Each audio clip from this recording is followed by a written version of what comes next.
Welcome back to Worlds of Protheka audiobooks. And if this is your first time, be warned. Once you step into Protheka, you'll never want to leave.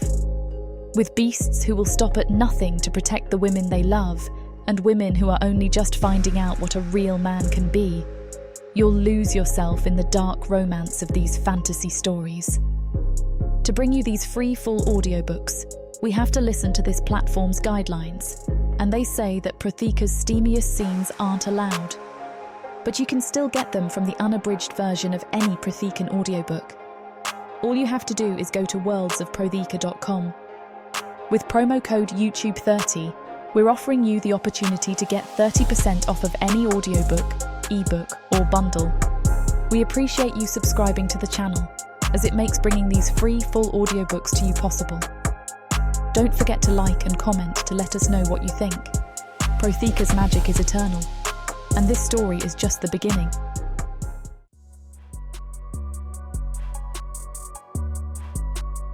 Chapter 1. Lirya.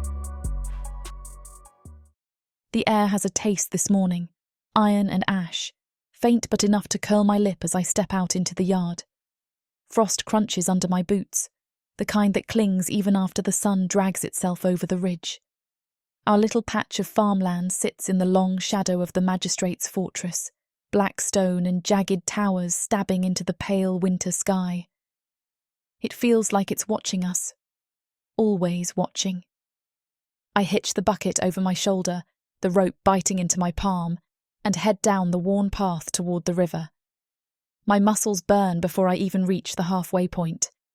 2 days ago, I was bent over the fields until my back screamed, and last night I helped Ma patch the thatch on the roof because the wind had torn loose another strip. Pa can't lift more than a sack of flour these days, and even that has him coughing for hours after.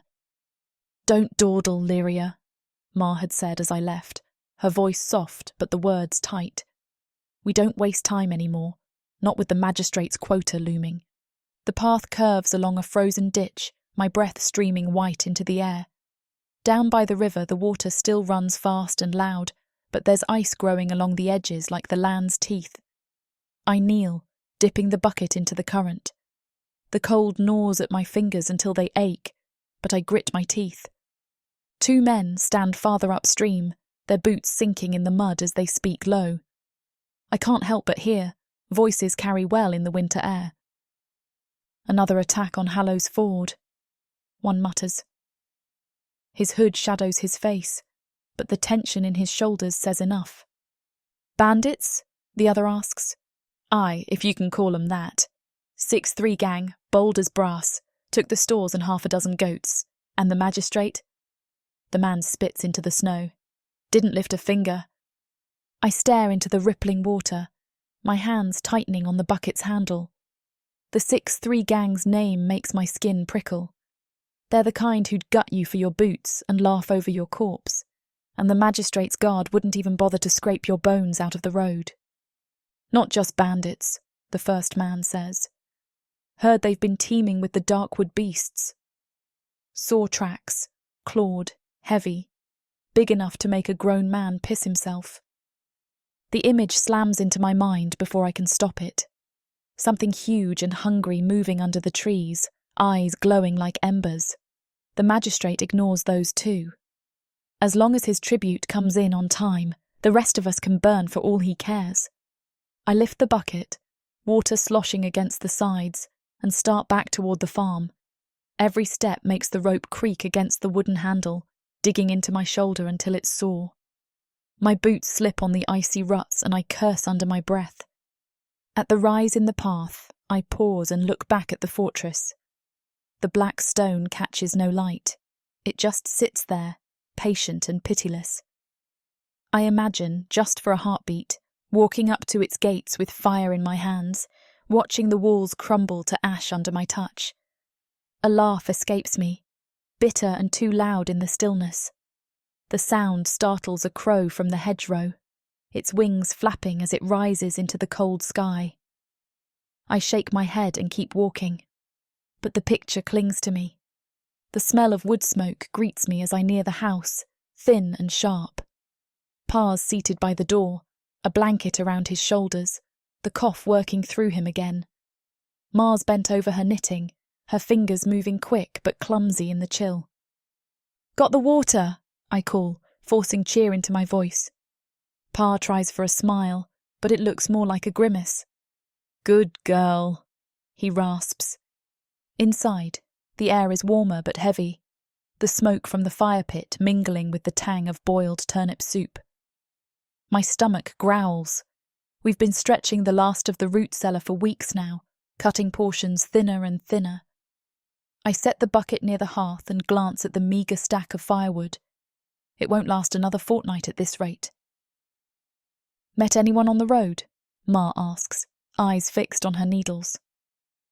"2 men at the river. Talking about the 6-3 hitting Hallows Ford again. Said the magistrate's done nothing." She doesn't look surprised, just sighs, the sound soft but weary enough to fill the room. "He never does." I sit by the fire, rubbing the ache from my hands. My mind drifts back to that ridiculous image, me at the fortress gates, bringing them down stone by stone. A world where the magistrate can't bleed us dry, where the 6-3 can't raid without fear, where my parents don't cough themselves toward the grave just to meet someone else's quota. It's a dream, I know. But it feels good, even for a breath to picture it. By afternoon the house feels too small, the air too heavy with the smell of boiled turnip and the scratch of Ma's knitting needles. Pa's cough rattles against my bones. I tell them I'm going to walk the ridge for kindling, though the axe stays by the door. What I really want is to get away from the sound of our hunger echoing in every silence. The hills are bare this time of year, all frost-bitten grass, and the skeletal fingers of trees reaching into a bruised sky. I take the long path, boots slipping on patches of ice hidden under last year's leaves. My breath comes sharp and white in the cold, and the only sound is the crunch of my steps until I hear it. Water. It's not the river. The sound is thinner, dancing and skipping instead of roaring. Curiosity tugs at me, and I leave the path, pushing through brittle undergrowth. The air grows damper, clinging to my cheeks, carrying a faint mineral tang that makes my tongue prickle. Somewhere ahead, a rivulet threads its way through the hillside, singing to itself. I climb a little higher, crouching to brush frost off a rock so I can steady myself. The ground here feels loose under my boots, crumbling in places. The sound of the water is clearer now, like a silver ribbon unwinding. I want to see it, just a glance before heading back. The hill sighs beneath me. One moment I'm leaning forward for a better look, the next my foot punches through the earth. The ground lets go all at once, and I'm swallowed with it. Down into black, the world spinning so fast my stomach lurches. The scream catches in my throat as dirt and stones scrape my arms, and a cold wind rushes upward, smelling faintly of something sweet, like burning resin. I hit hard. My ears ring, and the only thing I can do is gasp, my hands splayed against something cold and gritty. The air here is different, thick, damp, laced with a strange perfume that's almost pleasant if not for the sharp metallic bite underneath, like old coins or blood. I push myself upright, wincing at the ache in my hip where I landed. The darkness isn't complete. Faint light pulses along the stone walls in curling patterns, a sickly glow that shifts when I blink. My breath fogs in front of me, swirling in the chill. Runes. I've seen them in the magistrate's records, carved into the handles of weapons, or painted onto banners, but never like this, never alive, glowing from within. They wind across the walls like veins, converging toward the centre of the cavern. And there, rising from the stone floor like it grew out of the rock itself, is a sarcophagus. Black as midnight, its surface gleams like glass, though dust clings to the edges. Thick chains the colour of spilled wine coil around it, their links etched with more of those writhing runes. Every so often they give off a dim pulse, as though some heartbeat moves through them. The air hums faintly. My own pulse drums in my ears, too fast. I take a step closer before I realise I'm moving, my boots whispering against the cold stone. Something shifts at the edge of my vision. A flicker, like a shadow breaking away from the wall. I freeze, straining to listen. The hairs on my arms rise, and the back of my neck tingles as if someone's standing just behind me. Then I hear it. A voice. Deep, warm, the kind that rolls through the air and curls under your skin. Dangerous. Lirya. The sound of my name in that voice freezes my breath in my lungs. I turn toward it before my mind catches up with my body, eyes dragging over the cavern's shadows until they find him. If him is even the right word. He's impossibly tall, his head nearly brushing the arch of stone above. Skin the colour of fresh blood catches the faint glow from the runes, polished and smooth like carved garnet. Black horns curl up and back from his forehead, ridged and gleaming, their tips fading into darkness. He isn't all the way solid. Edges of him blur like smoke, and I can see slivers of the runes through his chest when he moves. But the illusion doesn't make him any less real. Those eyes, golden and bright as molten metal. They lock on mine and hold, sharp enough I swear they can slice straight through me, peel me open, see the marrow of me. My boots scrape the stone as I back away. What? My voice cracks, so I swallow and try again. What are you? His mouth curves, not quite a smile, not quite a snarl. When he speaks, his voice rolls through the chamber, deep and warm, like standing too close to a fire. Clatu. The name has weight to it, landing between us like a thrown blade. I don't recognize it, but the way he says it makes me think I should. I take another step back. The chains around the sarcophagus pulse once, red light flaring like a heartbeat, and his form flickers. For a second he's gone, just air and shadow, and then he's closer, too close, towering above me. I can smell him now, the faintest hint of incense, something spicy and sweet, undercut with the sharp metallic tang that clung to the air when I first woke. My shoulder brushes the cold wall. I hadn't realised I'd backed that far. Stay away from me, I manage, though my voice shakes. His chuckle is low and rich, and it slides down my spine in a way I can't name. If I could touch you, little mortal, I would have already, but alas. He lifts his hands, flexing fingers tipped with black claws, and the edges of them blur again. This prison allows only so much. I glance toward the shadows that might hide another tunnel, another way out, but the runes on the walls seem to thicken there, twisting like brambles, sealing every path but the one behind him. There's no other way out? I ask, hating the way my voice tips upward. Oh, there is a way. His head tilts, horns catching the red glow as if they drink it in. Mine. I stare at him, my pulse hammering so hard I feel it in my teeth. Yours? The sound vibrates in the air. I can guide you through the wards, keep the tomb from sealing behind you, but bargains are the marrow of my kind, Liria. I do nothing for free. I can't stop the words. What do you want? His eyes brighten, heat flaring in the molten gold. The corners of his mouth curl like a man savouring wine. Simple. You will come back. You will speak to me again. Tell me of your days. Read to me, perhaps. I find the sound of your voice compelling. It's such an absurd request that for a moment I think he's mocking me. That's it? You want conversation?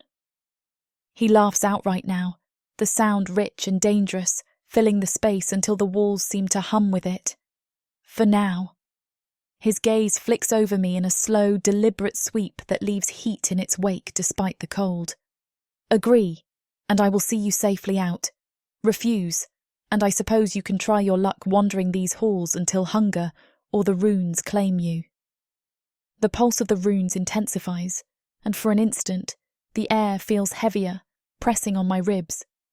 I look back toward the sarcophagus, the crimson chains shifting like restless serpents, and realise there's no other choice. Chapter 2. Clatu. The sound of her name tastes good in my mouth. Lirya.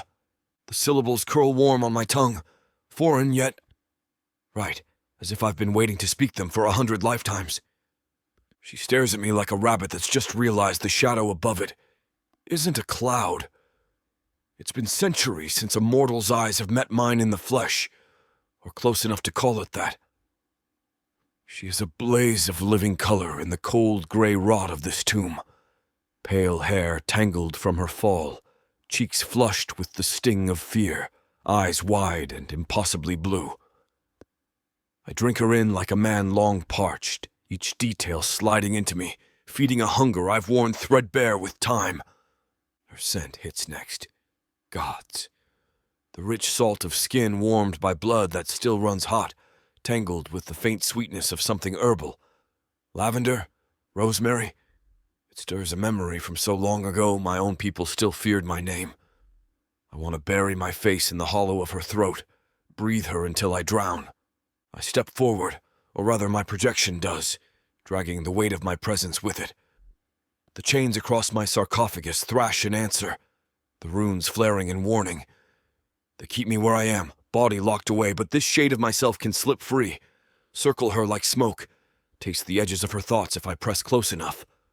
She moves back, her boots skittering against stone, but I follow in a slow arc, studying her the way a hawk studies the flicker of prey in a field. I want to see it. The spark. The moment temptation wins out over terror. It's always there if you know where to look. You're not afraid enough to scream, I say, my voice low, letting it roll through the chamber until it brushes her spine. That's interesting.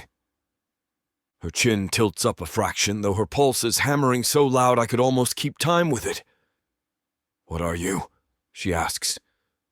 The urge to tell her the truth, to watch the horror bloom, is strong. Instead, I offer her my name, each consonant a nail hammered into the space between us. Clatu. It lands. I see the shift in her posture, the tiny instinctive tightening of her shoulders. She doesn't know the name, not really, but something in her bones does. Mortals always know a predator when it's staring at them too long. I let my projection circle her, close enough that if I had a body here, she'd feel the heat rolling off me. The air carries her scent, stirring the deeper hunger that never really sleeps. My claws twitch at my sides, the black hooks catching the crimson light from the chains. I could walk right through you, I murmur, leaning so my breath brushes the fine hair along her ear. But it wouldn't be satisfying. Not yet. Her breath hitches. She glances toward the far wall as if a door might materialize out of pity. I make sure my form drifts to block her view, just to see her eyes flick back to me with that jolt of frustration. She is already interesting. Not just for her innocence, it's there, raw and unspoiled, but for the stubbornness under it. Some mortals arrive here whimpering, begging before I speak a word. She is measuring me even as she fears me. That will taste better in the end. The chains across my prison tighten again, and I feel the pull against my projection like a leash around my throat. My true body, 7 feet of horn, muscle, and fire, is sealed away, every inch wrapped in those cursed runes. They dampen my power, keep my fire caged, but they can't stop me from moving like this, not completely. And right now, every thread of me is drawn to her. She keeps glancing at the sarcophagus behind me, as though it might offer some clue, some explanation that would make me less dangerous. Poor little thing. There's no version of me that's safe for her. "What are you?" she demands again, voice steadier this time. A fine show of courage, even if her fingers curl into her palms, hard enough to blanch the knuckles. I let the question roll around on my tongue like a drop of wine I don't intend to swallow. Then I shrug, slow, the movement letting my shadowed edges blur and stretch across the cavern walls. "If I told you outright, little mortal, it would spoil the game. And I do so love games." Her brow furrows. This isn't a game. Oh, but it is. I take a step. Not really a step, just the illusion of closing in, and let my voice drop to a low thrum. You're in my tomb, standing in the center of my chains. Every choice you make now is a move on the board. Every word you give me, a piece I can play. She swallows hard, the sound carrying in the still air. Then who put you here? I chuckle, but it's a sound without warmth, the echo of a memory sharp enough to cut. People who feared me enough to bury me in stone and blood, far from the sky where I once ruled. I tip my head, watching the flicker in her eyes. Half fear, half the spark I've been waiting for. Your turn. I want to hear you say your name. She hesitates, but only for a beat. Lirya. I savor it this time, letting each syllable stretch like taffy, slow and deliberate. Lirya. My tongue lingers on the first sound, my voice curling around the last. The shape of it in my mouth is pleasing, like a word meant for whispers in the dark. Her mistrust flares in her scent, sharp and tangy as crushed citrus. It's intoxicating. Mortals who distrust you keep coming back just to prove themselves right. And when they find out they're wrong, when they've let you in, that's when they taste the sweetest. She shifts her weight, clearly considering bolting. I make no move to stop her, but my projection drifts into her path all the same. Behind her, the only visible exit is a heap of collapsed stone, dust still clinging to jagged edges. The cave-in's been there for decades, perhaps longer. She doesn't need me to tell her she won't dig through it before thirst kills her. Her voice trembles, but not from the cold. If you can get me out, do it. Otherwise, stop wasting my time. The audacity pulls a slow grin out of me. Patience, little Lirya. There's only one way through the walls of this place, and it isn't by brute force. I lift my hand. No, the idea of a hand, clawed fingers rimmed in shadow, sweep it toward the far corner of the cavern. The shadows there coil tighter, resisting. The runes flare in protest, their lights stabbing through my form like needles. The magic costs me. I can feel the drain, the way the projection flickers at the edges, my voice roughening with the effort. But the shadows begin to part, their smoke-like density thinning until a narrow arch yawns open. Beyond it, faint air stirs, cooler, cleaner, carrying the whisper of flowing water. Her lips part in surprise. Gratitude rises in her expression, unguarded for just a heartbeat, and gods, it's delicious. Sweet as ripe fruit split under the tongue. I step back to savor it, even as the chains bite at me, pulling my projection tighter to the sarcophagus. Path enough for one who knows how to walk lightly, I say, letting my voice smooth back into that low, warm register that makes mortals lean closer without realizing it. Don't think it would have shown itself without me. She glances toward the opening, then back at me, suspicion and thanks warring in her eyes. She's not ready to admit either aloud. I don't need her to. I can taste them both. She takes a half step toward the gap, eyes fixed on that thin ribbon of darkness I've carved open for her. The air from it ruffles the ends of her hair, carrying the faintest scent of moss and river silt. She wants to go. Of course she does. But she's still glancing at me, as if she's waiting for the permission she won't admit she needs. I fold my arms, letting the silence between us stretch until it tightens like a bowstring. Before you go, Lirya. She stops, turns. Her lips press into a fine, pale line. You'll come back. I don't phrase it as a question. My voice slips lower, the heat under the words coiling around her like smoke. I want your word. Her gaze sharpens. Why? I let a small, humorless smile flicker over my face. Because the days are long here. Longer still without conversation. I let the last word drag, rich with the promise of something more. You've a voice I'd like to hear again. And I've not had a listener worth the effort in a very, very long time. She crosses her arms, mirroring me, defiance in miniature. You help me now, and I owe you nothing. Ah, but that's not how this works. I step forward enough that my projection's shadow falls over her boots. The runes pulse against the chains, snarling their warning, but I ignore the sting. Everything has a price, little mortal. You've walked through my door, you've stood in my hall. Leaving without my mark on you would be rude. Her nostrils flare, and she looks ready to argue herself hoarse. Then she exhales, the sound caught between a sigh and a growl. Fine. I'll come back. The words slide into me like warm wine, settling low and slow. I let her see the hunger in my eyes. No point hiding it now. I want her back here again and again until she stops thinking of the surface as home. Until she forgets what her world was before I stepped into it.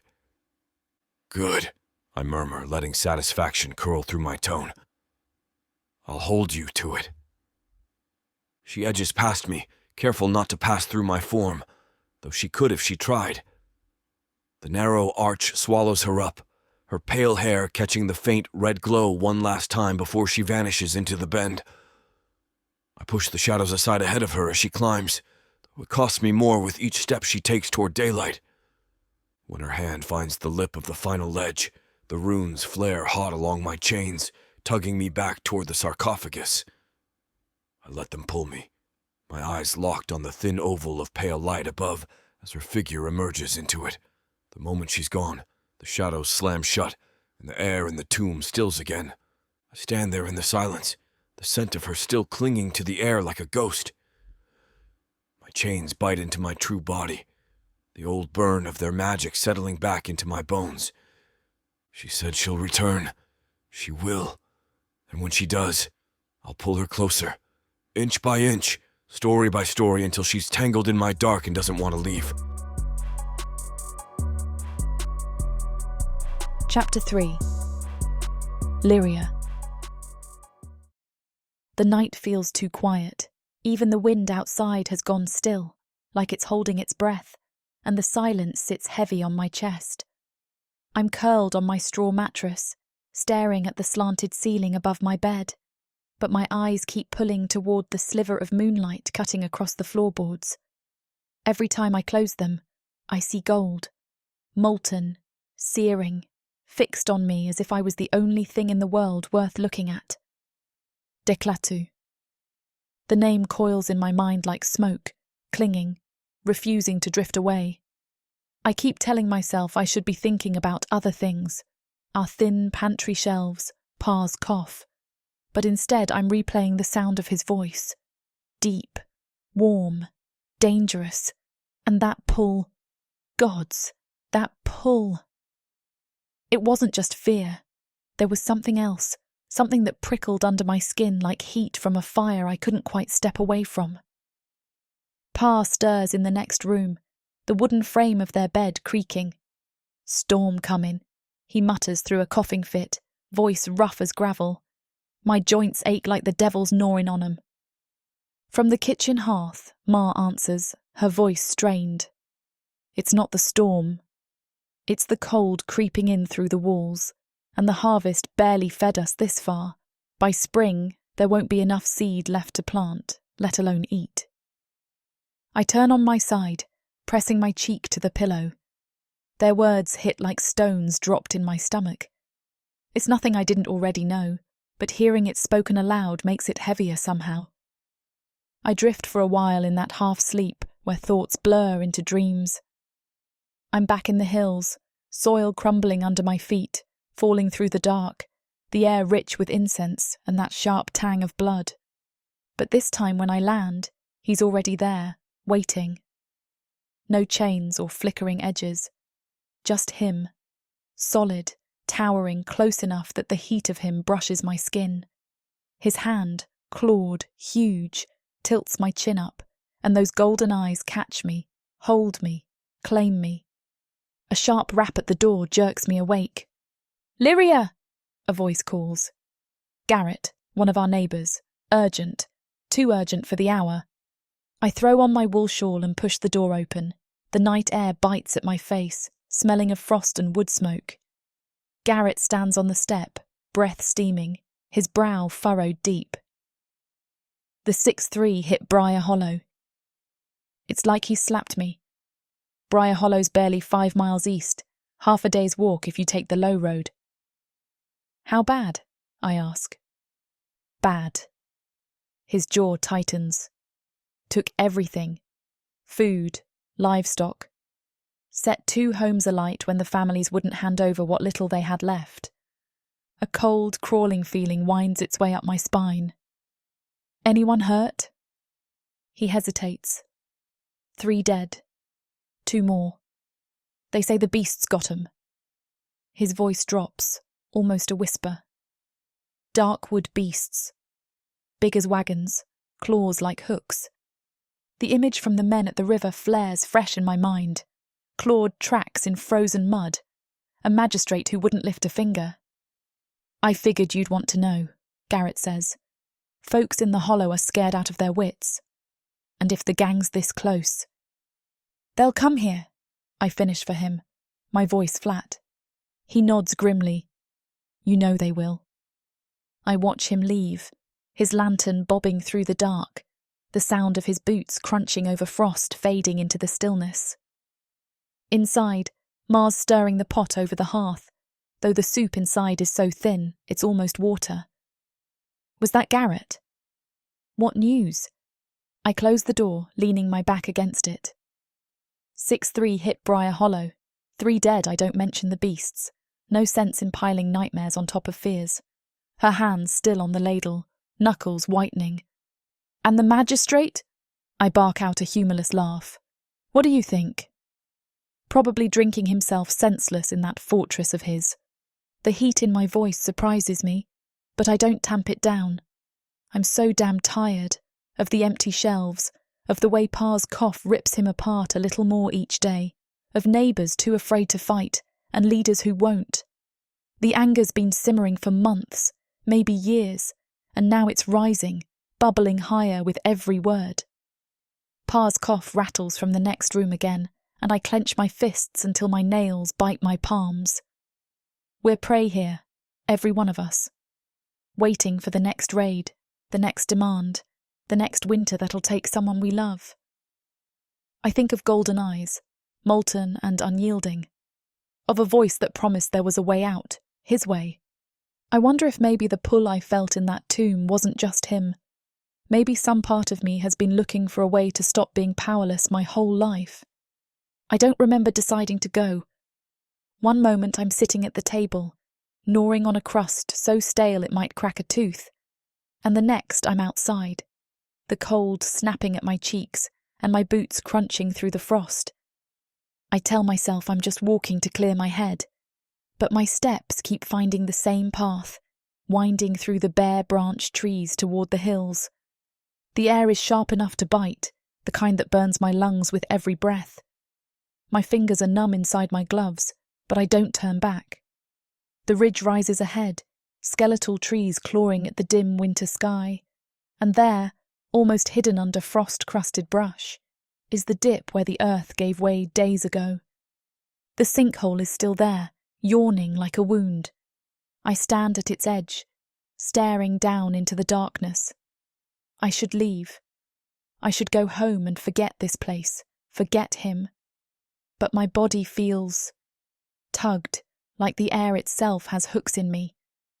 Before I know it, I'm lowering myself over the lip, boots scraping against cold stone as I slide down into the familiar chill. The air changes as soon as I'm inside. Still damp, still laced with that strange incense and metal scent, but warmer now, like someone's been breathing life into it. The glow from the runes pulses gently along the walls, lighting my way. And there he is. Clatu leans against the sarcophagus, as though it's a throne carved just for him, one long leg bent, his claws idly tracing patterns in the dust on the lid. The chains looped across it give off the faintest hum, like a distant heartbeat, but they seem looser somehow, slack in places I hadn't noticed before.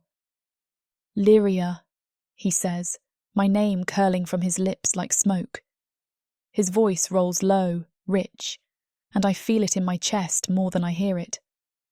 I was beginning to wonder if you'd keep our little arrangement. I pull my shawl tighter around my shoulders. Don't flatter yourself. I just needed a quiet place to think. His mouth, dangerous, knowing, quirks in something almost like amusement. And yet you came here. It's on my way, I lie. He tilts his head, the golden light in his eyes flickering brighter. Of course. The way he says it makes it clear he doesn't believe me for a second. I take a few steps closer, boots whispering over the stone. Things are worse, I admit before I can stop myself. 6-3 hit Briar Hollow, took everything they had, killed 3 people, and the magistrate's doing nothing, same as always. He straightens, folding his arms across his chest, the movement slow and deliberate. Your anger smells sweet, little mortal. I scowl. Don't make it sound like something to be savoured. Why not? He asks, tone sharp but not unkind. It means you're alive, that you haven't given up yet, most of your kind out here. They let the chains slip over their necks willingly. They stop dreaming of a life without them, his eyes narrow. You haven't. Not yet. I open my mouth, then close it again, because damn him, he's right. I'm angry. I've been angry for a long time, but I've been swallowing it down so deep it's turned into a stone in my gut. He gestures to the satchel slung over my shoulder. What's that? I hesitate. A book. My mother's old story collection. I thought... I shrug, suddenly self-conscious.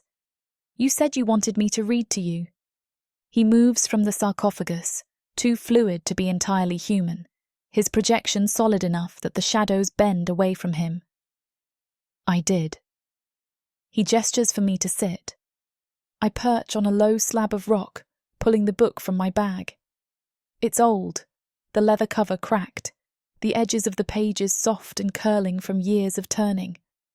The scent of it, ink and dust, with a faint trace of my mother's lavender oil, brings a rush of memory so strong it tightens my throat. I open to a familiar tale, one I used to beg for as a child. My voice wavers at first, but then it steadies, the words spilling into the cavern's stillness. The runes seem to dim as I read, the crimson glow softening to a low ember. When I glance up, he's watching me, not with the mocking amusement I half expected, but with an intensity that steals the breath from my lungs. His eyes are molten gold in the dim light, fixed on my face, as though each word is something he's catching in his hands and holding close. For a moment, I could almost think he looks... tender. I falter on a line, and the sound of his voice catches me. Don't stop. It's not a command, not quite. But there's a weight to it that makes me turn back to the page and keep going. I read until my throat is dry, until the cold has crept back into my fingers. When I finally close the book, the silence between us is deep and strange, charged with something I can't quite name. You read beautifully, he says at last. His voice is low, almost thoughtful. If I close my eyes, I can almost feel the wind from another world. I'm not sure what to say to that. My heart's still beating faster than it should, and the way he's looking at me makes it worse. I stand, slipping the book back into my bag. I should go. Of course. His smile this time is slower, edged with something that makes me shiver. But you'll come back. I don't answer, but we both know I will. I take a step toward the path he opened for me earlier, tightening my grip on the satchel as if the worn leather could anchor me. The shadows shift in that way they do when he moves, and before I can blink, Decluter is standing closer than he was a moment ago. The air changes. He's still more shadow than flesh, but there's weight to him now, heat too, as if the edges of his form are catching fire under my gaze. I can almost imagine the rough heat of his skin against mine, the way those claws might graze without breaking. You've been playing at being small for too long, Lirya, he says. His voice drops into that register that curls low in my stomach, each word vibrating through me. bowing your head, hiding your teeth. You weren't made to starve at someone else's table. I force myself to meet his eyes, though my pulse is a wild, frantic thing. And what would you have me do? Take on the magistrate? The 6'3"? With what? My bare hands. His mouth curves, not in mockery, but like he's savouring the challenge. Not bare. Not if you're willing to learn. The runes pulse faintly as he steps closer, the hum of them prickling against my skin. His presence is almost touch now, like the press of warm air before a storm breaks. I should move back, but my feet won't obey. My body's too busy reading the rise and fall of his shadowed chest, the dangerous ease in the way he leans toward me. You don't have to stay this way, he murmurs. Small, powerless, waiting for scraps. His breath, or the illusion of it, stirs the fine hairs at my temple. There's a world where you don't ask permission to survive. Where you take. The cave feels warmer, like the damp stone is holding heat. My thoughts stumble over themselves, caught between the heavy pull of his words and the heat curling low in my belly. I'm not. I start, but my voice comes out thin, uncertain. I swallow and try again. I'm not sure I want to be like you. Something flares in his eyes, bright and molten. You already are, Lirya. You just haven't stopped lying to yourself yet. That rattles me enough to break whatever held me still. I step sideways, forcing some space between us, though the warmth of him clings stubbornly to my skin. I should go, I say, sharper than I mean to. My voice bounces off the stone, sounding smaller in the echo. He watches me, head tilting slightly, as though weighing whether to press further or let me run. Finally, he smiles. A slow, deliberate thing that's more dangerous than any snarl. Go on then. But when you come back, his eyes flick over me, deliberate, claiming. Tell me something worth hearing. I don't answer. I can't trust my voice not to betray how fast my heart's beating. I turn toward the narrow arch, the cool air beyond it brushing against my flushed skin like a reprimand. The climb back to the surface feels longer this time. The light above is weak, the winter sky washed pale, and the bite of the cold outside is almost a relief. Still, as I cross the frosted hills toward home, my mind is back in that cave, back in the heat and shadow of him. Flustered isn't even the word for it. I feel unmoored, unsettled, and, if I'm honest with myself, already curious about what I might say to him next time. And there will be a next time. Chapter 4. Clatu. Her voice is a river, and I drink from it greedily. Every syllable pours through the cold, stagnant air of my prison, filling spaces I'd forgotten were empty. The timbre of her tone, soft in some lines, sharp in others, slides along my senses like warm wine down a starved throat. I close my eyes once, just to feel it. More fully, to let the rhythm of her breath and the pause between sentences soak into me. She sits stiffly, spine straight, like a rabbit on the edge of bolting.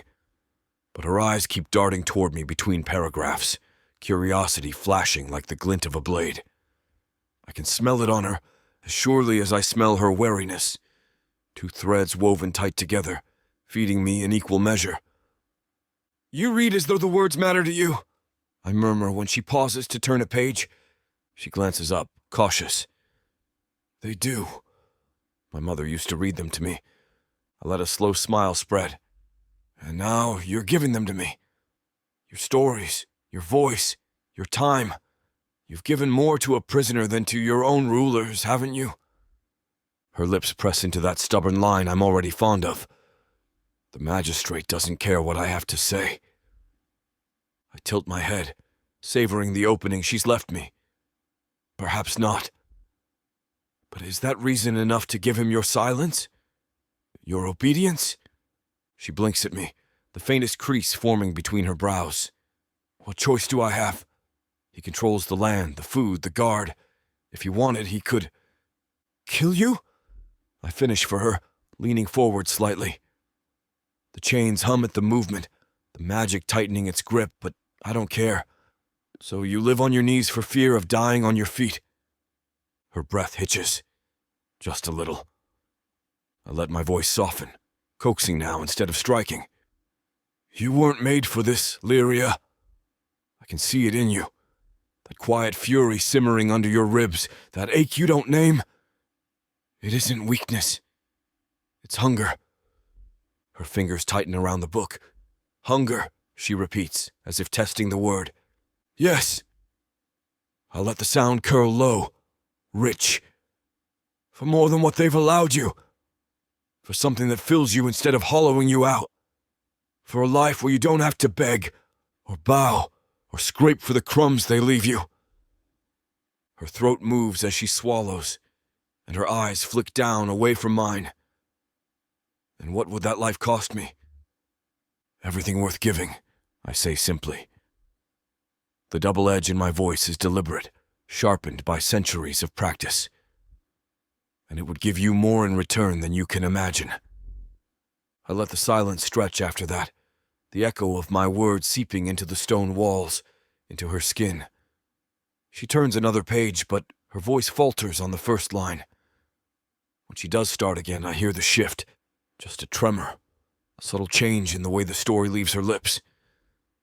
She's thinking about it, about hunger, about wanting, and she knows I'm not only speaking of food or freedom. When she finally closes the book, something unspoken hums. She doesn't name it, but she doesn't deny it either. And that is enough, for now. Her palms lay flat on the cracked leather, as if it's the last warm thing in a cold world. The hush that follows is thick, plush, begging to be touched. I let it breathe for a heartbeat, then I move. Words are pleasant, I say, letting my tone turn silken. But you deserve more than ink and paper ghosts.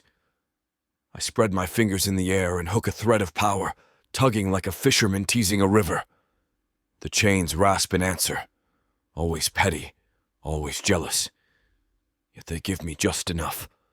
Light spills from my palm, thin as a breath at first, then widening, unfurling like a banner caught by wind.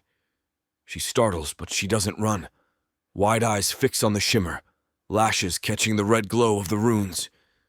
I feed the illusion a little pain, a little memory, and the cave begins to soften, the stone dissolving into a hush of pale petals. A garden rises around us. No winter here.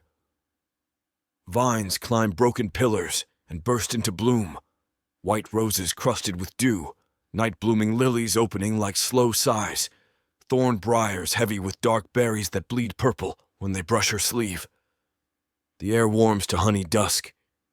A breeze carries the green scent of crushed leaves and damp earth, the sweetness of fruit splitting its own skin, the ghost of rain that hasn't fallen yet. She inhales.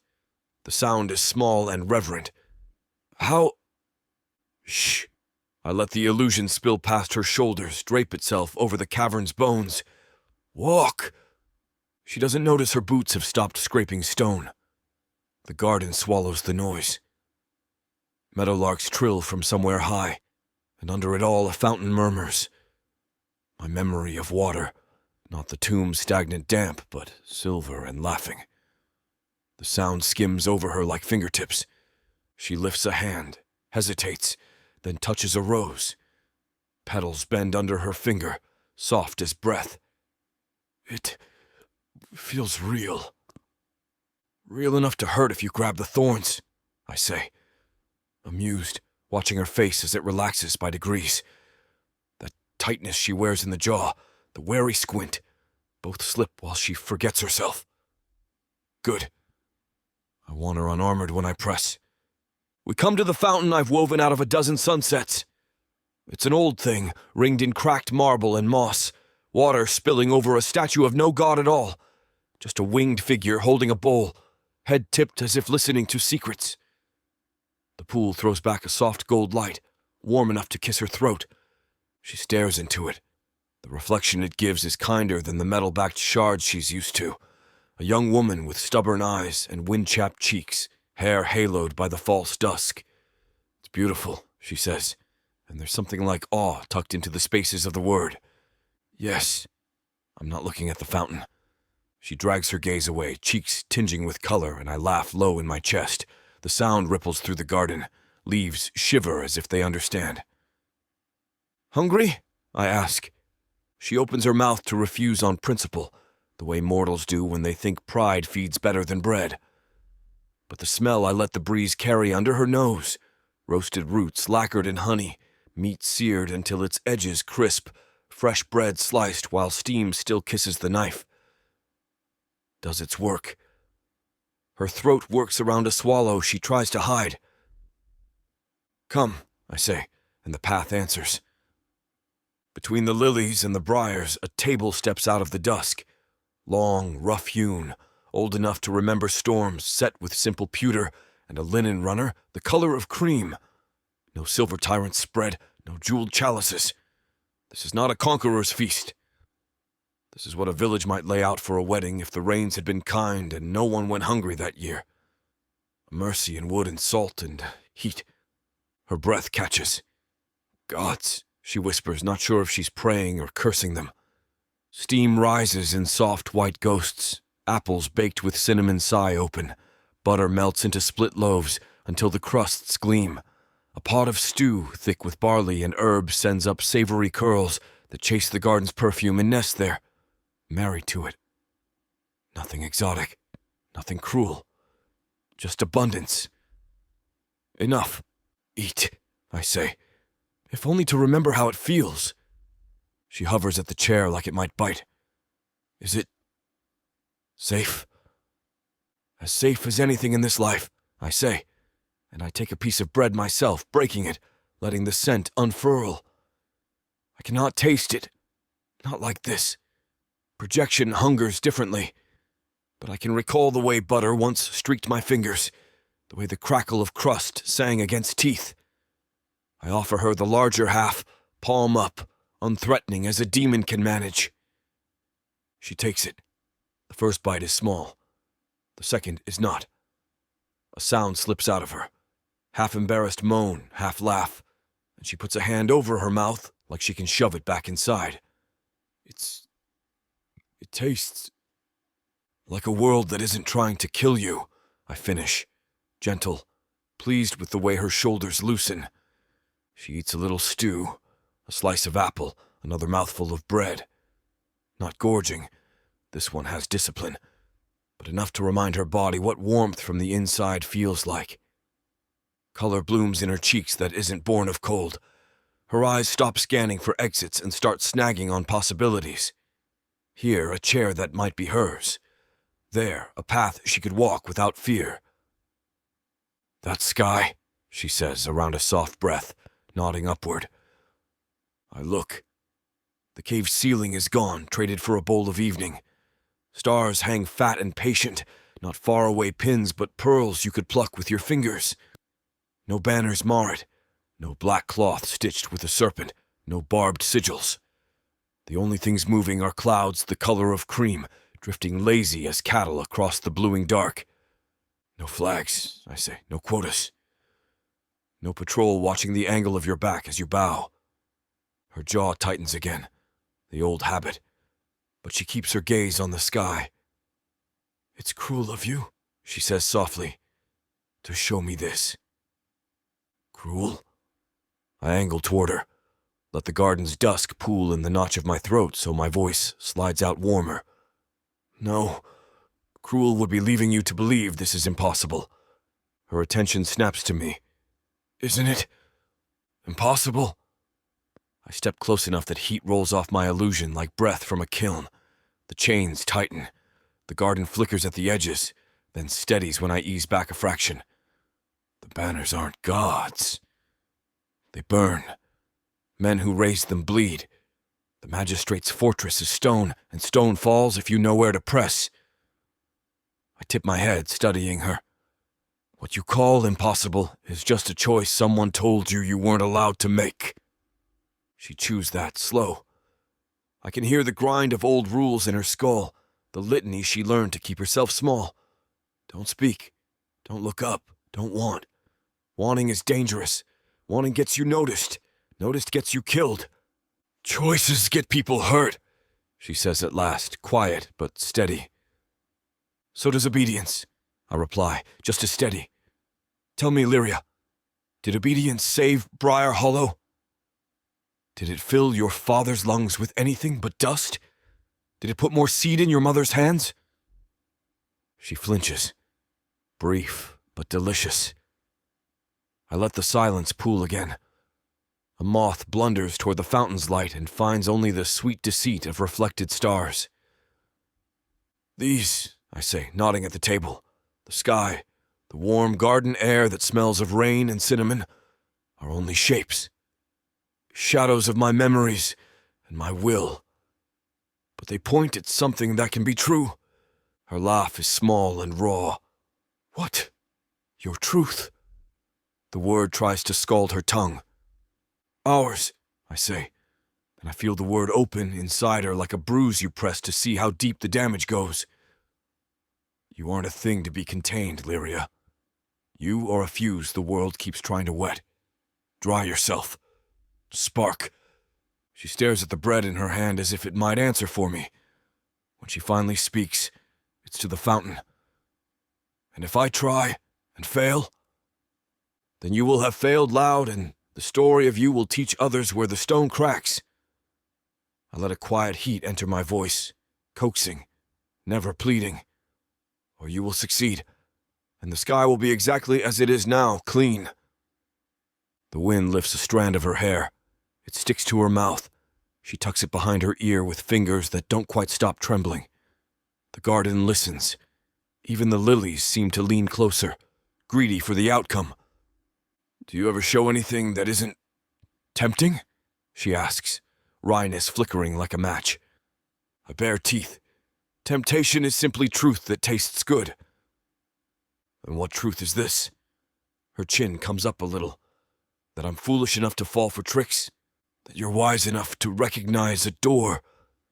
I gesture and the garden shifts, not larger, not richer, just sharper. The fountain's murmuring grows clearer. The stars pulse a fraction brighter. The smell of butter and spice hangs heavier, more intimate. You've been taught to live through peepholes. I'm offering a threshold. I pause, then lower my voice until it rides the edge of a purr. Step. She doesn't. Not with her feet. But her face. Ah, there. The thaw. It starts at the mouth, softening something that's been clenched too long. Travels through the eyes until the blue in them looks almost wet. Hope is the most exquisite flavor. I could devour it and still want more. I ease back, loosen the illusion's rein so it doesn't smother her. Let her breathe it, not drown. These visions, I tell her, casual as a knife tucked into a sleeve, could be more than air and light, Lirya. They could be true. Not tomorrow, perhaps. Not for free. But real. She tears her gaze from the sky to search my face for the catch. If I choose, always that, I say. Choice. I lift my hand. The starlight turns along the edge of a claw like molten metal. Choose to believe the magistrate is inevitable, and he is. Choose to believe your hunger is holy and it will lead you. Choose to be small, and the world will oblige. I let my voice dip. Close. Intimate. Choose to be more, and I will show you where to sink your teeth. Her breath leaves her in a shiver. She looks down at the reflection in the fountain again. The woman looking back is still a farmer's daughter, wind-bitten, stubborn, tired. But the set of her mouth is different now. Less apology, more question. I lean close enough that the heat between us becomes something that could burn if we dared. You'd look better without that stoop in your shoulders, I murmur. Then, softer, letting the blade slide home with a smile I don't bother to hide, and better still with a crown. Color floods her cheeks, fast and lovely, a blossom of warmth the garden is eager to mirror. She doesn't answer. She doesn't need to. The blush says everything I want it to. When she turns to go, the garden dims without my telling it to. The stars dull to pale dust. The warmth pulls back like a tide, leaving bare rock. The table's steam fades into the damp breath of the tomb. Her boots scrape over stone again. The sound is too loud now, too mortal, and every step she takes is a reminder of what I do not yet have. I let the illusion dissolve entirely before she reaches the tunnel's mouth. No need to waste the power on an audience of one who isn't here. Not yet. She doesn't look back. But I see the stiffness in her spine, the way she keeps her chin high like she's trying to hold on to something, some spark I fed her. She leaves with more than she came in with. That's good. That's mine. The moment the shadows close around her, the chains bite. It's not pain in the way mortals know it. No sharp sting, no bruise. It's a deeper thing, like hands made of iron pressing into my soul itself, like the world remembering it wants me buried and bound. Magic hums through the sarcophagus, old magic, layered with paranoia and hate, crafted by beings who feared me enough to make sure death was too easy an option. I hate them more now than I did the day they sealed me in. The pressure drives me back toward the sarcophagus, pulling the edges of my projection thin, until my claws look like smoke and my breath comes rough. I can resist for a few heartbeats if I wish, long enough to test the limits. But there's no point. The chains always win. I let them drag me into the cold shadow of the stone.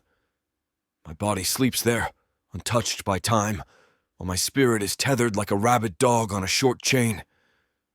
And every time I'm reminded, it's like acid poured over pride that used to be too big for the sky. I close my eyes and inhale. Her scent is still here. It clings to the air, even through the damp mineral stink of the cavern and the metallic tang of the runes. Warm skin and wind and the faint ghost of crushed grass. There's something sweet tucked beneath it, too. Honey, maybe, or the memory of apples from that illusionary table.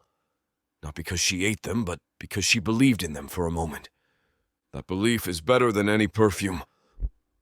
The chains hum again, impatient. They don't understand that I'm patient, too. I can wait. I've waited centuries for a door to crack. Now I've got one with blue eyes and stubborn shoulders who doesn't yet know she's already stepped inside. And she will come back. I felt it. The subtle tilt in her questions. The way her pulse stuttered when I spoke of choice, of hunger, of crowns. The flicker of want she tried to smother before it could bloom. She's tasted more now. That's the trick. Once a mortal tastes more, the world they've known becomes unbearable. They'll call it curiosity at first, or stubbornness, or even kindness, coming back to keep the lonely prisoner company. But I know better. Want grows like a crack in ice, quiet, invisible, until one day the whole surface breaks. I lean against the sarcophagus, letting my projection flicker but not vanish entirely. I want to be here ready in case she decides to turn back sooner than planned.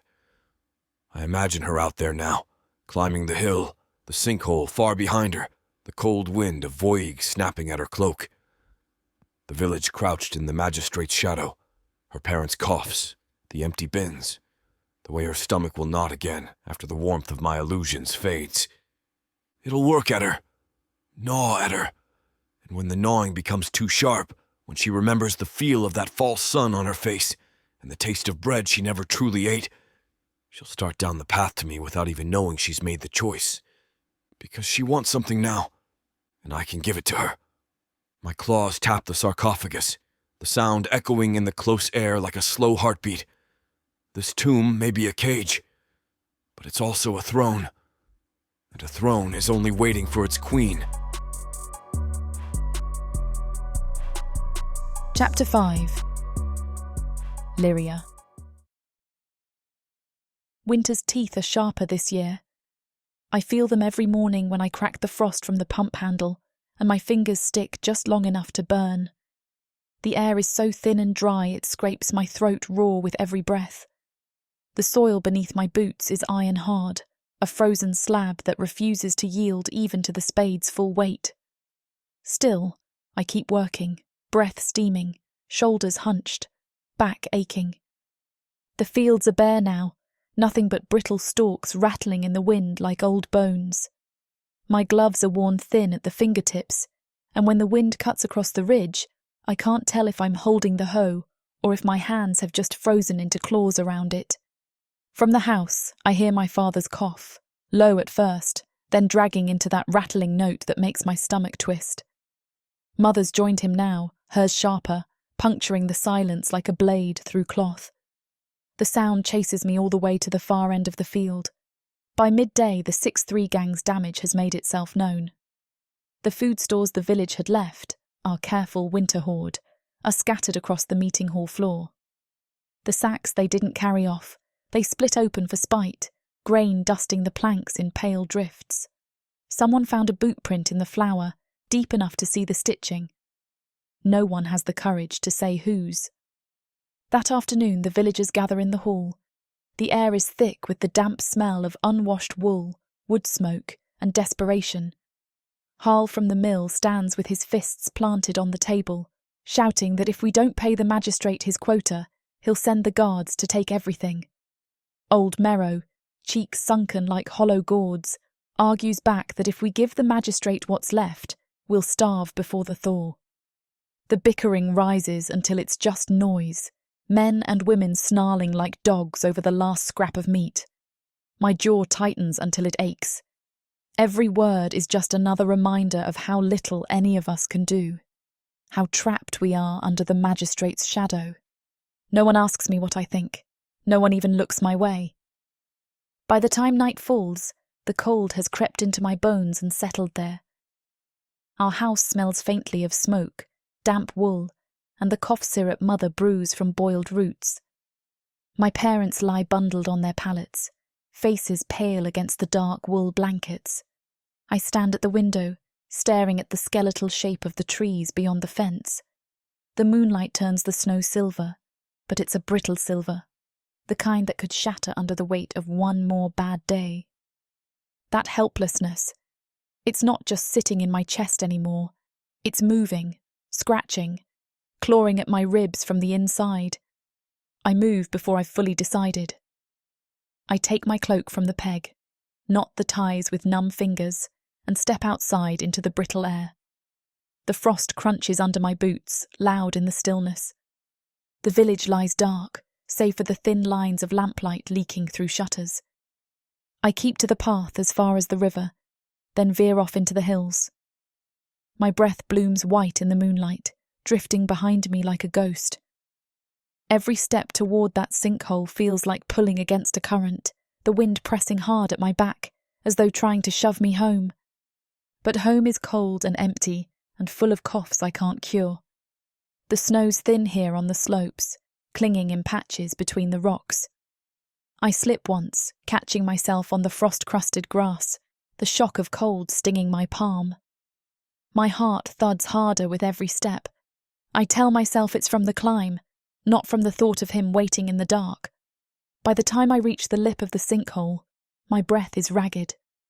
The stones gleam faintly in the moonlight, and I can just make out the slanting path that leads down into shadow. I hesitate, the cold biting at my exposed skin, my cloak snapping in the wind.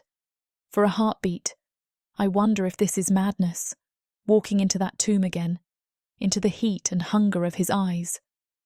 But madness is staying where I am, doing nothing while winter strips us bare.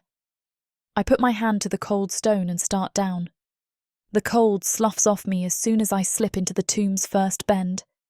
It's still damp here, still heavy with that incense and iron smell, but warmer than the wind outside, like stepping into a beast's lungs and realizing it's breathing around you. The glow from the runes licks along the walls, steady and slow as a heartbeat. I don't call his name. I don't have to. The shadows at the mouth of the passage loosen and stand up like a man rising from a chair. "Back so soon?" Clatu asks, voice low enough to tremble the air. Careful, little mortal. Keep coming when I whistle and the village will start to talk. I pull the cloak tighter around me and narrow my eyes. You didn't whistle? He makes a considering sound, lazy as a cat stretching. He's leaning where the tunnel opens into the chamber, one shoulder against the stone, head tipped, horns outlined in that sullen red light. He's more present tonight, edges less smoky, heat radiating off him in slow waves that touch my face and throat. Didn't I? He says, and there's the ghost of laughter in it. I came because I wanted to. I step past him into the chamber, pretending I don't feel the brush of warmth as I go by. Not because you crooned a word. Want is a leash you put on yourself, he murmurs, pushing off the wall to follow, the sound of his steps barely there. I simply offer the handle. Spare me your riddles, I snap, too tired for the game. The day has worn me down to splinters. We were raided again. Not us, Briar Hollow last time, but today the gang took a share meant for Widow Olner's grandchildren. They sliced open sacks just to watch the grain spill. They left footprints in flour like they were signing their names. He stares, not blinking, like a predator settling its weight over its haunches. You're shaking, he says almost gently. I'm cold, I lie. My hands are fists inside my gloves. They're going to come here. We all know it. And the magistrate. The word tastes like rust. He'll sit in his pretty fortress and add columns on a tally sheet. Dec's head tilts. It isn't confusion, it's assessment. Weighing, measuring. Show me your hands, he says. I bristle. Why? So I can see if you're cold or lying. His eyebrows lift a fraction. Humour me. I snort but tug off one glove and hold out my palm. My fingers are red at the knuckles, a little chapped, but not shaking now that I've warmed. He takes no breath. He doesn't have to. But he leans close anyway, heat gathering around him like kindling catching light. The air smells like spiced resin and iron filings. He doesn't touch me. His hand hovers, claws gleaming dull black in the rune glow. Not cold, he says softly. So, anger. He straightens. Better. I shove the glove back on, jaw tight. Don't you dare call it better. 3 families will go hungry tonight. And how many will go hungry tomorrow if you bring the magistrate a perfect tribute? His tone is mild as a blade laid flat on a palm. He will take what you owe him, and then he will take what you owe him for being late the last time, and then he will take more because he likes the way you flinch. I know, I breathe, and it comes out a scrape, a sore place I've carried too long. We argued for hours today. Half the hall wants to feed the magistrate first so he won't send guards. The other half wants to keep what's left for our own. No one wants to fight. No one even wants to say the word. His gaze slips over my face, steady, intent. Say it. I swallow. It sticks, like dry bread. Fight. Again, he says. Fight, I repeat, and my voice is stronger this time. The word leaves a heat behind it, small but real. He smiles, not mocking, something darker, pleased, and moves to the sarcophagus, lounging against it like it's a throne. Chains tremble along its edges at the shift of his weight, runes giving off a faint, sulky hum. There it is, he says, a tongue that still remembers it's a blade. If my tongue were a blade, the magistrate would have choked on it years ago. You'd have to get close enough to make him swallow, Dec says dryly, and your village is very fond of staying far away. We don't have the numbers. We don't have weapons that wouldn't break on the first shield. We have old spears and hunting bows, and a few knives dull enough to butter bread with. He watches me a beat longer. And yet you walked here in the middle of the night. So? So you're not the kind of creature that lives or dies by a vote in the meeting hall. His voice gentles. The softness is more dangerous than any snarl. You wanted something when you came down here. I wanted... I start, then stop, because the truth is bigger than my mouth. I'm tired of feeling small. It comes out raw, scraped fresh. I'm tired of counting beans like prayers and listening to men argue over how to starve politely. Good, he says, and the word lands like a coin on stone. Small things crack, small things crush. You're not small, Lirya. They've just been stomping on your neck long enough you've learned to curl. I hate how good that feels to hear. My cheeks heat, and I look away. Words don't put food back in Widow Olna's bins. No, he agrees easily, but choices will. Choices, I echo, flat. Like what? We can't march on the fortress. Who said anything about marching? He taps one claw against the chain, a soft metallic tick. You have a problem with a gang that uses numbers and fear. You don't meet numbers with numbers. You meet them with nerves, with cunning, with the kind of ruthlessness that makes a man sleep with one eye open until he forgets how to sleep at all. I shift my weight. You're very free with advice from a coffin. A little laugh rumbles out of him. I'm trapped, not dead. And I am old, little mortal. I have watched empires rot because a woman asked the right question at the wrong banquet. What are you suggesting? Several things, he says, too casual.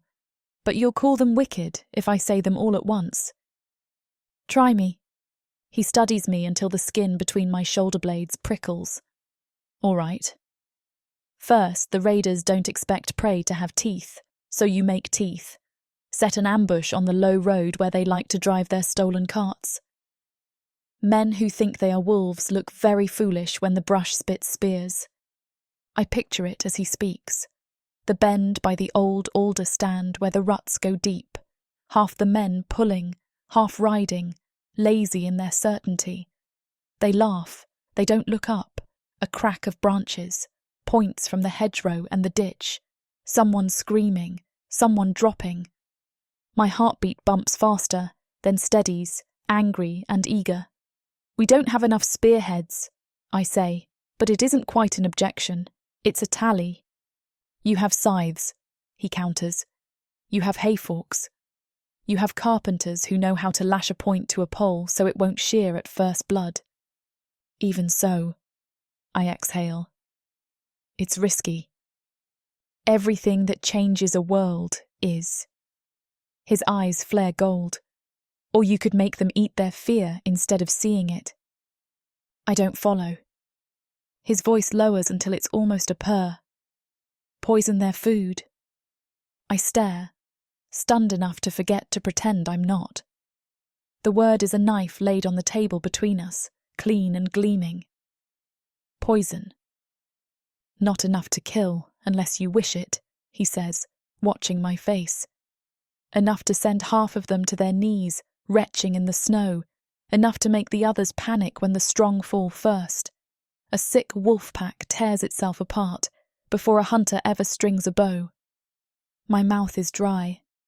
I think of the grain scattered on the meeting hall floor, of those smug flower prints. How? Grain they'll steal, he says. Wine they'll bully from a trader. A barrel passed along the low road with a friendly nod. You have women who know plants. You have men who snare foxes. Together they know more about dosing than they pretend. My tongue wets my lips. The taste of winter is on it, smoke and fear. You want me to be the one? He doesn't blink. I want you to stop pretending your hands were made only for stirring soup. Choose your prey. Choose your place. Make the world remember you bite. The rune light hums in my bones. I can hear my heartbeat, fast, hard, as if the stone is drumming it back to me. Outside this tomb, the wind will be shaving ice off the hills. In here, the air has thickened until it feels like the pause before lightning strikes. Ambush, I say slowly, feeling the shape of the word. Or poison. He inclines his head, solemn as a judge and twice as pleased. Comfort, my sweet Lirya, comes in many forms. Tonight, I'm offering you too. No, I say, and my voice cracks on it. The word feels brittle, like it might snap in half under his stare. I'm not poisoning anyone. I'm not starting a war in the Alderbend. Not tonight. Not... I draw a long, shaking breath. Not yet. For a moment, Clatu doesn't speak. He only leans back against the sarcophagus, the chains whispering faintly against the black stone, eyes half-lidded, making me feel studied down to the marrow. Then, slow as sap running, his mouth curves. Not mockery, not disappointment. Something worse. Not yet, he repeats softly, tasting the words. He lets them hang between us like a scent only he can smell. I'll wait. I'm not saying I will. I snap, though the heat in my cheeks makes the denial feel thin. I'm saying I won't. He tilts his head, the gold of his gaze catching the rune light. And I'm saying you'll be back. One day soon, you'll want something enough to take it, and you'll find me right where you left me. I roll my eyes, because the alternative is letting him see how the certainty in his voice threads under my skin. You don't know me. Little mortal, he says, so softly it's almost a caress. I know want. I've worn it longer than you've been alive. That tightens something low in me, and I hate that it does. I adjust my cloak, pretending I'm shielding against a draft. I should go. The sun will be up in a few hours. Wait! He straightens and steps forward, the weight of his presence closing the space until the air feels thick. His hand, half solid, half shadow, emerges from the folds of his projection. Resting in his palm is a small disc of beaten copper, no bigger than a coin, etched with a looping pattern that seems to shift when I look at it too long. A thread of deep red cord runs through a hole at the top. I frown. What's that? A favour. His tone is idle, but his eyes don't leave my face. A minor charm. Keep it against your skin, and your fingers won't blacken in the frost, no matter how long you work in the fields. I hesitate. Magic costs something. Everything costs something, he says with a shrug. This costs you nothing now. You'll pay when you decide you owe me.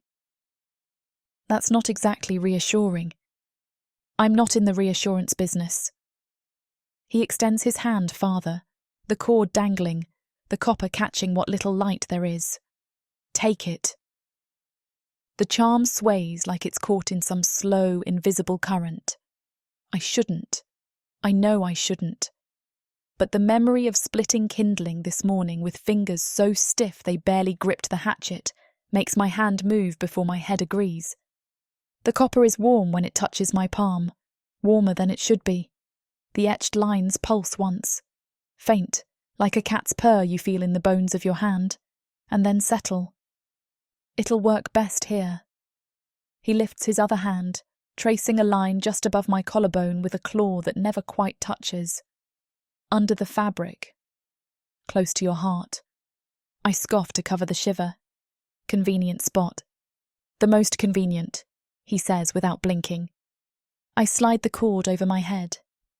The copper settles against the hollow at the base of my throat before I tug it down under my dress. It sits there, a tiny weight against my skin, radiating that strange, steady warmth. It doesn't mean anything, I mutter. Of course not, Dec says, and the smile that comes with it is far too pleased. Not yet. I turn to go before he can make another not yet sound, like a promise I'm already keeping. The runes dim behind me as I make my way toward the tunnel's bend, the cold air of the night waiting to slap my cheeks. But the warmth at my throat stays, stubborn as breath, and I don't take it off.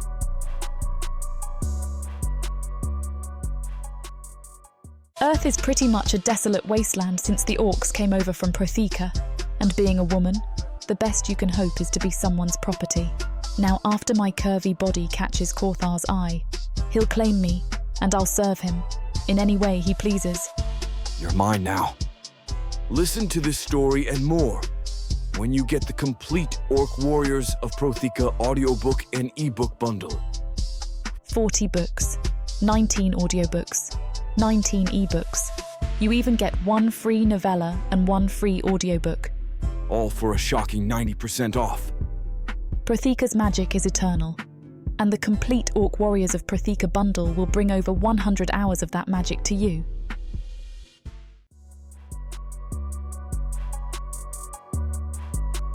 Chapter 6. To Clatu. She's wearing me. The thought coils around my mind the instant she leaves, uncoiling slowly, luxuriously, every time I picture that copper disc pressed warm against her skin. The charm may be small, but it's mine. My magic, my mark, and she's chosen to keep it there.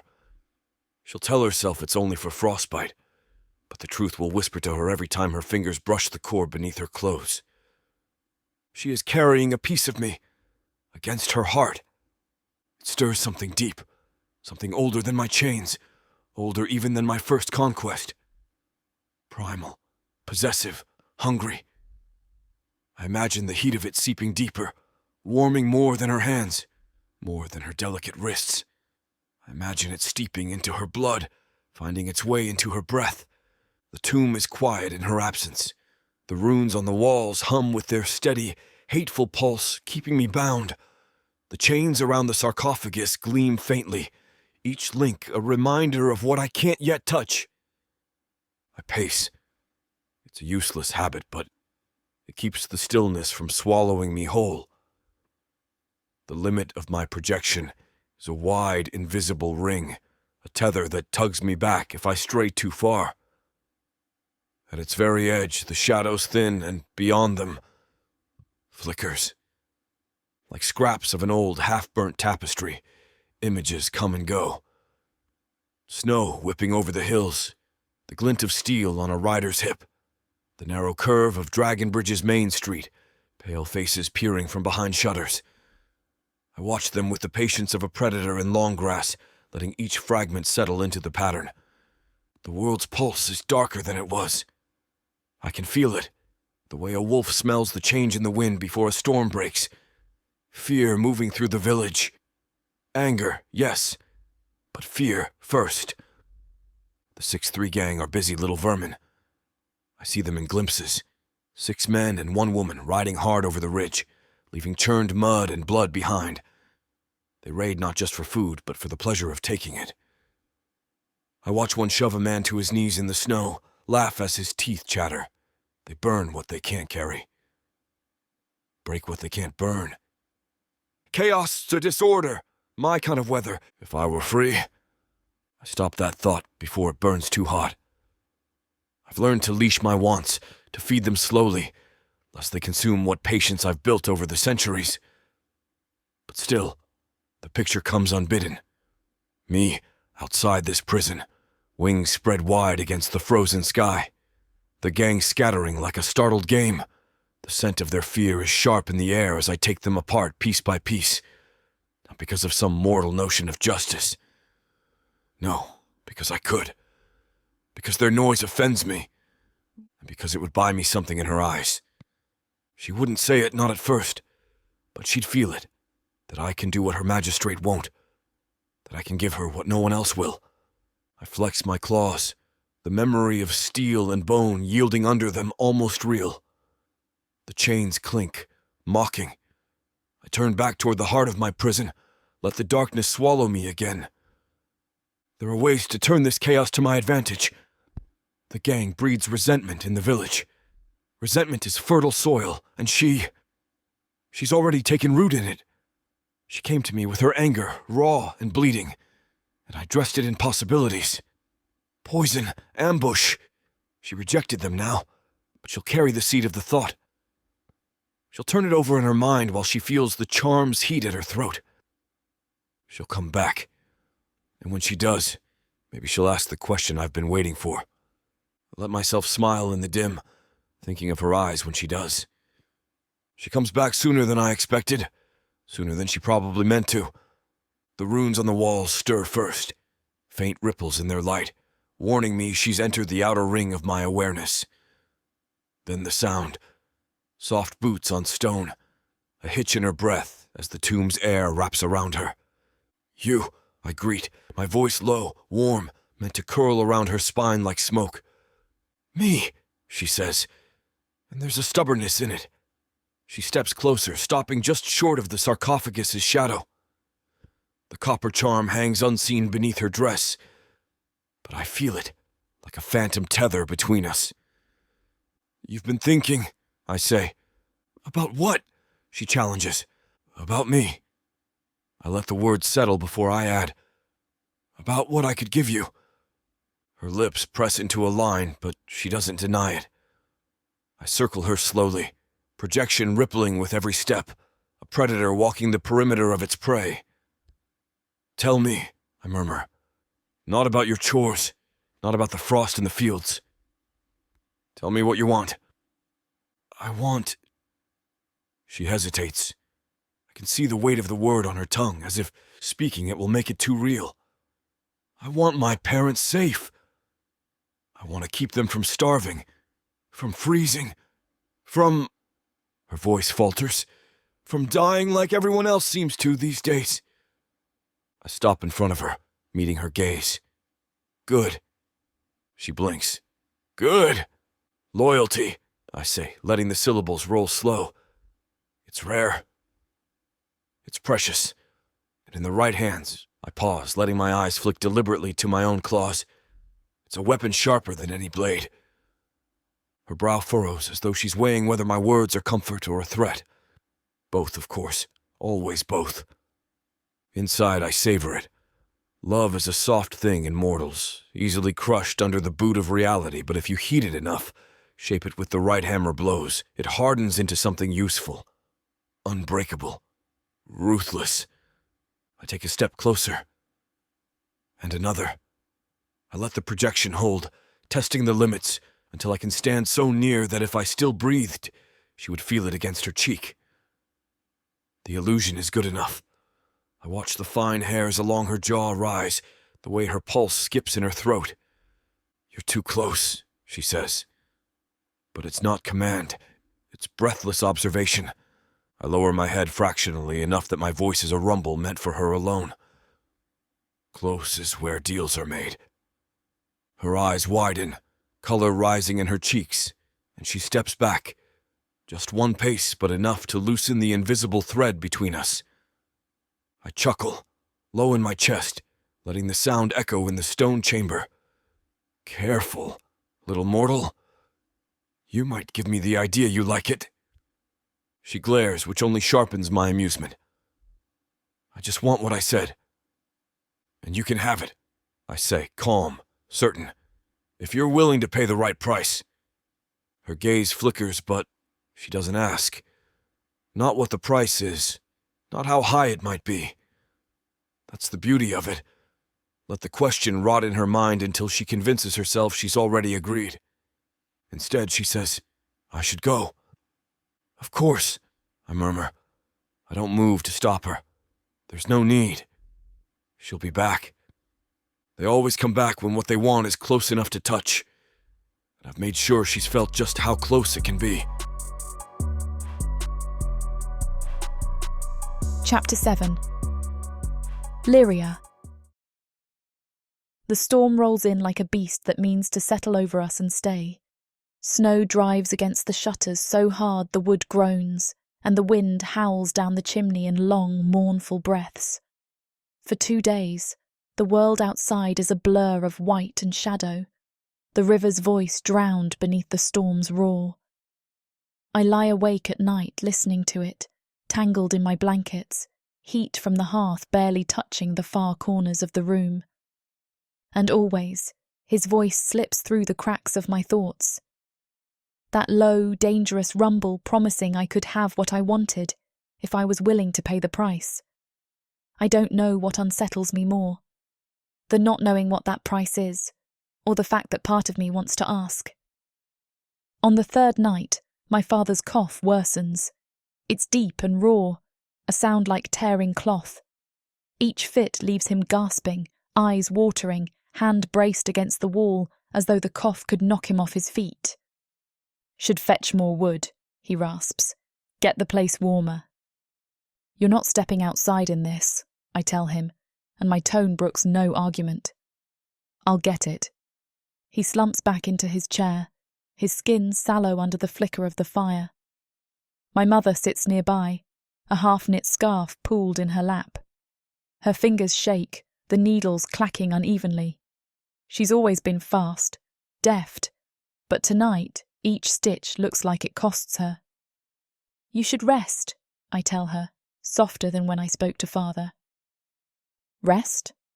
She forces a smile, but it's thin. "And let the cold win?"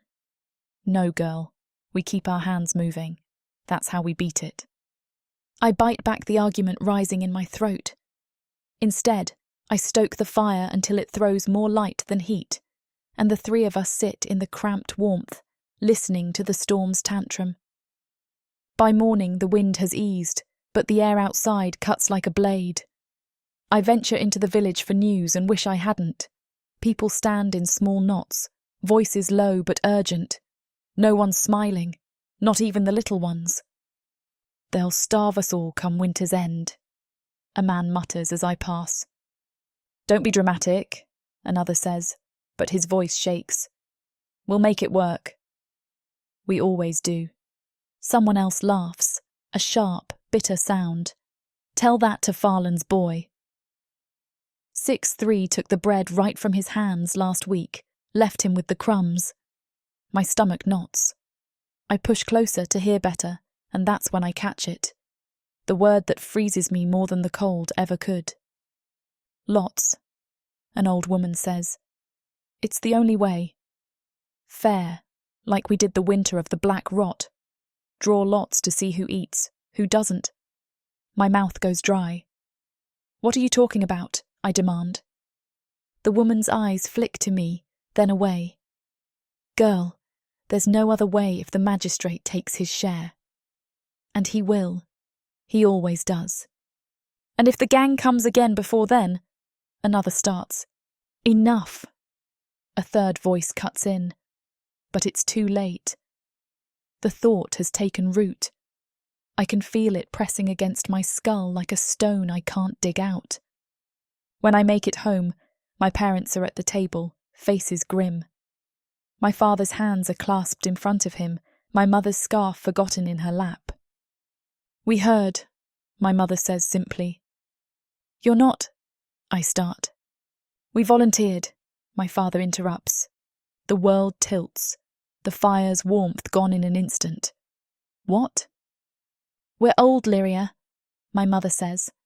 Her voice is steady, but her eyes glisten. "We've lived our lives. It should be the young ones who get through this, not us." "No," I snap. "Absolutely not." "It's our choice," my father says, his tone final. "Don't you start making it harder." My chest tightens until I can barely breathe. I want to shout, to slam my fists into the table, to tell them they're cowards for even thinking this. But the words stick. They're not cowards. They're doing what they think is right. That's what makes it worse. When they finally retreat to their bed, I stand in the middle of the room staring at the dying fire. Panic claws at my ribs, hot and sharp. The thought of them starving while I live, it's unthinkable. I wrap my shawl tighter and stare at the door. The storm may have passed, but the path I'm thinking of walking is darker than any blizzard. And I know exactly where it leads. The wind has teeth tonight. It bites every inch of exposed skin, howls in my ears, rattles the bare branches overhead like bones knocking together. Sleet needles my cheeks and seeps into my shawl until it hangs heavy, dragging at my shoulders. Each step toward the hills feels like wading through wet sand, my skirts plastered to my legs, my boots filling with icy water. I shouldn't be out here. No sane person would be. But sanity left me the moment my parents told me they'd drawn their own line in the snow. That they'd let themselves fade so others could survive. that I should accept it. I won't. By the time the sinkhole yawns before me, my fingers are stiff claws and my lips are numb. The descent is clumsy, half sliding, half scrambling. My skirts snag on the stone and rip, cold air licking the skin beneath. The moment my boots hit the cavern floor, the warmth hits me. Not heat exactly, but the sense of it, thick as breath against my skin. Shadows curl along the walls like they're alive, drawing me toward the black sarcophagus in the centre. The chains across it glimmer dully, wet with some kind of sheen I can't name. He's there. Of course he's there.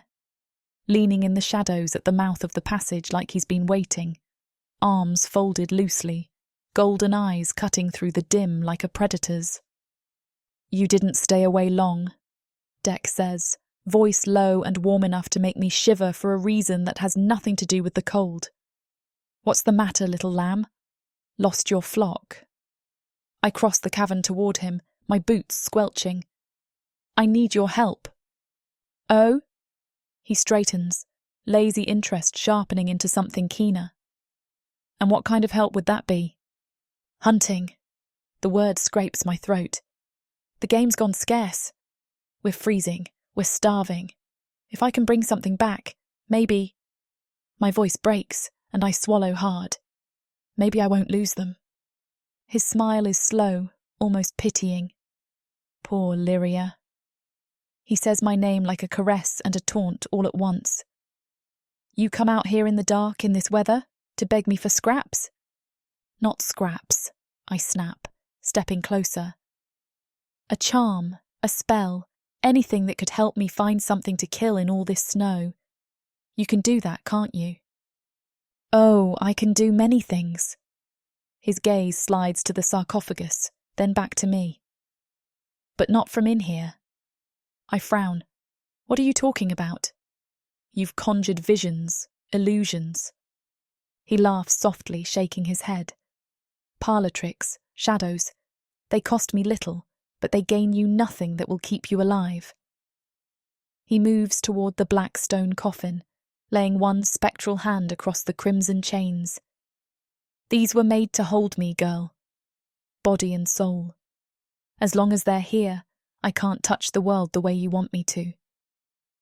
"Then, what would it take?" For a moment, silence stretches between us, broken only by the distant drip of water in the cavern. Then he looks up at me, eyes molten gold, smile curling slow. The seal was crafted to be opened only by innocent blood, given freely. I blink, the words tangling in my mind. Innocent blood. He tilts his head. "You haven't killed, have you?" "Not in malice, not in war." "No," I breathe, my voice trembling. "Of course not." "Then yours would do nicely." He says it almost gently, like he's telling me a secret. "One drop, and I could give you more than a bow that never misses, more than warmth in your hands. I could give you the means to make sure no one ever dares touch what's yours again." The sleet dripping from my hair patters against the stone at my feet. My heart hammers so loud I'm sure he can hear it. His words hang there between us, heavy and hot, and I realise I'm leaning closer without meaning to. It takes me a moment to understand what he's saying. "You mean mine?" My voice sounds too loud in the cavern, too sharp, like it might break if I push it harder. Dec's smile doesn't widen, but it deepens, like I've just said the most pleasing thing he's heard in centuries. "Of course I do." The wind above the sinkhole moans, carrying snowmelt and grit through the passage. Down here the air feels heavy, still. My breath fogs between us, curling around the space where his form looks solid, but isn't. "You're out of your mind."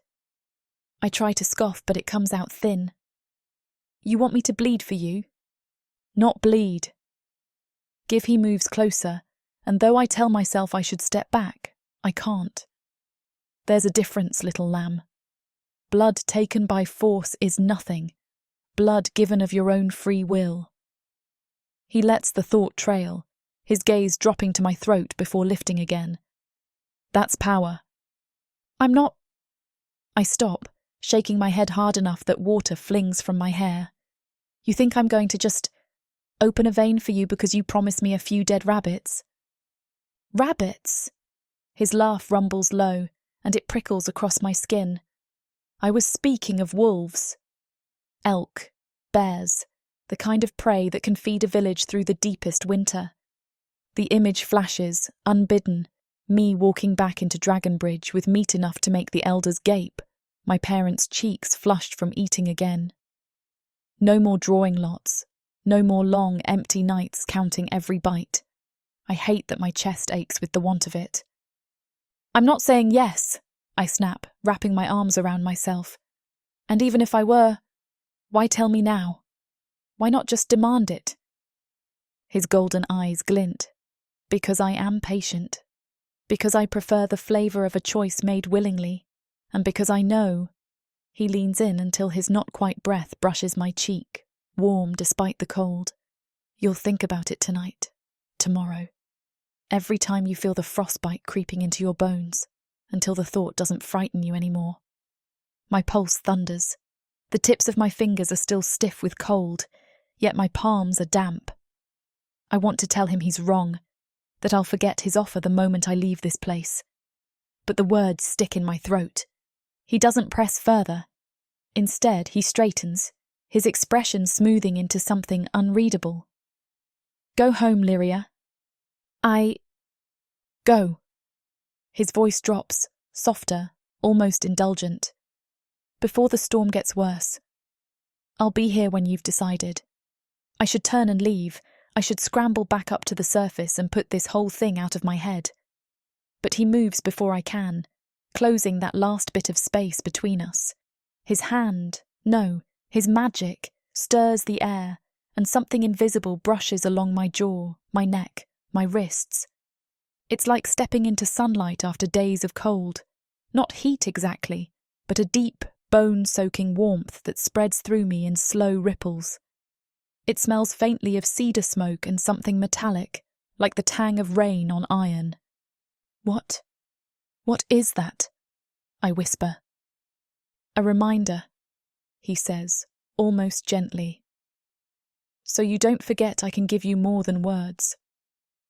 The sensation fades, leaving my skin tingling. I touch my cheek as if I might feel it still there, but there's only the chill of my wet gloves. I take a step back, then another. His eyes follow me the whole way, their gold catching the dim light from the runes. You don't understand, I tell him, though I'm not sure if I mean him or myself. I can't.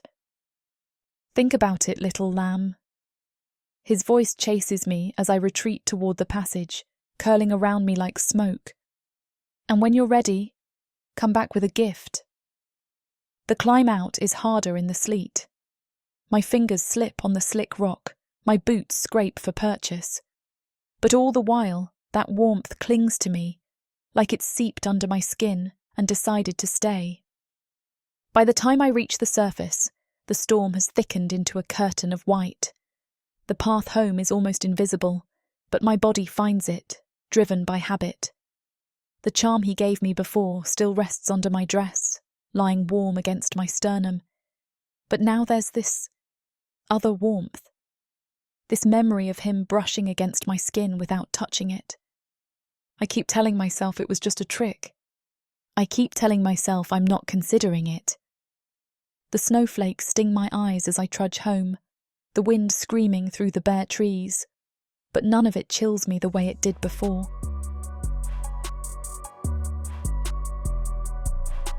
Chapter 8. Clatu. The storm drags its claws over Voig, and still her heat lingers in my tomb. I can taste it in the air, salt and winter, and the faintest thread of copper, like the ghost of a cut that hasn't yet been made. She leaves with her jaw set, but the decision is already fermenting behind her eyes. Desperation is a fine yeast. It makes choices rise in the dark. All I must do is let her believe the dough is hers. I stand at the limit of my tether and watch the world strobe past in ragged glimpses. Snow blown sideways, door banging open, then shut, then open again in the gale.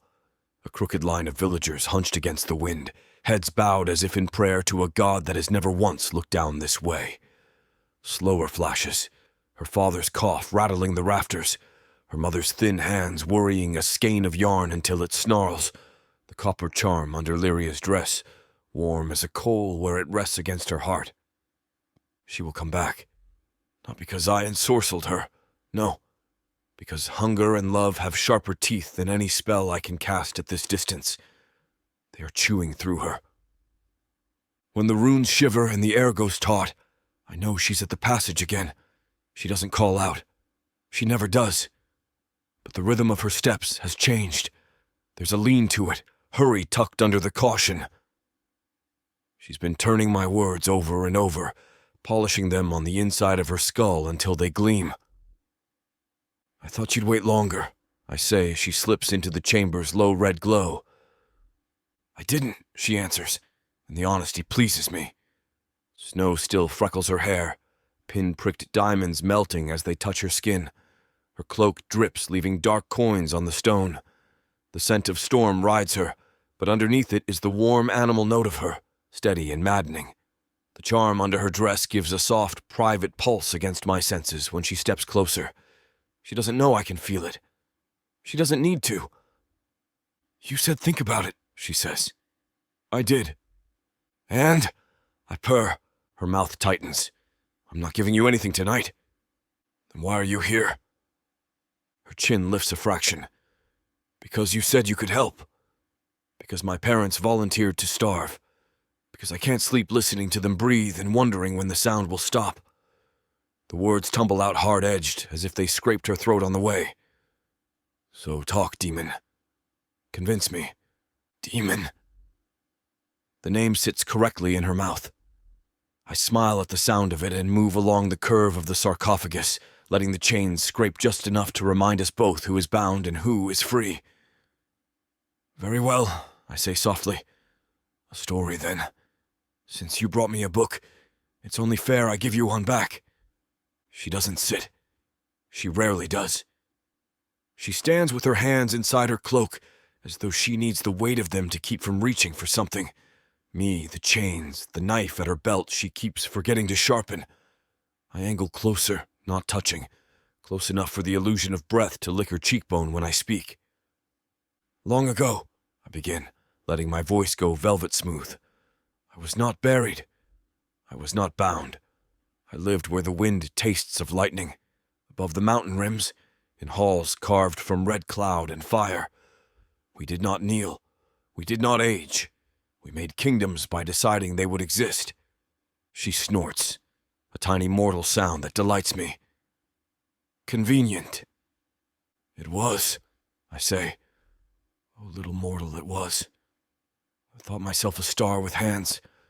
I turn my head so the rune light pours across my face, gilding the edges of my horns, catching in my eyes until they burn like coals stoked to life. And then I learned about envy. Her attention catches like cloth on a thorn. From who? From those who called themselves my kin. I let a laugh curl and die, no humor in it. They liked me well enough while I fought their wars. While I tore down cities they pointed at, while I burned what they were too delicate to light. But when I decided to build, when I said, "This will be mine and it will be better," they remembered suddenly that I was dangerous. What did you build? She asks before she can stop herself. Order, I say simply. A place with rules that serve those willing to risk rather than those born with the loudest last names. A place where hunger was a lever to be used, not a leash to be yanked. Where a farmer's daughter who could hold a bow steady might command a battlement in a week if she could survive the day. I let the picture bloom in my tone, lush and tempting. Where the men who dragged tribute out of their neighbors choked on it. Her breath comes a touch faster. She pretends she's not imagining it. She is. They didn't like that, I continue. They whispered tyrant because I wanted a throne that wasn't theirs. They whispered mad because I asked them to stop petting their fears and start feeding their teeth. And when whispering wasn't enough, they did what cowards always do in the end. I tap the chains. The red sigils shiver in answer. They buried what frightened them. So you're innocent. There's a knife's edge of skepticism. She's careful not to hone too sharp. Innocent? I roll the word in my mouth like it might be a foreign fruit. No, not by any measure you've been taught. But wronged, Lirya? Oh yes, I let the truth show in the way my voice roughens. A scraped place I don't bother to hide. Wronged by small men with pretty rings, by councils that wanted a weapon, not a will. Her gaze holds mine a heartbeat too long and then skitters away, guilty of nothing more than belief. Why, tell me this. So you stop pretending you're bargaining with a monster under a bed. I glide closer again until faint warmth paints her cheek. You're bargaining with a king who had his crown nailed to his coffin because he frightened the courtiers. She flinches at King, then swallows. You're very good at stories. I had time to practice. I tip my head, studying the pulse in her throat. What do your stories say about you? That I'm a fool to be here, she says. Then, quieter, that I want something I might not be able to live with. Protection, I prompt, letting the gold in my eyes glow brighter. For them. For you. For them, she repeats, stubborn. You don't get to make me into something else. I don't have to. I let a smile show, quick, knife bright, gone. You'll do that yourself the first time you choose to keep them warm even if someone else must go cold. Her hands twitch inside the cloak. You said the seal needs innocent blood, freely given. Yes. And you swear you can help us hunt. That you can give me the means. The words shake, not from fear, but from the strain of hope bolting in its traces. I can make a bow sing for you, I say, voice hushed, intimate as a secret shared under blankets in a childhood winter. I can call fire into wet wood and teach it to behave. I can put your eyes on a deer's heat through a whiteout so you don't waste an arrow. I can be a wall between your door and anything with teeth. I let each promise fall like a coin into her palm, heavy enough to count. And I can do more. But not from here. Silence floods the chamber, thick as oil. Far above, wind shoves at the world. Here, the only movement is the slow rise and fall of her breathing and the low, ceaseless thrum of the chains, like a heart too old to die. I lower my voice until it barely disturbs the warm pocket of air between us. Listen to me, Lirya. This choice, you will make it whether I exist or not. The village has asked for blood. The magistrate will take his tithe. The winter will take its share. All I am doing is offering you a chance to decide whose blood it is. She stares at the floor as if there's an answer etched in the striations of the rock. When she looks up, something new rides behind the blue. Fear, yes, but braided now with a stubborn dark spark. You're saying I can choose my devils? I'm saying you can choose your horizon, I counter. And who stands with you when you walk toward it? We hang there. Her breath ghosts my jaw. The runes throw red across her cheekbones like war paint. I keep my voice velvet, my eyes bright as forge gold.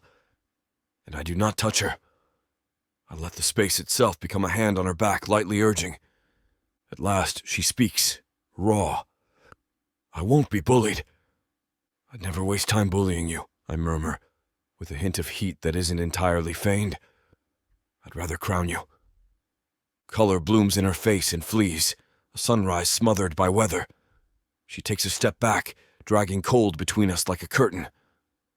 I'm not saying yes. Good, I say, and I mean it. Say yes to yourself first. Then come back and say it to me. Her jaw works. Somewhere far above, a shutter slams. The sound filters down as a flat wooden clap, like a judge's gavel concluding a case no one wanted to hear. She tugs her cloak tighter. I need to think, she says. Of course, I answer, soft as the underside of ash. Take tonight. Take 2. Listen to your parents sleep. Count the beans. Count the coughs. See which number runs out first. I let the cruelty show for a heartbeat. Truth wearing a blade's smile. Then smooth it away. When you're ready, bring me a gift. A drop. A choice. She turns. The charm under her dress brushes my senses again, warm and loyal. At the mouth of the passage, she pauses, just long enough to tell me the answer's decided in everything but name, then disappears into the weather. I stay where I am, the chains humming like angry bees, and savor the flavor of her resolve ripening. It tastes of iron and apple skin and a winter evening that wants to end. Soon, not because I command it, because she will. I do not have to wait long. By the next night, the runes stir like restless snakes, and the cold air that slips down into my tomb carries her scent, storm water, wood smoke, and the human ache that drives her back to me. She thinks she's coming to bargain. She's here to want. Lirya, I say, and her name falls warm into the space between us. Her cheeks are pink from the cold, her hands trembling under her cloak. She doesn't step closer right away, but her gaze does. Dragged to me, then to the sarcophagus, then back again, like she's trying to remember why she's supposed to be afraid. I've been thinking, she says. I know, I answer, smiling just enough to make her blink. And because you've been thinking, I want to show you something. Before she can argue, I let my projection shift, letting threads of my magic coil in the air. Darkness deepens, a rich velvet fold, and from it takes shape, slender, long-limbed, perfectly balanced, a bow. Not a crude stick strung with sinew, but a thing carved of dark, polished wood veined with faint silver, as if moonlight were trapped inside it. The string hums with potential, taut as a held breath. Her breath catches, and I know I have her. This is the bow I could place in your hands, I say, stepping closer until the runes light my chest and throat. And these... I lift my palm and a quiver appears, its mouth bristling with fletched arrows. Each shaft glows faintly red at the nock, a heart beating where the arrows should be. They do not miss. She laughs, nervous, unbelieving. There's no such thing. There's me, I counter, and extend the bow toward her. For a moment she doesn't move. Then her hands emerge from her cloak, fingers tentative, as though she expects the illusion to dissolve. But when her palms curl around the wood, I let her feel its weight, warm, alive, eager. The moment she grips it, the string sings a note only we can hear. It's beautiful, she whispers. It's yours, I say, watching her shoulders square as she draws it half back, testing the pull. The sight is better than any feast. The way her arms flex, the focus sharpening her gaze, the unguarded spark of pleasure when the bow seems to fit her. She's not thinking about her parents or the village, or her fear of me. She's thinking about the clean arc of a shot and the satisfaction of a target found. She lowers it reluctantly, tracing a fingertip over one of the silver veins. What's it made of? Blackwood grown in a place that hasn't seen frost in 10,000 years, I answer. Strung with the hair of a creature that can run faster than sound. Fed with blood and fire until it learned to obey. And with these arrows... I pluck one from the quiver, letting the faint red glow brush her wrist. You could stand in the middle of a whiteout and put a bolt through the eye of a hare before it even knew you were there. She swallows. That would keep us alive. I step behind her now, ghost light and shadow, my voice lowering until it brushes her ear. It would keep you alive. And those you choose to protect, my gaze slides over her hair, her neck, her shoulders. Tell me, little hunter, who would you feed first? Who would you let go hungry? Her fingers tighten on the bow. She doesn't answer, but she doesn't pull away either. Picture it, I murmur. The hills draped in snow. Your boots sinking to the ankle with every step, your breath steaming in the air. The rest of them cowering by their hearths, waiting for the magistrate's mercy. And you out there in the cold, no fear, no frostbite, no wasted arrow. You see a shadow move. The bow hums in your grip. You loose, and the deer falls before it even bleeds. You sling it over your shoulder, bring it home. and the others look at you like you've done something impossible. Her eyes close just for a heartbeat. I can almost see the scene unspooling behind them. You want that? I say, not asking. Her mouth opens, but all that comes out is a quiet, maybe. I step around to face her, the bow still in her grip. There is no maybe with something like this. Either you take the shot or you starve. I tap the curve of the bow with a claw. The silver veins flash briefly. This would make sure you never starve again. Her gaze drops to the weapon, then back to me. And all I have to do is free you. I tilt my head. All you have to do is decide what you're willing to give to keep what's yours. We let the silence sit between us, taut as the bowstring. Her knuckles are white around the grip. The rune light paints the weapon's dark wood in red and black, and she looks like she belongs here, in this tomb. In my shadow, with her pulse quick under her skin. Then she exhales and offers it back. It's not real. Not yet. I take it from her, letting my fingers brush hers just enough for the phantom warmth to pass between us. The illusion dissolves into shadow, leaving her empty-handed. But it could be. She licks her lips, glancing once toward the tunnel mouth. You make it sound so easy. It is easy, I say, my voice low and steady. It's just the living with it afterward that's hard. Her eyes meet mine then, and there's something in them. Fear still, yes, but tangled with want, curiosity, the faintest taste of surrender. I smile slowly. Go home, Lirya. Think about the shot you could take. Think about the blood on the snow and the fire waiting when you return. When you're ready to feel this bow in your hands for real, you'll know what to do. She nods almost imperceptibly, then turns away. But I see it in the set of her shoulders. The net I've been weaving is pulling tight. And she doesn't even try to wriggle free. There it is, the word I've been waiting for. I'll do it. It slips from her like a confession, soft and trembling, but still a choice. Triumph lances through me, sharp and clean, hotter than any fire I can summon. The sound of it is better than the snap of a bowstring, better than the hiss of steel through flesh. It's victory. I step forward, close enough that the runes along the sarcophagus flare in response, their light crawling over my projection like serpents tasting the air. Say it again. She swallows, and there's defiance in her chin, but not in her voice. I said I'll do it. The chains coil tighter, sensing what's coming. The seal is a living thing, after all. It can taste the shift in the air, the way her decision tilts the balance. Then come closer, little lamb. Her boots scrape over the stone, slow steps echoing in the tomb stillness. The air is colder near the sarcophagus, the magic of my prison drinking the warmth from her skin. Her breath comes faster, fogging between us. You said it had to be given freely, she says, and the tremor in her tone is equal parts fear and stubbornness. I nod once. Willingly. No force, no tricks I let my smile deepen. But I never said it couldn't be coaxed. Her glare almost makes me laugh, almost.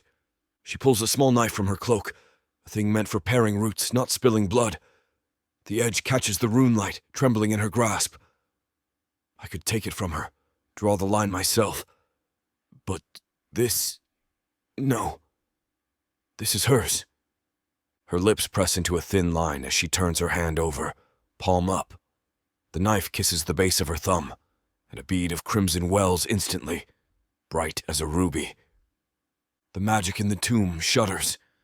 I smell it before it hits the stone. Iron and salt, yes, but layered with something sweeter, rarer. The blood of innocence is not mild. It is a banquet for creatures like me. My projection wavers, my form almost solid from the sheer pull of it. The first drop splashes onto the black lid of the sarcophagus. The runes shriek. There's no other word for it, flaring so bright the shadows are driven into corners. The air vibrates against my skin, tasting of storm and hot metal. She flinches. What's happening? Freedom, I growl. For me! And for you, if you'll take it. More blood follows, sliding down the carved grooves, feeding the ancient hunger built into this stone. The crimson chains rattle, their links shivering like they know they're about to die. Suddenly a sound comes. Crack! It's a sound like ice breaking on a frozen lake, sharp and deep enough to rattle the marrow. One chain snaps, then another and another, until they're all falling, clattering against the floor like dead serpents. The sarcophagus lid shifts under its own weight. The air pours in, stale and sweet, smelling faintly of the incense my jailers used centuries ago to mock me. I draw my first real breath in longer than she could fathom. The projection collapses into me as my body rises, red skin steaming in the cold, muscles stretching under the black hair that dusts my arms and chest. My horns scrape the low ceiling. My claws flex, carving lazy grooves into the stone. I stand, all 7 feet of me, and the tomb suddenly feels much too small. Lirya stumbles back a step. Her eyes are wide, not just with fear, but with the same pull she's been feeling since the first moment she saw me. Now she sees the truth of me. Now she sees the thing she's unchained. I roll my shoulders, wings unfurling with a sound like tearing silk, their membranes catching the light before folding back close around me. My tail flicks once, the point dragging over the floor. Every inch of me sings with the sensation of being whole again. My fire, my strength, my magic, mine. I look down at her, and my smile this time is not the smooth, coaxing thing I've shown her before. It's teeth and hunger and ownership. You've done well, little lamb. My voice is a low, satisfied rumble that makes her shiver. Now let me keep my end of the bargain. Her gaze flickers over me like she's not sure where to rest it. On the claws, the horns, the chest, the eyes. I drink it in. I step past her toward the mouth of the tomb. The magic that used to stop me is gone, torn to shreds. I could walk out into the snow right now, stretch my wings, taste the wind. But not yet. First, there's her. I turn back, one clawed hand lifting to brush, not quite touching. The place on her chest where my charm lies beneath her dress. You wanted to hunt, I say. You'll hunt. And you'll bring home more than they've ever seen. Her lips part to speak, but I'm already summoning it. The bow I showed her before, only this time there's nothing illusory about it. The blackwood gleams, the silver veins pulse faintly with life. I set it in her hands, feel the way she grips it like it's an extension of her own arm. Yours, I murmur. No tricks. She looks down at it, then up at me, and the fear dims, replaced by something else entirely.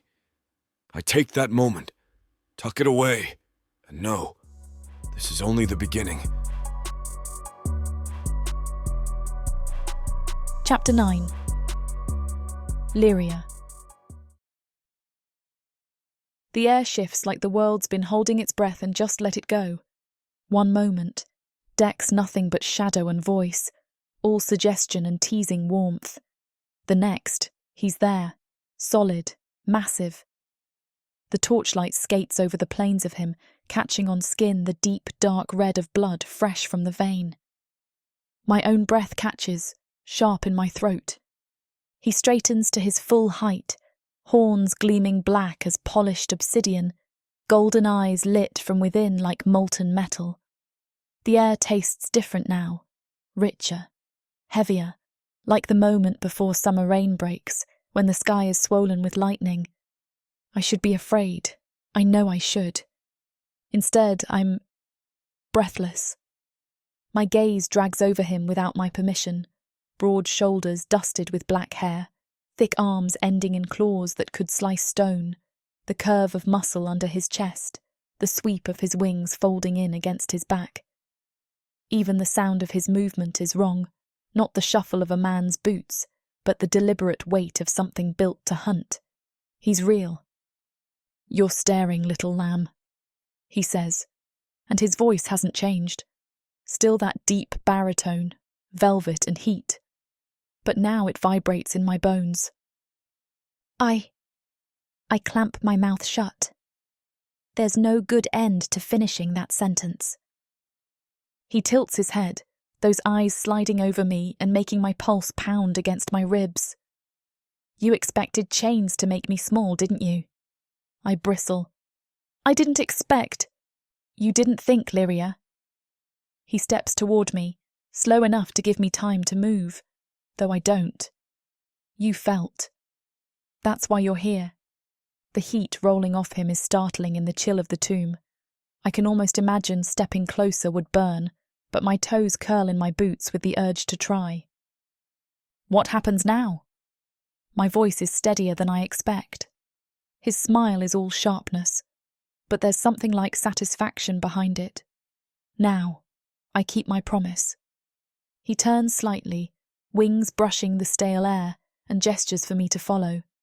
His tail flicks lazily, but I can feel his awareness on me even when he's not looking directly at me. The sarcophagus sits behind him, cracked and empty, chains in a heap like dead snakes. A part of me keeps whispering that I've done something dangerous, something I can't undo. Another part, the louder one, feels like the frost in my veins has melted for the first time in weeks. Come, he says, and the word is less an invitation than command. I step up beside him, close enough that my shoulder nearly brushes his arm. The heat pouring off him is intoxicating in the cold, and I breathe in without meaning to. Smoke, iron, something darker, spiced and strange. My heart's thudding so hard I can hear it in my ears. I should be thinking about my parents, about the village, about the fact that I've just released something that probably belongs in every cautionary tale I grew up with. But my thoughts keep circling back to the way he fills the space now, how he makes the very air feel different. His gaze flicks down at me, that golden heat pinning me in place. You wanted to feed your people, he murmurs. You will. You'll see what it means to hunt with strength at your back. I nod, even though the words feel like they mean more than they should. We stand there for a moment in the glowing rune's fading light. My hands tighten around the bow he gave me. It feels warm in my grip, like it's part of me already. He notices, of course, and the curve of his mouth changes, satisfied. You're not afraid, he says finally, not a question but an observation. I open my mouth to argue, but the truth gets there first. No. His smile is slow, dangerous, and it sinks deep into me. Good. The bow fits my hand like it's always been mine. Smooth blackwood, veins of silver tracing patterns my eyes can't quite follow, and warmth, real warmth, radiating up my arm. The weight is perfect, balanced so I barely feel it when I lift it. Deck's claws brush my fingers as he steps back, a ghost of contact that lingers far longer than it should. Draw it, he says, voice curling low and certain, and you'll never miss. We leave the tomb behind, the cold biting instantly through my cloak. Snowflakes the size of copper coins drift down, catching in my hair. The forest around us is quiet, but for the crunch of our steps, my boots sinking deep, his hooves cutting cleaner, heavier. He moves like the cold is nothing to him, wings tucked, tail swaying lazily, golden eyes catching the dim light. I keep glancing at him, still half afraid I'll blink and find he's only shadow again. When he stops, it's without warning, his hand lifting for silence. He tilts his head, listening, then points toward the tree line. I see it, a hare, brown fur almost hidden against the snow, ears twitching. My breath hitches. Go on, Deck murmurs. The bowstring hums under my fingers as I draw it back. The arrow glows faintly, a pale shimmer against the grey day. I aim, exhale, loose. The hair drops instantly, clean through the heart. A laugh breaks from me, sharp and breathless. I didn't even... You aimed. He cuts in, but there's amusement in his tone. That's all you need to do with my gifts. We keep going, and it's the same every time. Snow grouse, a young buck, another hare. Every shot is perfect, no hesitation, no miss. The kills are clean, almost merciful. Dec carries them without complaint, the buck slung over his shoulder like it weighs nothing, the smaller kills hanging from one clawed hand. There's no blood on him. Somehow he manages to keep it all from staining the deep red of his skin. As the day wears on, the cold starts to seep through me. My toes are numb, my fingers ache even with the charm tucked under my dress. My breath fogs in thick clouds, stinging my throat. I glance at him. "Can you make fire?" He smirks, slow and wicked. "Not in this wind. I can't fight snow that is wet and air this thin." "Then we'll freeze," I mutter, hugging my arms around myself. "Not necessarily." He steps closer, so close the heat coming off him is startling after hours of cold.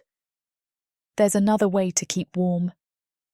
His voice drops on the last word, curling around it until I can almost feel the shape of it against my ear. I blink up at him, heart thudding.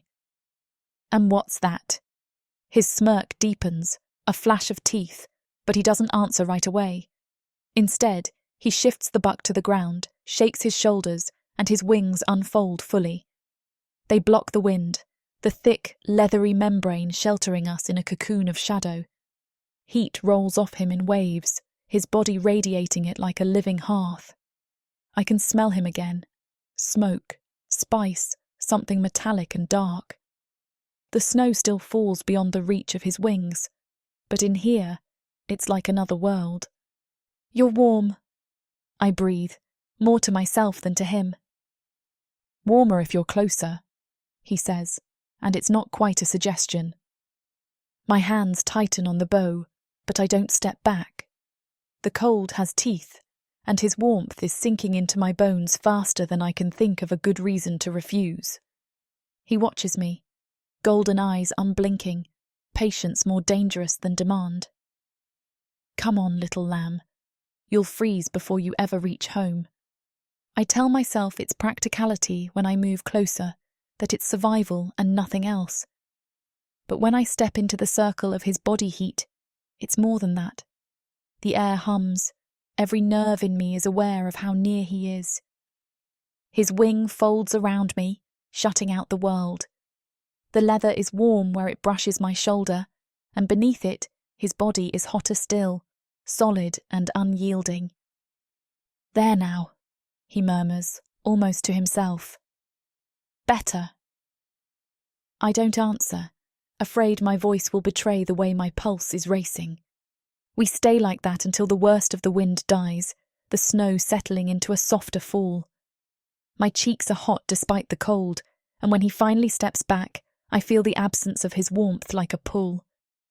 He picks up the buck again, as if nothing's happened, and says, "Let's get you home before your little village thinks the wolves have taken you." I nod, but my hands are still tingling, not from frostbite, but from the memory of his heat. We try to make for the village, truly we do. But the sky keeps emptying itself, and the snow goes from soft to blinding in a blink. The world turns into a white wall pricked with ice needles, my lashes sticking together, my breath burning cold in my throat.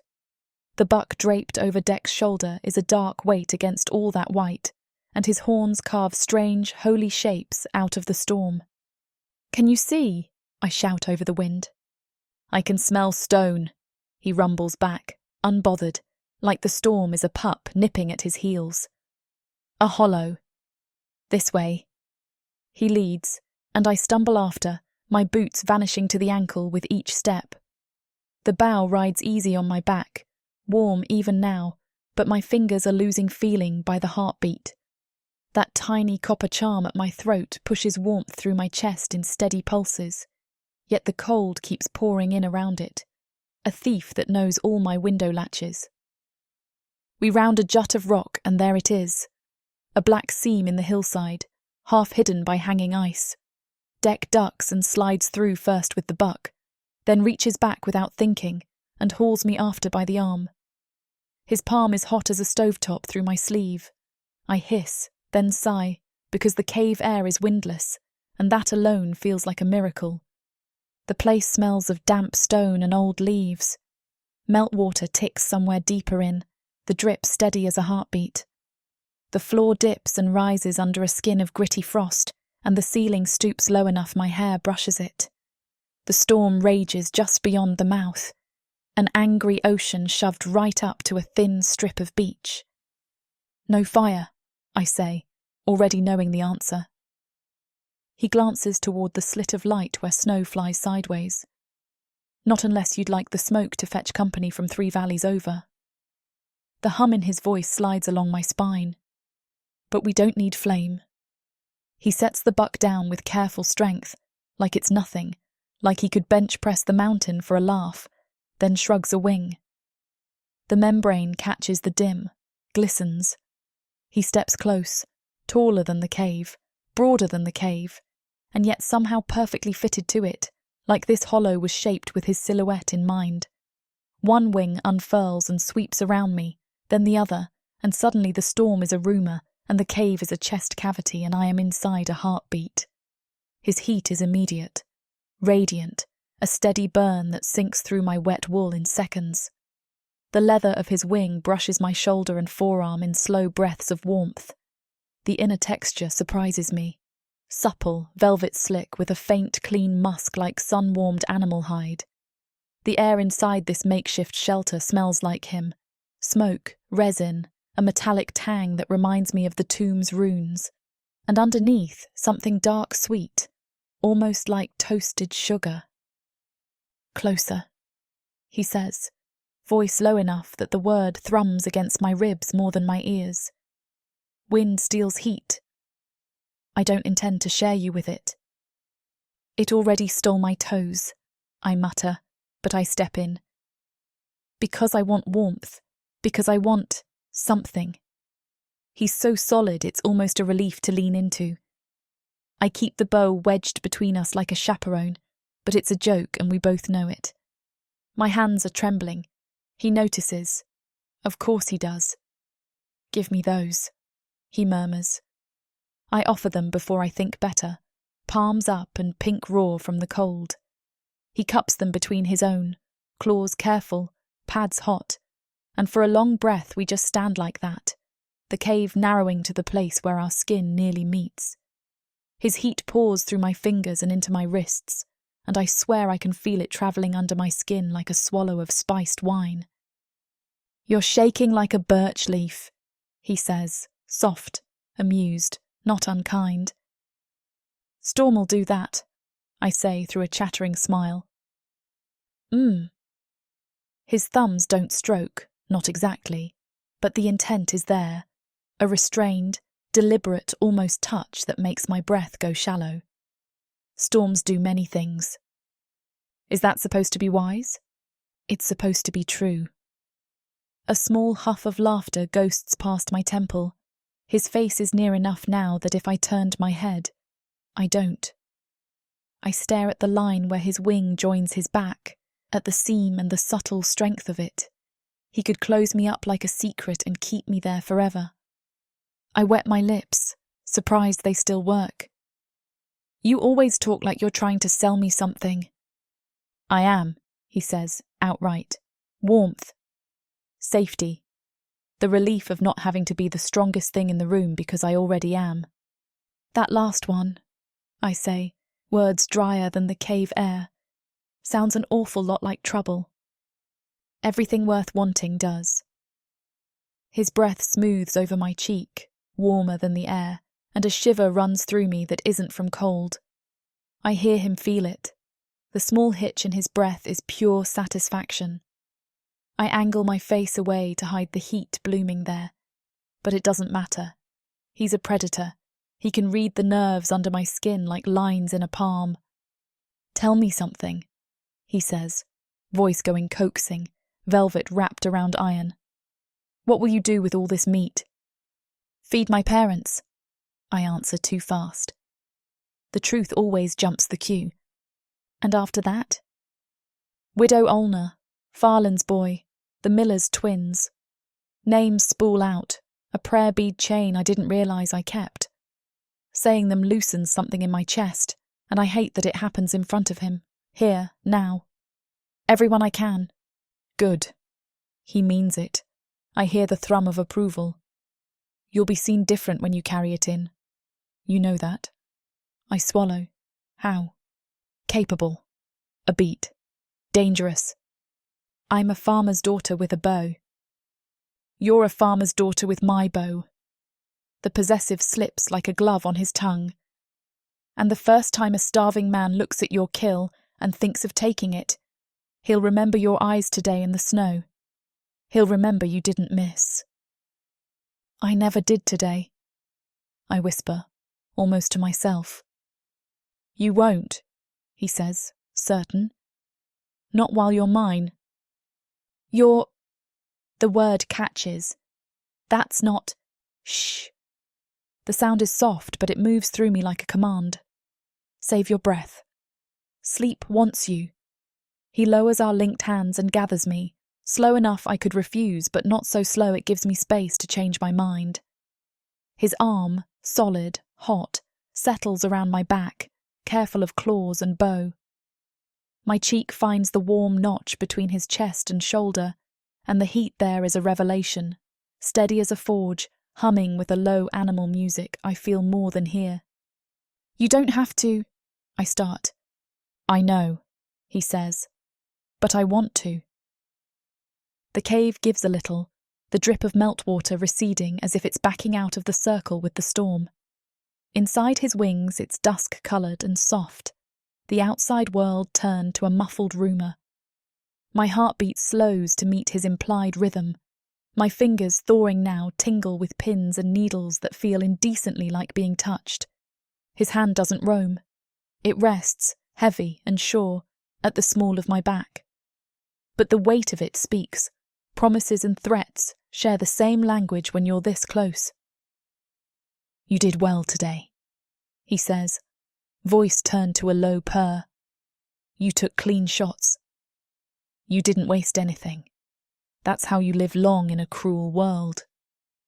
Praise from a demon, I mutter, but it comes out drowsy. From a king, he corrects, amused. Sleep, little hunter.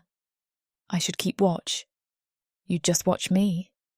He lets that sit, smug and wicked. Sleep. I don't... A yawn ambushes me, opens my mouth without permission. Heat floods my face. Fine. Just a little. Just a little, he echoes, making it sound like a promise I intend to break. The copper charm warms in a pulse against my sternum, heat answering heat. His scent threads through everything. Smoke, resin, iron. And when I breathe it deep, it settles the wild parts of me, and that scares me, and I am too tired to be properly scared.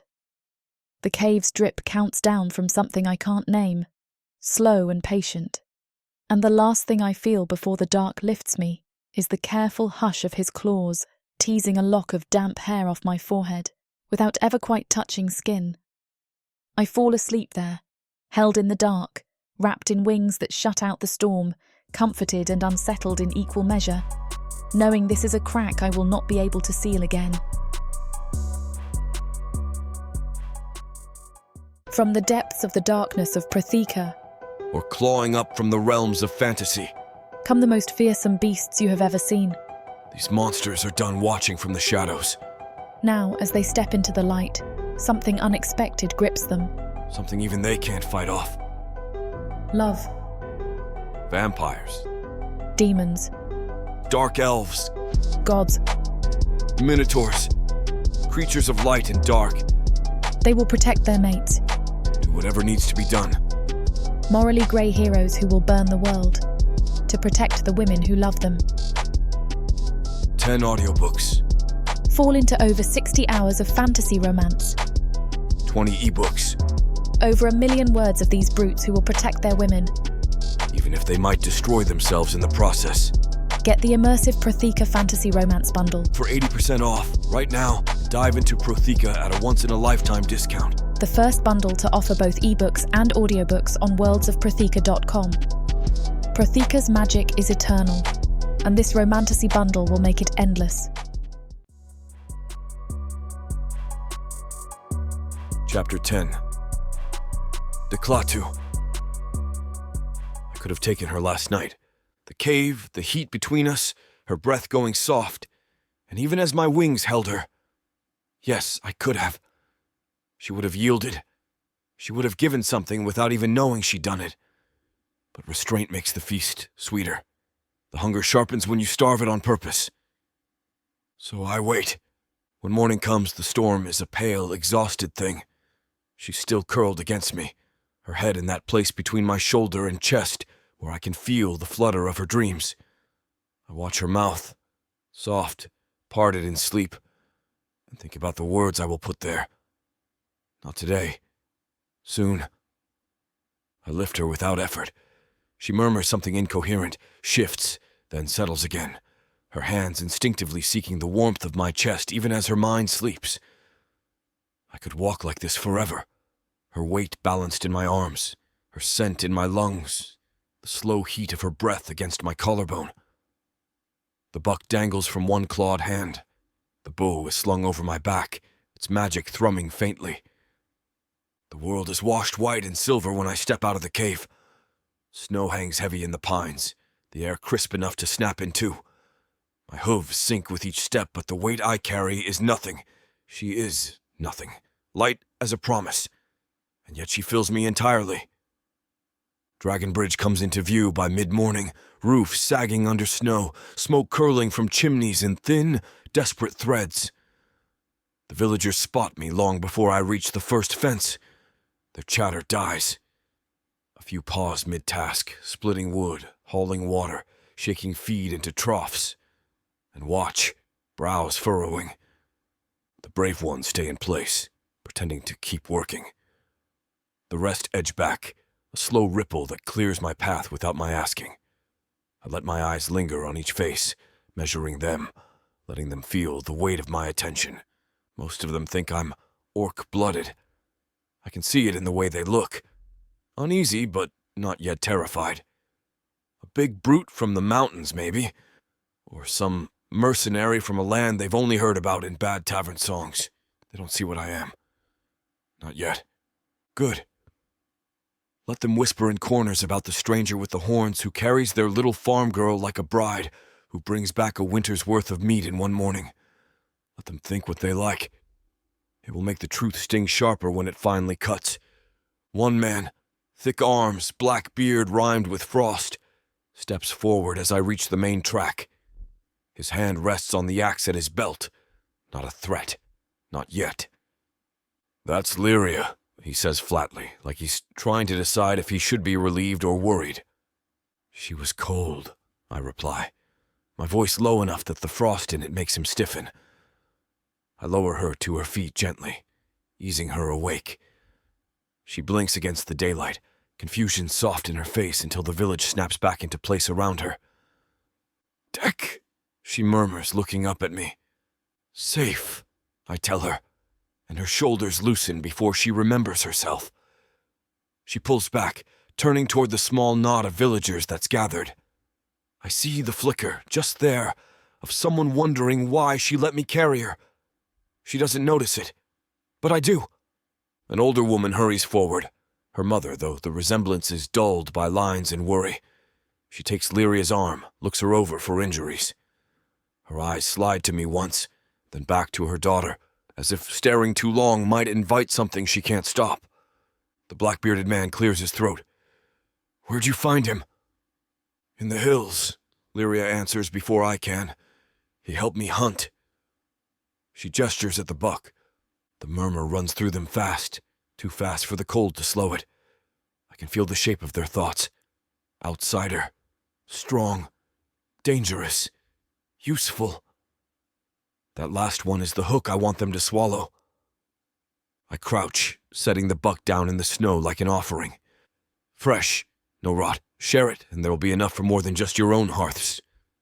The black-bearded man hesitates, eyes darting to the others.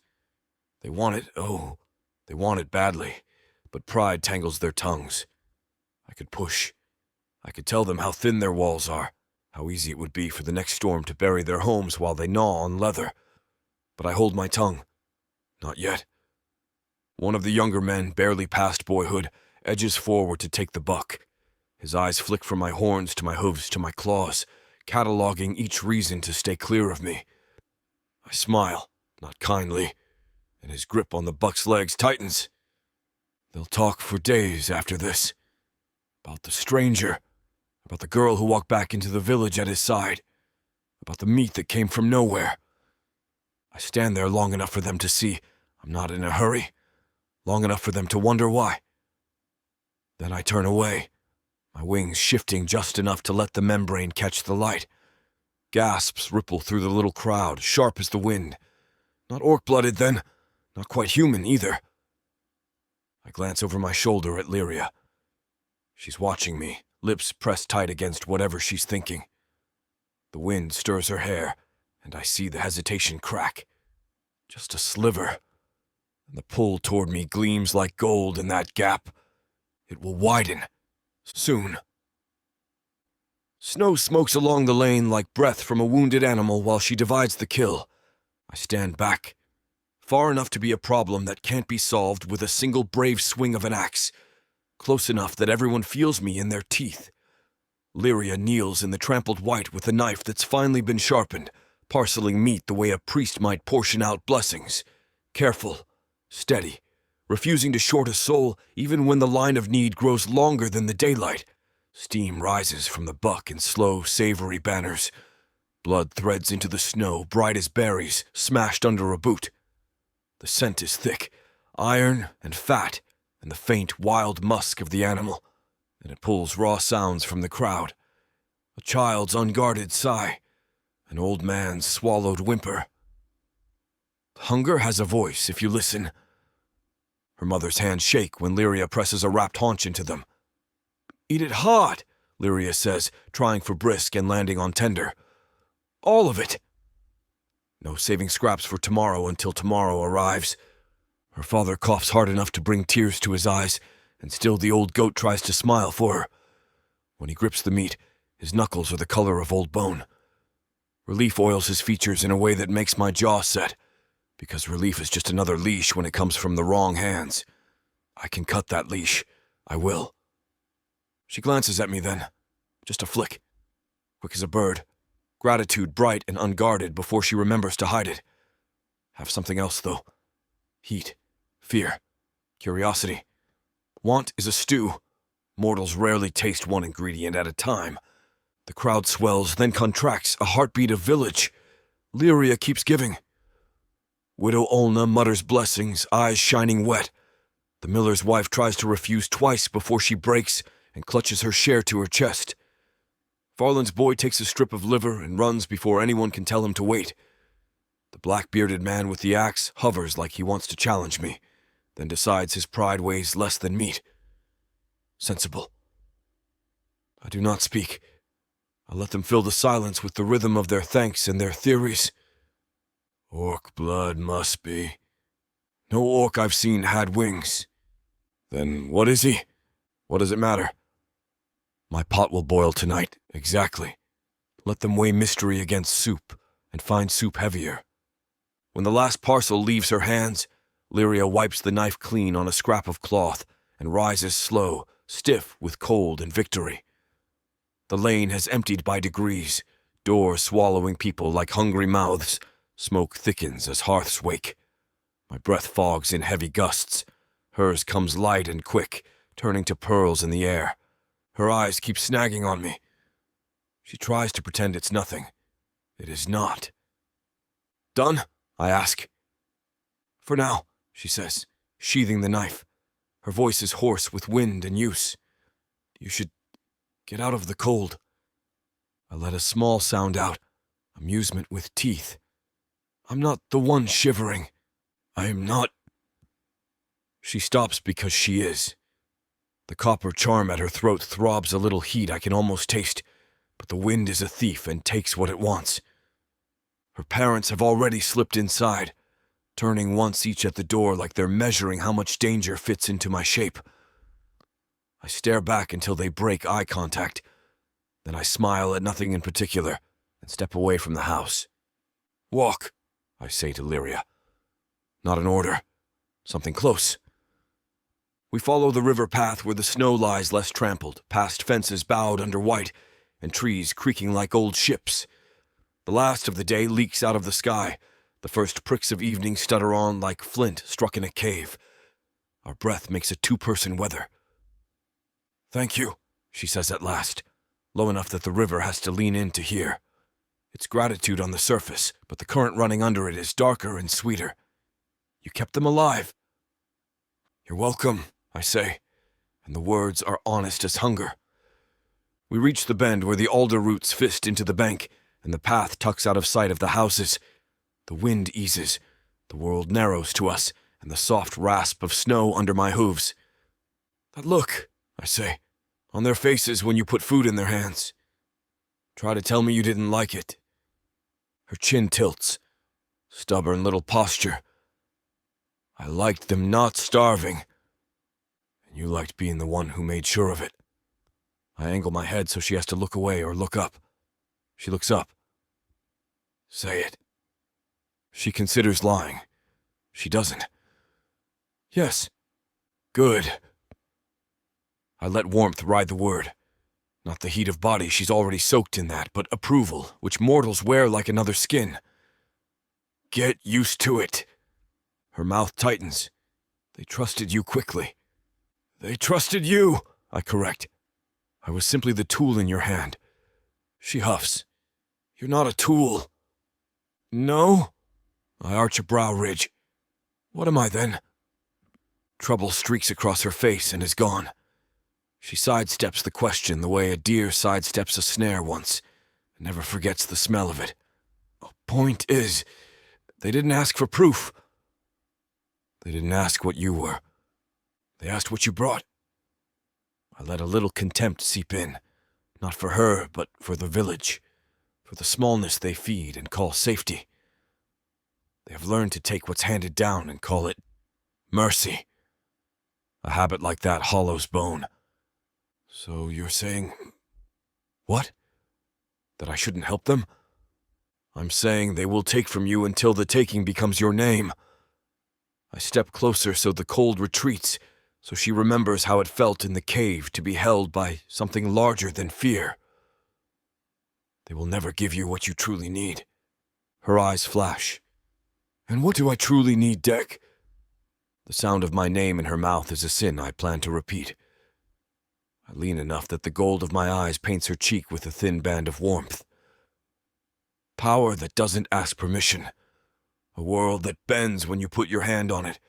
A circle of heat that belongs to you even when the storm claws at the door. She swallows, and the line of her throat moves like a promise. "That sounds like a crown again," she says, trying for dry and landing near hungry. "If a word fits," I murmur, "I'm not a queen." "Not yet." She glances away, toward the village roofs huddled like backs against the wind.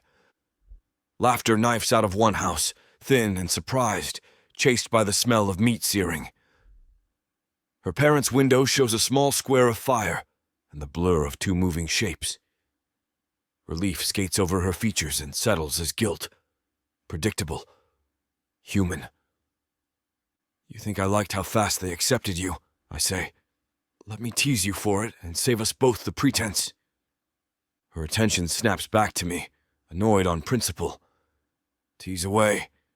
You want them to understand what you've done," I say, easy as breath. "You want them to see you. But they won't. Not the way you need. They'll be grateful and then they'll ask for more. And then they'll forget it was your shot that dropped the deer and remember only that their bellies were full." I lower my voice until it's a velvet rasp. "Gratitude is a ladder that never reaches the roof." "And you're offering an elevator," she says, arch, but the quirk at the edge of her mouth betrays she's listening. "I'm offering a door that opens because you will it, not because they decided to unlatch it for you." I let my hand hover near her shoulder, close enough to feel the heat of her life without stealing it. "They can't give you that. They don't even believe it exists." Silence stretches thin. Snow ticks from a fir branch, breaks on the path like a glass of milk spilled on slate. "What if I don't want?" She gropes for the right sin to confess. What if I don't want to turn into something I can't recognize? You already have, I say gently, and watch the truth land. You walked into a tomb in a storm to beg power from a creature you should have fled. You put meat into the hands of people who would have drawn lots for your parents. You slept under my wings and woke, wanting more warmth, not less. I soften the edge because you do not carve marble with a hammer when a hot wire will do. There's nothing wrong with wanting what keeps your people alive. There's nothing wrong with wanting, full stop. She breathes out. The exhale ghost white between us and disappears. Why, you? She asks finally, small, not weak. Why are you the only one who can... She cuts herself off. Because I don't ask for permission, and I don't teach you to either. I bare my teeth. Not threat, not comfort. The feral middle that makes hearts beat faster. Because the magistrate will never give you what you need unless he mistakes you for a threat, and I will make sure he does. I tilt my head so the lamplight from the village flickers along a horn's edge. Because when you say yes to me, the world says yes to you. She stands very still, the charm under her dress a warm coin pulsing against her sternum. I can feel it. She can't help that I can. The river speaks softly to stones that have been cold a long time. At last she says, not quite steady. You like hearing yourself talk. I like the sound of you listening. I let the words stroke instead of strike. And I like knowing you're beginning to believe me. I believe you're dangerous. Then you're halfway to wisdom. She laughs, one breath, surprised, grudging, a flake of warmth that melts on my tongue. It leaves her looking younger and more dangerous to me than any blade. We stand there until the cold remembers it has work to do. She rubs her hands, glances toward her door again. I should go. Go, I say, stepping back into the dark so she has to come to me next time to feel warm. Feed them. Sleep. Dream with your eyes open. She takes 3 steps, then turns, stubborn even in retreat. You're wrong about one thing. Only one, I offer, amused. They did see me today. A small breath, a blade's truth. Maybe not enough, but more than yesterday. Good, I say, pleased, letting it ring so she'll want to hear it again. Tomorrow they'll see you more, because you'll let me make them. She doesn't answer, but she doesn't deny it either. She walks away with her spine straight and her jaw set, and the scent of my heat still clinging to the wool of her cloak. When she's only a shadow slipping through a square of lamplight, I turn my face to the wind and smile into its teeth. They will never give her what she truly needs. Only I can. I don't follow her all the way back. Not tonight. I stand in the lee of a black-barked pine, watching her door close, watching the lamplight cinch to a narrow band under the frame. A shadow moves across the window. Her, probably, though it could be either of the parents. I let myself imagine it's her, unfastening the clasp of her cloak, hanging it to dry by the fire, fingertips brushing the charm I gave her without even realizing she's doing it. Then I turn toward the trees. The forest waits like an old enemy who has grown lazy in the years I've been gone. The snow is knee-deep in places, crusted hard enough to bear my weight if I angle my steps. Ice limbs the branches. My wings catch the moonlight in fractured shards. My breath steams in heavy coils. I start slow, letting my muscles stretch under me. They are my muscles now, no longer the projected imitation I'd been shackled to for so long. I can feel the way tendon meets bone, the way blood surges faster when I quicken my pace. Each step is a reclaiming. The smells come sharper than they ever did in that half-world of the sarcophagus. Pine pitch, thick, sweet, resinous, cold water moving under ice with that faint mineral bite. Somewhere far off, the sharp green musk of a fox. Closer, rabbit, too close. I drop low, snow whispering against the leather at my knees, and slide through the undergrowth until I can see it. A fat winter hare, nosing under a drift for the frozen ghosts of grass. My hand closes around it before it even twitches. Warmth pulses once under my fingers, then stops. I eat it raw. Not because I have to, but because the taste of blood in the air is a truth I've missed. Hot, copper bright, wild. It coats my tongue, fills my mouth, clings to the roof until I scrape it away with my teeth. Freedom tastes a lot like this, but not exactly. The real flavor will be her. Not her blood, though that has its own lure, but the slow, inevitable yielding. The moment she stops coming to me out of need and starts coming, because she doesn't know how to stop, I move deeper into the woods, letting instinct take me to higher ground. From the ridge, I can see the pale line of the river cutting through the black, the huddle of village roofs. A few lanterns still burn. One is hers. I roll my shoulders, testing the wings in the cold. The membrane tightens, flexes, drinks the night air. It's been centuries since I've flown under an open sky. The seal kept my projection close to the tomb. Now the only thing holding me in check is the game itself. Could I leave? Yes. Will I? No, not yet. The forest bends around me as I hunt again, not for hunger now, but for motion, for the stretch of my stride, the coil and release of muscle. A deer bolts at the edge of my vision, and I'm after it before I've even decided to be. The chase is clean, simple. Snow explodes under my hooves. The deer's breath comes in panicked clouds ahead of me. I'm faster.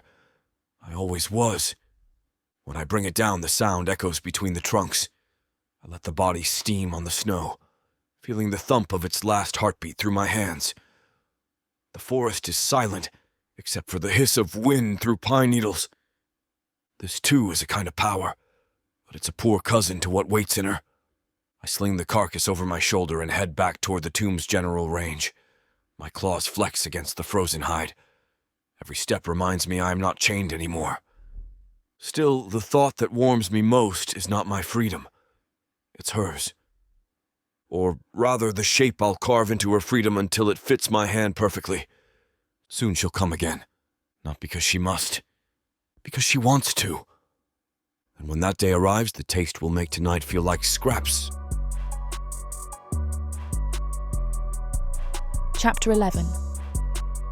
Lirya. It starts small. Mama's cheeks have more colour now. Papa coughs less in the mornings.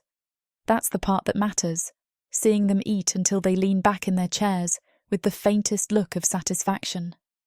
The sound of their spoons scraping against bowls is the sweetest music I've heard in weeks. But that's only in our house. Everywhere else in Dragonbridge, the air still feels brittle, ready to snap. The food Dec and I brought back was enough to push off starvation for a little while, but not to make the problem vanish. At the next village meeting, the cold bites so hard through the warped shutters of the town hall that I can see my breath puff white between my words. The whole room smells like damp wool and fear. We sit packed close together on the benches, knees knocking, shoulders hunched. "This storm season's been bad enough," old Narration is saying, leaning heavy on his cane. "We can't afford to give the 6-3 any more reason to come through here." "So you'd give them food?" I snap. A few heads swivel toward me. My voice is sharper than I intended, ringing against the low timber beams.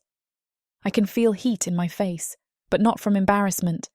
It's from the coals of something that's been glowing hotter each day since I last saw Dec.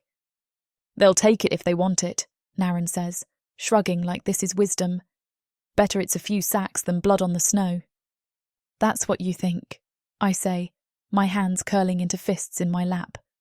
"But the more you give, the more they'll take. You can't buy safety from wolves by tossing them scraps. It just makes them hungrier." The words come out quick, almost rehearsed, and for a moment I'm back in the tomb, his voice low and deliberate, laying that very idea in my ear like it's something I've always believed. I press my lips together, tasting the bitter metallic tang of my own bitten tongue. Across the bench, Sarah shakes her head. "What's the alternative, Lirya?" "We can't fight them." I lean forward, elbows on my knees. Can't or won't. The quiet that follows is different from the usual meeting silences. It's tight, defensive. People glance at one another but don't answer. Papa clears his throat softly, the sound I've known all my life as his way of asking me to let something drop. But I can't. Not tonight. Every time we let them push us, I say, my voice lowering, we get smaller. We lose a little more until there's nothing left worth saving. You think they'll stop when we're on our knees? No, they'll grind us into the dirt for the fun of it. A murmur ripples through the room. The arguments start circling again, louder this time, whether to pay tribute, whether to hide food, whether to move the whole village farther upriver. I sit back, my heart hammering, and realise I've been gripping the edge of the bench so hard my fingers ache. When the meeting finally ends, the air outside feels just as stifling as it did inside. The sky is a slate lid pressing down on us. Snow spits sideways on the wind. Papa takes my arm for the walk home, but says nothing. Mama walks ahead, her scarf pulled tight around her ears. At the door, Mama pauses, brushing snow from her sleeves. I know you're scared, she says quietly, but the 6-3 aren't the only danger out here. I'm not scared, I answer, maybe too quickly. Her eyes meet mine, sharp despite the lamplight softening her features. Then you're not thinking hard enough. We go inside, and the smell of stew still hanging in the air makes my stomach growl even though I ate at noon. I ladle myself a bowl and sit at the table, listening to Papa bank the fire. But my mind isn't here. It's under the earth, where shadows coil and gold eyes watch me like I'm the only thing worth seeing. I hear his voice as I replay the meeting in my head, the cadence of it slipping into mine without my realising. They'll take more if you give more. You can't buy safety from wolves. And saints help me. I agree with him. The thought sends a shiver up my spine, not of fear, but of recognition. I push the stew around with my spoon until Mama asks if something's wrong. I shake my head, but the truth is, I'm restless. The snow rattles against the shutters, and I imagine the cold stone walls of the tomb instead. The way his voice fills the space between us, low and certain, like every word is a truth I've always known, but never had the courage to say aloud. My fingers tighten around the spoon. Maybe it's time I went back. The decision's made before I've even finished eating. I slip out while Mama's mending in the firelight and Papa's dozing in his chair, his breath rattling softly. My boots bite into the snow with each step, the sound swallowed quick by the wind. The moon is just a smudge behind the clouds, the kind of night where shadows seem thicker than they should be. I don't have to call his name. He's just there. One moment it's only the pines and the snow and my own breath. The next he's stepping out from between two trees, like he's been leaning there all evening waiting for me. You're learning, he says, and the laugh is quiet but rich, like the sound of wine being poured into a cup. Didn't take you long. I fold my arms, pretending my pulse isn't doing somersaults. Learning what? How to see the world clearly. His gaze drops to my boots, tracks already filling with drifting snow. Walk with me. Unless you're afraid of freezing out here. I should tell him I'm not afraid of anything. Instead, I just fall into step beside him, the hem of my cloak whispering against my calves. We pass the last crooked fence post marking the edge of the village, and the air feels different, thinner somehow, wilder. The forest swallows us whole, the snow muffling everything but the occasional creak of a branch. His shoulder brushes mine, just once, and I tell myself it's only because the path is narrow. But then his hand, bigger than mine by half, swings close enough that the back of it skims my fingers. A spark jumps skin to skin, and I swear the cold doesn't bite as hard after. You spoke well today, he says after a while, voice low, like the snow-laden trees might overhear us. You're starting to sound like me. That's not a compliment, I mutter, though the corner of my mouth betrays me with the smallest curve. It is. There's that glint in his eye again when I glance up at him, gold catching moonlight, warm even in this frost-bitten dark. Means you're listening. Means you're beginning to understand. We keep moving until the ground rises, and from here I can see the pale breath of the river twisting between black lines of trees. The snow's coming heavier now, flakes sticking to my lashes. He doesn't seem to mind. When we stop, it's not because he's tired. He never seems tired. But because I am. I sink onto a fallen log, my legs grateful for the pause. He stands in front of me, close enough that I can feel the heat rolling off him. Even through the winter air, it's there, like the promise of a fire you can't quite see. His wings are tucked back, but every so often they shift, like they're reminding me of what they are. I tilt my face up to meet his gaze, breath fogging the space between us. "Why do you come when I call?" I ask, though I don't remember actually calling him this time. His mouth curves, slow, deliberate. Because I want to. Because you want me to. That's presumptuous and true. This is the kind of tension you can almost taste, sharp and metallic at the back of the tongue.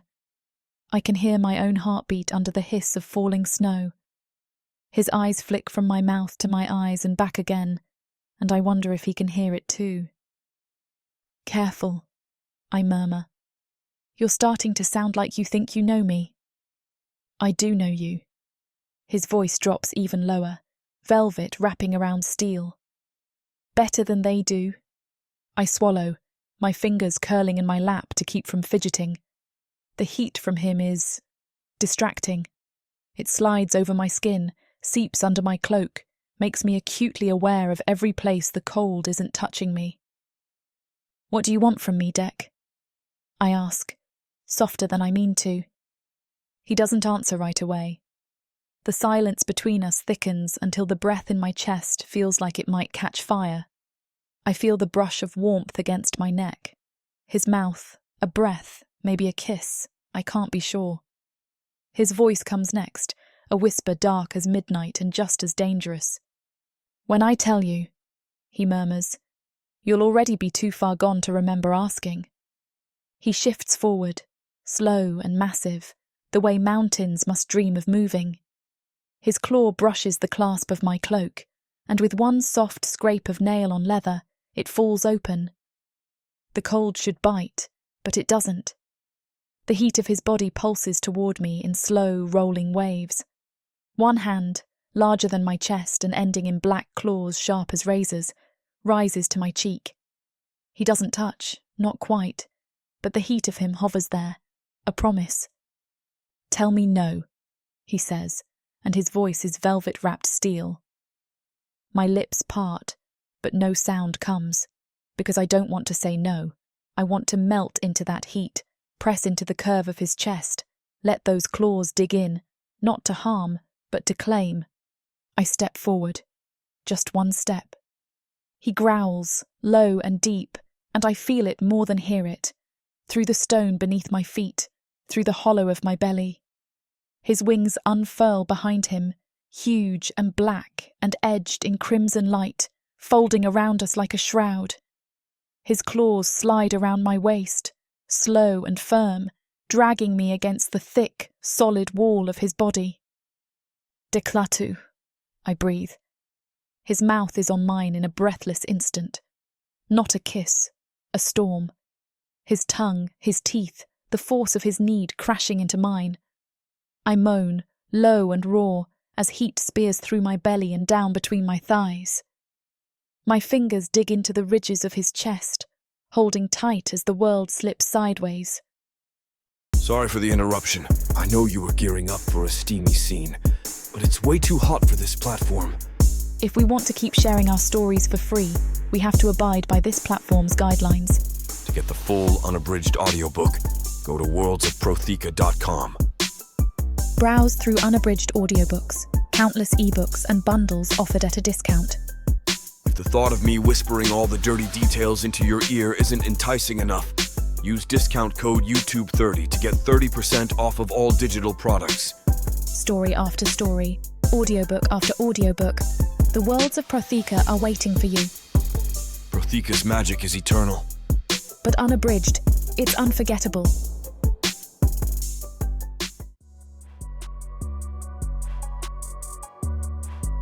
Chapter 12.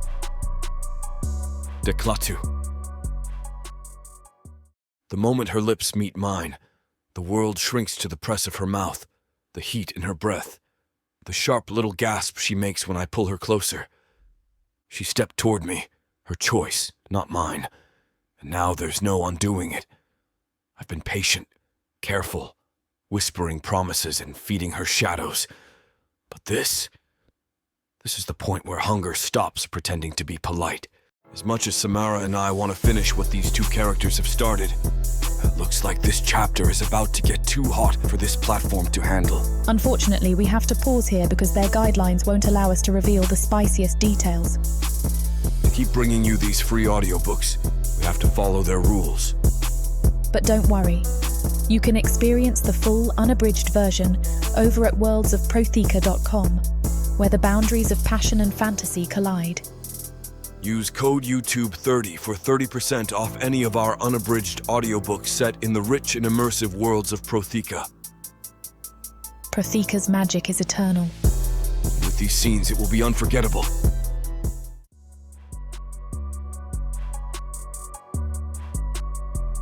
Chapter 13. Lirya. I wake to the sound of breathing that isn't mine. For a moment I forget where I am, until the steady thud of a heartbeat beneath my cheek and the warm, heavy drape of wings around my body bring it all rushing back. The cave smells of damp stone, wood smoke from some old fire long gone cold, and something richer. Him. It's a scent I can't name, dark and warm, like the moment just before rain. I keep my eyes closed, half afraid that if I open them, the memory of last night will dissolve into dream. But then his arm shifts, tightening around me, and the scrape of claw against my hip makes my pulse leap. No dream. I feel different, stronger, not in any way I can measure, but in the way my spine feels straighter, my breath deeper, like some invisible thread has been pulled taut between us, and the pull is both terrifying and comforting. Awake, little flame? His voice is low, still rough with sleep, and it slides through me like heat through frost. I manage, not quite ready to meet his eyes yet. I'm too aware of how exposed I feel, even wrapped in his warmth. He shifts again, and the wings pull back, letting in a draught of cold air that makes me shiver. Come, he says, rising in one smooth motion and pulling me up after him. You've a village to return to before they start believing their own rumours. I can't help a wry smile. You think they don't already? His answering grin is wicked. Let them. Fear is a fine shield. We leave the cave, and the snow hits like a slap, bright, cold, clean. He moves beside me, unhurried, the bow slung over one shoulder. Every step he takes is a statement, a dare to the world to try and stop him. I find myself matching his pace, chin a little higher, like his confidence has bled into me overnight. The path down to the village is narrow, the snow churned from where we hunted before. My legs are sore, but I won't let him see me stumble. Not after last night. Not when I'm still trying to figure out whether what we did was surrender or victory. We cross the boundary where forest gives way to scattered homes, and I feel the shift immediately. Eyes on us. Curtains twitch. Doors crack open just enough for a face to peer out. Whispers start before we're halfway through the first row of houses. I can't catch the words, but I can feel them crawling over my skin. Dec doesn't slow.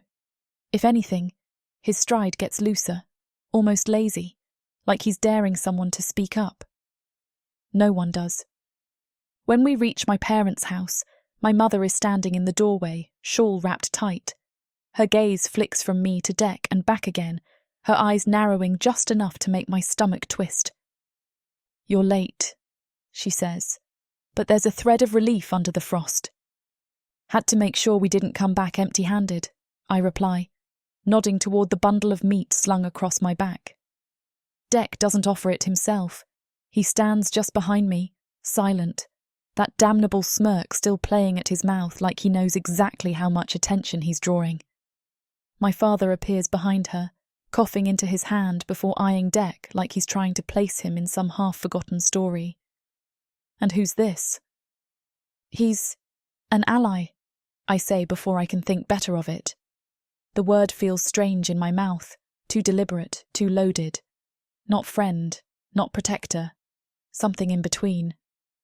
"An ally," my mother repeats, tasting it like it might be poison. "He's helped me hunt. Brought food. No one else was willing to do that." My voice sharpens without my meaning it to. I can feel Dec's eyes on me, weighing every syllable. "Doesn't mean you can trust him," my father says. "I do," I answer, too quickly, too firmly. That earns me a raised brow from my mother, but she steps aside to let me in. Dec doesn't follow. Instead, he leans one shoulder against the wall, perfectly at ease, watching us with that golden gaze that sees too much. The meat gets packed away, and before I can catch my breath, a couple of neighbours have stopped by under the pretense of trading news. Their questions aren't subtle. "Who's that with you, Lirya?" "Where'd he come from?" "What's he want?" "He's an ally," I tell them again, and each time it's easier to say, though the word feels like it's growing teeth. "He's helped us."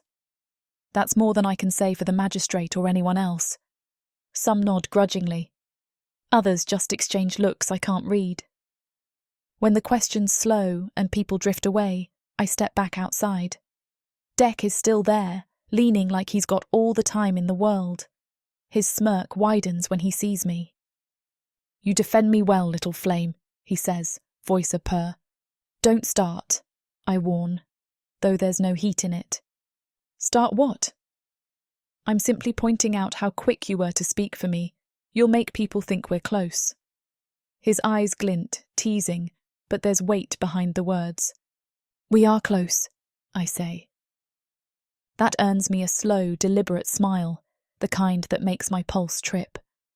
Closer than they'll ever guess. And for a heartbeat, I wonder if he's talking about the village. Or me. That night, I dream of him. Not just the way his hands fit against my skin, or the heat of him when the world outside was all teeth and frost, but his voice. That velvet dark rumble threading through the night like smoke, curling into every hidden corner of me. In the dream, I can't see his face, only those golden eyes, catching the light like twin embers in a sea of black. "You could have more, little flame," he says. It's not the first time I've heard those words, but this time they slide straight into my bones, sweet and dangerous. "You could have everything they've denied you." I try to answer, but in the dream, my voice doesn't work. My pulse is loud in my ears, and I'm aware of how close he is, how the heat rolls off him in waves that make my skin prickle. His words keep weaving around me, low and sure, promises I can almost believe. My parents never hungry again. The 6-3 scattered like leaves, the magistrate bowing his head instead of lording over us. It's only when I wake that I realise I'd been leaning toward him the whole time, reaching for him without thinking. I lie there in the dark, tangled in my blanket, heart pounding like I've just run uphill. The room is cold, my breath clouding in the faint moonlight slipping through the shutters. My mother's soft breathing comes from across the room. My father coughs in his sleep. I tell myself it's just a dream. Dreams aren't real. But the truth presses down on me. Dec is slipping into me in ways I didn't mean to let happen. His voice, his scent, that look in his eyes when he says my name. They're becoming part of me. I pull the blanket over my head like I used to when I was a child, but it doesn't shut him out. If anything, It makes the memory sharper. Him close enough to touch, close enough to ruin me. I shut my eyes, but sleep won't come. Not with the echo of his promises still curling in my ears, warm as a hand on the back of my neck. By morning, I'm more exhausted than when I lay down. The fire's long since gone out, and my fingers sting as I pull on my boots.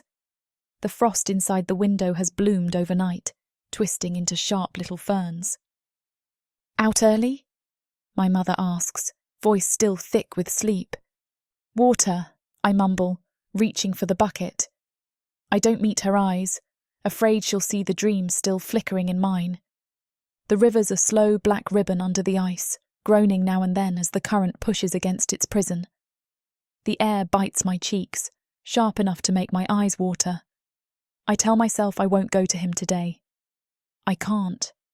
If I do, he'll see it, that shift inside me. He'll know how close I am to saying yes to things I should never even consider.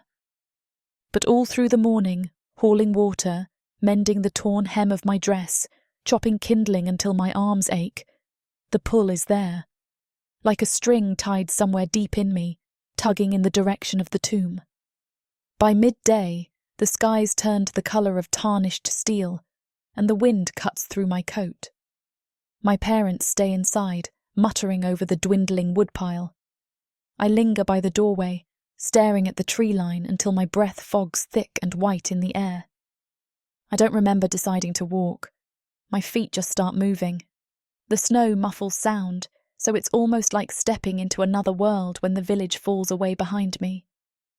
My breath is the loudest thing in the woods, followed by the occasional creak of a tree in the cold. And underneath it all, that pull, stronger with every step. By the time I reach the sinkhole, the wind's died down. The shadows inside are deep, curling along the stone walls like ink poured into water. I stand at the edge, my heart thudding in my throat. I'm not calling for him. I'm not. But somehow, I know he's already aware I'm here.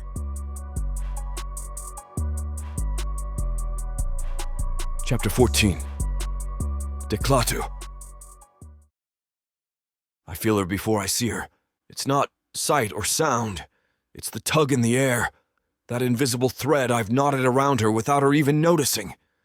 She steps into the mouth of the tomb like she's bracing for cold water, but her eyes are hotter than they used to be. No more wide-eyed prey. She's starting to hunt in her own way, and she's carrying my words in her mouth. I can taste them on her when she speaks. They don't listen, she mutters, stamping snow from her boots. Doesn't matter if the roof's caving in or the gang's knocking at the door. They'd rather argue about whose goat wandered off last winter. I smile slow, leaning back against the sarcophagus, arms folded. And you told them what? She hesitates, and I savor the pause. That's the moment where she's deciding how much to admit. And the truth is, she's already decided to tell me everything. I said they were wasting time. That there's danger on the doorstep and we can't keep pretending we're safe. Her jaws tight, her cheeks flushed from more than the cold. I told them we need to act, not just talk about acting. And did they listen? I ask, knowing full well the answer. Her lips flatten. Some did. Not enough. I push off the stone, letting the shadows trail me as I circle her. Then they need convincing. They need sense knocked into them. I tilt my head, pretending to consider, though the truth has been sitting ready in my mouth since the first time I looked into those firebrand eyes of hers. Not knocked, I say, voice dropping to that tone she leans toward without realizing. Guided. She gives me that look, half wary, half waiting. Guided how? With words, little flame. I step closer, close enough to feel the tension humming in her spine. You've already started. You speak. They listen. Not all, but enough to matter. You plant a seed here, a seed there. You make them think the thought was theirs all along. And before they realize it, they're walking the path you laid. Her brow furrows, but it's not resistance. It's calculation. You make it sound easy. It is easy, I say, when you want something enough. She shifts her weight, eyes flicking to the floor. It's not like I want to control them. I smile, slow and indulgent, like I'm letting her think that's still the truth. Of course not. You just want to protect your family, make them see sense, keep them alive. I let the words settle between us, heavy and warm. Those are noble things. No one could fault you for them. Her gaze comes back to mine, and there it is, that flicker. The one that says she's already picturing herself standing in the center of that squabbling circle of villagers. And this time, they're all falling quiet when she speaks. You're twisting this, she says, but there's no heat in it. I'm clarifying it, I counter, stepping just close enough for my shadow to fall over her boots. I'm giving you the tools. What you build with them is your choice. She chews at the inside of her cheek, weighing it. I can almost hear the thoughts turning over in her mind. I soften my tone, because this isn't the moment to push. This is the moment to pull. You want them safe. You want your parents safe. You want your people safe. That's not control, Lirya. That's leadership. The way her name rolls off my tongue makes her blink, like she's suddenly aware of how close I am. I don't touch her. Not yet. The space between us is its own kind of touch. And what happens, she says slowly, if I can't convince them? Then, I murmur, letting the shadows shift around us. We find another way. Her breath catches. She doesn't ask what I mean by we. Good. Because she's already decided there is no her without me. I move through Dragon Bridge like I've been here all my life. The snow crunches under my boots, the air sharp enough to sting mortal lungs, but mine draws it in deep, savoring it. After centuries of cold stone and stale air, even this half-frozen backwater smells like freedom. Wood smoke, dung, boiled cabbage, and her. Always her. I keep close to Lirya as we walk through the main road, the bow I gave her slung across her back like a quiet declaration of loyalty. My hand brushes the small of her spine, not enough for anyone to call it a claim, but enough for them to feel it. And they do feel it. I see the way their gazes flinch, then hold. Fear in some, respect in others. One or two already calculating whether they should bow or spit. The blacksmith, a broad man with soot ground into his knuckles, gives me a curt nod as we pass. That's a man who knows not to bare his teeth at something with sharper ones. Baker's wife, though, gathers her children close, her lips tightening like she's holding back words. Good. Fear is honest. Respect can be built on it. Dec, Lirya murmurs, half turning her head toward me as if she's scolding. You're making them nervous. I lower my voice just for her. Then they're paying attention. Her lips press together, but she doesn't move away. We stop at the well, and while she hauls up the bucket, I lean against the old stone wall, letting my presence fill the space. A pair of men further down the street pause their conversation to look at me. One's got that squint that says he thinks I'm an orc, or wants to believe I am because that's easier than the truth. Morning, I say lazily, meeting their eyes. They nod too quickly and turn away. When Lirya starts toward her house, I stay close enough that my shadow spills over hers. Passing through the market, I rest my hand at her hip for a moment. Nothing that would draw a gasp, just a subtle weight, a reminder. She glances at me, but doesn't shrug it off. That's the third time this week. Every time she lets me, she makes my work easier. People don't just see us together. They see her accepting my touch, my nearness. It says more than any introduction could. We reach her door, but I'm not ready to let her go inside just yet. I lean down, close enough that my words are only for her. You notice the way they look at you now? She frowns, like they're wondering what I've gotten myself into. I chuckle low, letting the sound curl around her ear, like they're wondering if they should think twice before crossing you. She huffs, but I see the faint lift at the corner of her mouth before she schools it away.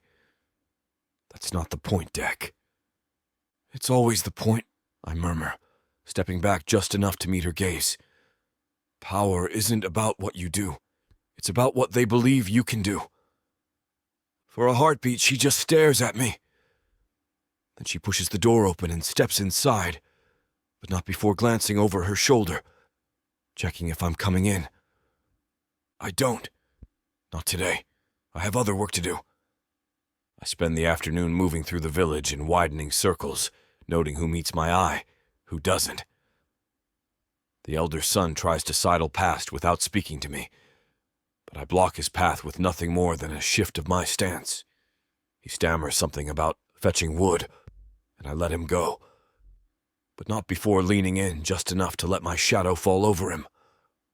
By the time I circle back toward Liria's home, the pattern is clear. The weak avert their eyes, the strong meet my gaze but don't linger, and the clever ones, they're the most interesting, watch me like they're already guessing which way the wind is blowing. Through it all, I keep returning to her side, a hand at her elbow as she steps over ice. My palm at the small of her back when someone brushes too close in the market, fingers brushing her wrist when she hands me something. Little claims, small and public, she never pulls away. Not once. And that tells the village everything I need them to know. The night wraps around us like a shroud, heavy with frost and silence. We're far from the nearest lantern now, sitting by the dying embers of a small fire I built, more for her comfort than mine. Her breath curls white into the air, mingling with mine in slow, lingering swirls. She's sitting close enough that I could reach out and cup her face, close enough that the heat of her skin seeps into my palm even without touching her. Tell me something, I say, my voice low enough to make her lean closer to hear. If the village elder died tomorrow, who would they turn to? She blinks at me, brow furrowing. That's a strange question. Answer it. She tucks her knees up under her chin, thinking. Probably Harvick. He's been on the council longest. I shake my head slowly. Harvick's a drunk. They turn to the loudest voice that made them feel safe. Doesn't have to be the wisest. Doesn't have to be the oldest. Just the one that stands firm when the wind's howling. Her mouth quirks, half amused, half skeptical. And you think that's me? I know it could be. That gets me a short laugh, sharp and disbelieving. Me? Dec. I can't even get them to agree on whether we should mend the bridge or feed the goats first. They'd never follow me. They already are, I say, leaning in just enough for my words to brush her ear like smoke. Every time you speak up in those meetings, people look at you. When you walk into the market with that bow, no one dares question whether you've earned it. They're watching you. Learning you. She shakes her head, but I see the faint flicker in her eyes. The way her shoulders shift. Straighter, like the idea tastes better than she wants to admit. I don't press. Not hard. Not yet. You've been living your whole life playing small, I murmur, fitting yourself into the space they left for you. What if you didn't have to? She studies me, her lips parting slightly as if to speak, then closes them again. And what? Be like the magistrate? Have everyone bow and scrape? I let a slow smile curl across my face, not sharp, not mocking, but full of quiet promise. Be better than the magistrate. Make them come to you because they want to, not because they're afraid not to. That earns me silence. Not the kind that means she shut me out. The kind that means she's turning the thought over, weighing it. Her gaze drifts to the fire, and I watch the reflection of the embers dance in her eyes. I'm not a leader, she says at last, but the words are softer than before, less certain. I lean back on one hand, letting the shadows curl around me. Everyone says that until the moment comes. You'll know when it's yours. And when it is... I let the pause hang, then lower my voice to a rumble. I'll be standing beside you. She exhales slowly, trying to push the thought away, but I can see it. The seed settling into the dark, fertile soil of her mind. Later, when the fire has burned to nothing but a glow, and the cold presses close, she wraps her blanket tighter and lies down. I stretch out beside her, close enough that my arm brushes hers. She doesn't move away. "You've got a dangerous way of talking," she murmurs into the dark. "Truth always sounds dangerous to the ones afraid of it."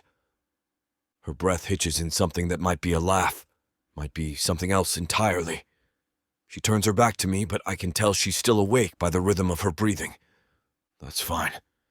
Seeds grow best in the dark. By the time she sleeps, I already know how this will go. First, she'll stop laughing at the idea. Then she'll start seeing the gaps in the village's leadership. Then she'll start imagining herself filling them. And when she finally decides she wants more than survival, when she hungers for power, I'll be right here to place it in her hands.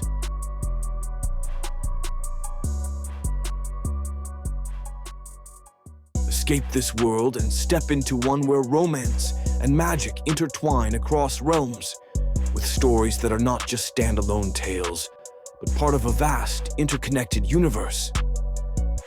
Imagine not just one, but 100 stories, where characters, destinies, and legends cross paths in unexpected ways. 100 audiobooks from the Romantasy 100 book bundle. These aren't just isolated stories. They share themes, worlds, and threads that make every journey feel part of something grander. Fated lovers, ancient prophecies, and the delicate balance between power and passion. Get all of these stories today for a mind-blowing 90% off. That's right, 100 audiobooks for the price of 10. 800 hours of audio where these alpha males prove just how puny the human men of Protheka are. 12 complete series where they show their human women what they've been missing and more. One-time purchase, lifetime access to a universe of interconnected magic and romance. Protheka's magic is eternal. With the Romantasy 100 book bundle, your pleasure will be too.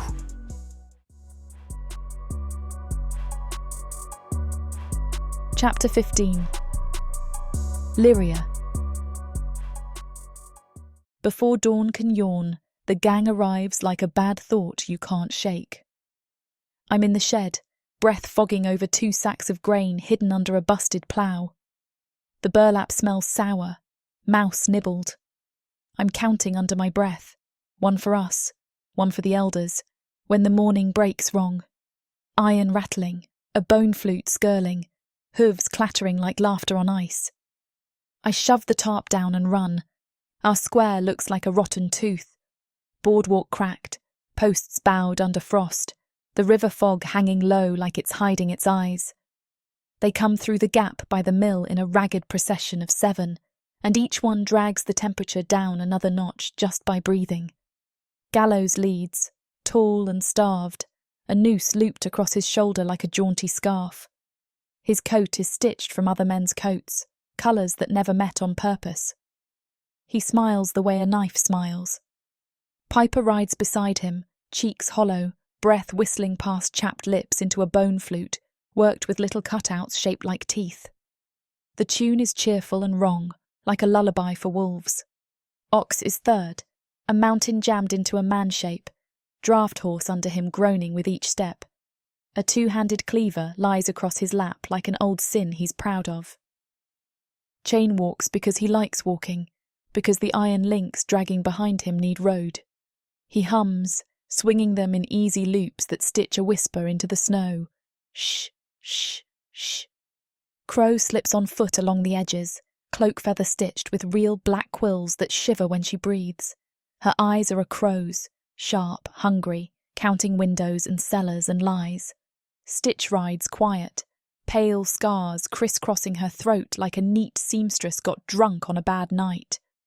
Her knives wink politely as she turns her head. At the centre, the nail. 6. We call him that because that's how many times you get to say no before he makes it permanent. He wears a black grin like it's part of his face and a coat that looks oiled even in frost. We rabbit freeze. It's not brave or cowardly. It's what bodies do when shadows land. 6 swings down easy, claps his gloved hands together like we're the opening act. Morning Dragon Bridge, friendly as a tavern keep. We thought of you. Like wolves think of lambs, old Narran mutters, leaning hard on his cane. His breath smokes around the word lambs. Exactly that, Six says, delighted. We're in agreement.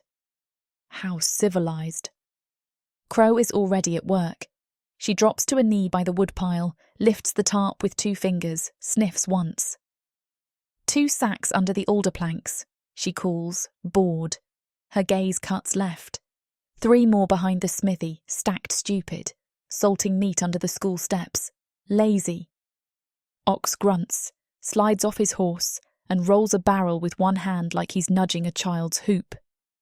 The staves squeal. He laughs. Listen to it sing. Chain's iron whispers. He pauses by Widow Olna, tilts his head at the basket hugged to her chest.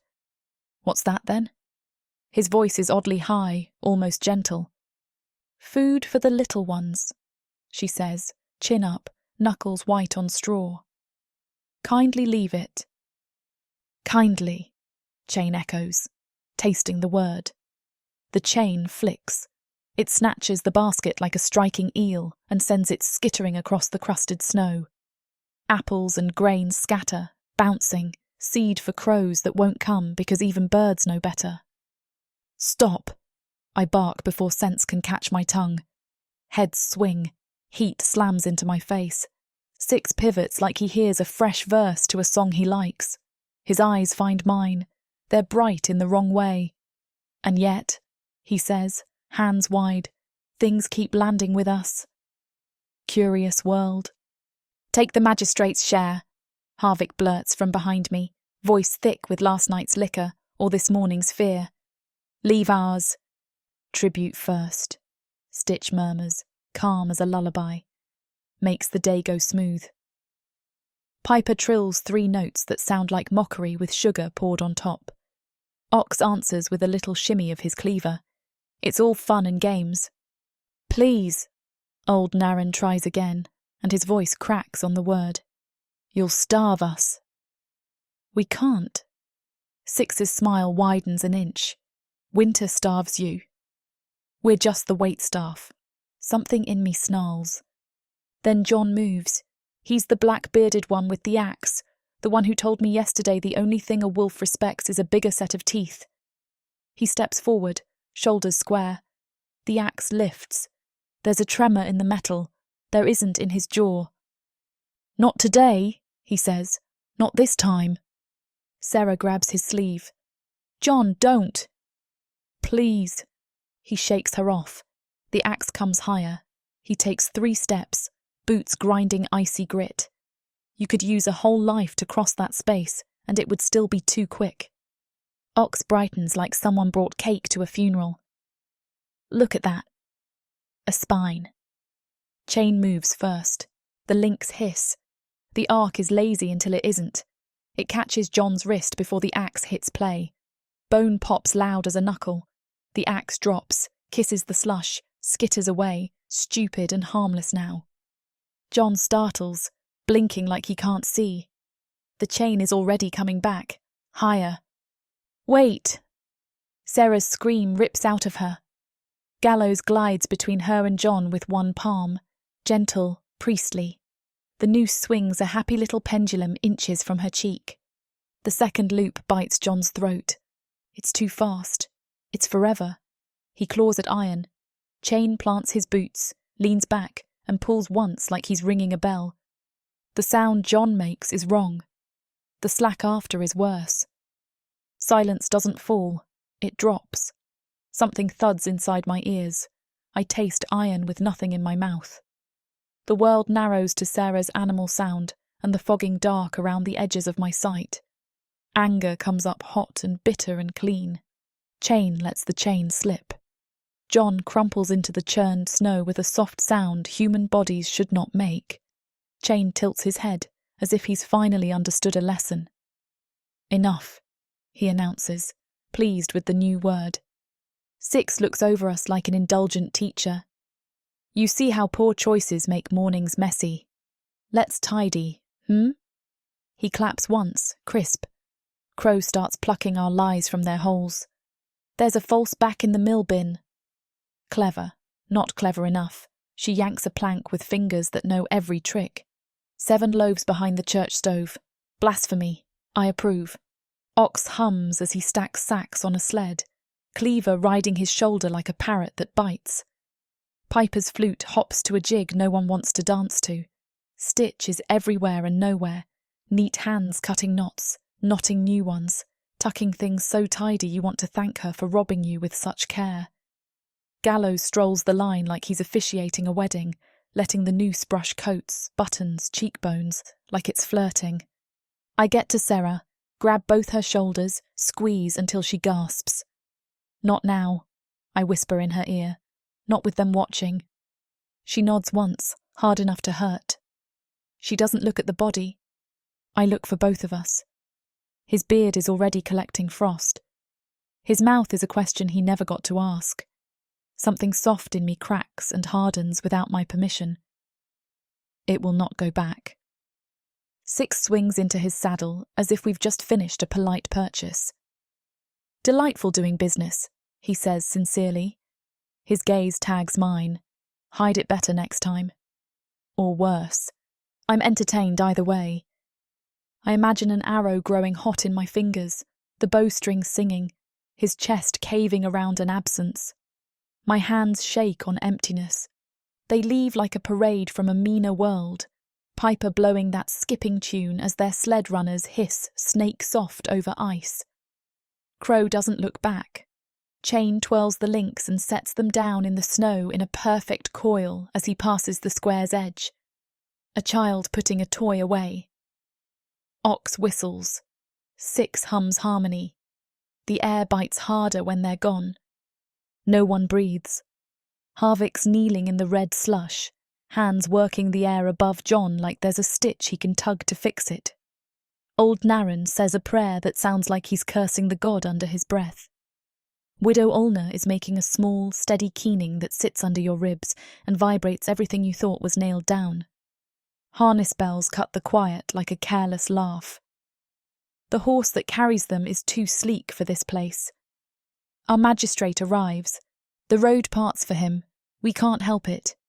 His banner snaps black with a silver spider stitched across it, the legs long enough to look like roads that only go one way. He sits with lazy grace on a stallion the colour of ink poured into water. His hair is winter white and jewelled in neat braids. His skin is that dark elf blue-grey that makes his pale eyes look like glass chips. Lacquered armour gleams like wet obsidian. Sigils crawl slow across it like sleepy eels. He smells like resin and rosewater and parchment, a man whose hands never touch what bleeds.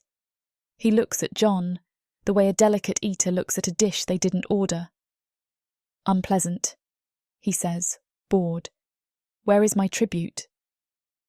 Words tumble over each other and fail in our mouths. He sighs, a drama queen bored of his own play, and flicks 2 fingers. His guards, mirror men in slate armour, faces like pinned moths, stride for the storehouse with elegant indifference. My lord, old Narration croaks, the honorific scraping my throat as if I said it. The 6-3, they took what we had. We cannot. You can, and you will, the magistrate says without using his eyes on Narration. He's examining a smear of frost on his horse's mane like it insulted his aunt. In exchange for the minimal protection my office affords you. Minimal, someone mutters, raw. It might be me. It feels like me. His gaze lifts. It drifts over faces like a lazy lantern, lands on mine for half a heartbeat, registers nothing, slides on. You people misunderstand the terms, he says pleasantly, as if we're students who flubbed an easy sum. I levy, you pay. In return, you are permitted to remain here rather than being vacuumed up by the wilderness. His smile is small and expensive. Think of it as permission. It's charming when you forget. Permission? Sarah spits, voice honed on grief. He's dead. She points at John. Her hand shakes so hard the finger wobbles like a reed. They killed him. Where were you? Counting the coppers you'd take. Mild curiosity touches his face, like he just noticed a new species of beetle. He glances at John again, as at a chipped goblet in a set. Then you should have hidden him better, he says with the mild patience of a man explaining weather to a child. He nods at his captain. Proceed. The captain doesn't waste syllables. He kicks the storehouse door. The latch splinters. He and his twin begin the tidy robbery of the hungry. When a little girl darts forward to clutch at a string of dried apples, the magistrate's horse sidesteps. Neat. His whip flicks with a crack like snapped ice and leaves a bright welt on the child's wrist. She yelps, a rabbit sound, and stumbles back into her mother's skirt. The taste in my mouth changes. It's smoke and something black scraped off a pot. I step forward before sense can grab my cloak. You can't take what keeps us alive. My voice doesn't wobble. I'm impressed, and I hate it. He actually looks this time. I see myself reflected in his pale eyes, a small woman with a big voice, hair full of blown snow. Need, he says lightly, is a provincial term. The crown has needs too. Mine take precedence. You'll starve us, I say. Then starve quietly, he replies, and smiles as if we just shared a joke. I detest complaints. We watch them strip us. They stack our failure onto their tidy sled. They write it down so it's clean. He produces a silver-clasped ledger and signs a slip that says we took what we wanted because we can, and hands it to old Narration like a party favour. When they're done, he scans the square once more, as if he's looking for a misplaced glove. Then he taps his heels. Next Hamlet. The stallion turns. The banner snaps. He does not look back. The wind remembers its knives. It cuts. We stand in the mess, spilled flour turning to paste under boots, red slush crusting dark, a little girl pressed silent into her mother's skirt, Sierra making tiny sounds that could cut glass.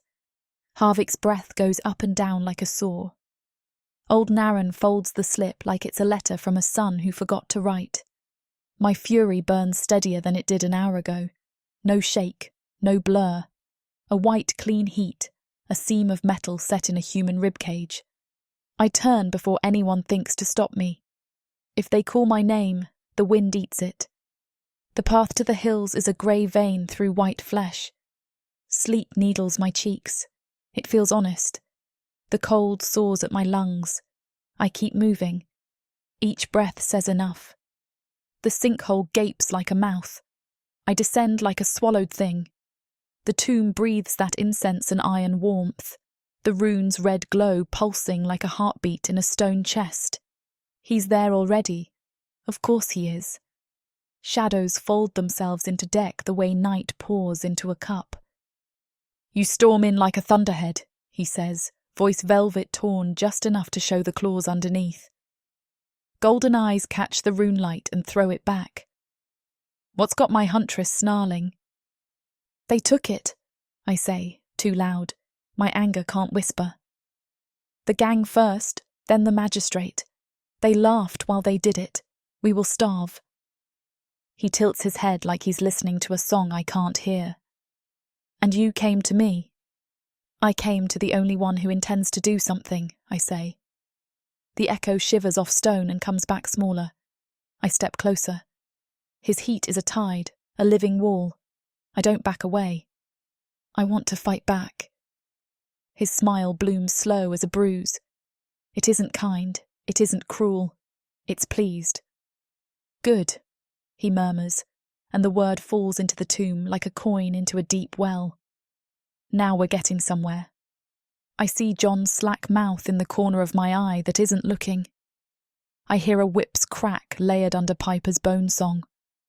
I taste rosewater on a ledger.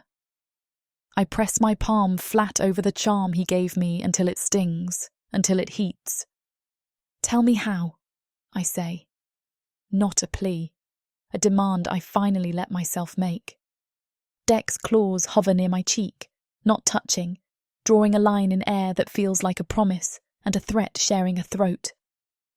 "Oh, Lirya," he says, soft as sin. "I'll show you, and you're going to like what you learn." The moment I ask, I expect him to start talking plans, blades, ambushes. But Dec doesn't give me a map or a weapon. He moves, one step, then another, until the shadows pooling behind him swallow me too. His hands come down heavy and warm on my shoulders, the weight steadying me and pinning me in the same breath. My pulse hammers against my ribs, not from fear, never fear, but from the sudden heat rolling off him like the first blaze after a long winter. "Lirya," he says, low and sure, like my name is a word older than fire. "They've kept you in their little pen so long you've started to think you're just another lamb. But you're not. You never were." The words sink past my ears, past skin, past bone, until they lodge somewhere molten inside me. I want to argue, to tell him he's wrong, that I've been just surviving. But I can't, because deep down, some hard, secret part of me knows he's telling the truth. His grip tightens, not enough to hurt, just enough to make me feel exactly how much stronger he is. The smell of him, iron, spice, something wild, fills my lungs until it's all I'm breathing. His eyes catch the torchlight, gold burning brighter than the runes on the walls. "You're more than they think," he says, each word slow, deliberate, like he's carving it into me. "More than you've let yourself be. And when you finally see that, nothing and no one will stand in your way. It's not a promise, it's a prophecy. I don't realise I've leaned closer until my breath catches in his. The air hums, a taut string waiting to be plucked. Then his mouth is on mine. Not gentle, never gentle. The kiss is fierce, claiming, the kind that doesn't ask permission because it already knows the answer. The taste of him is heat and shadow, and something electric that makes my skin prickle. His hands slide from my shoulders to my back, pulling me flush against the solid wall of him.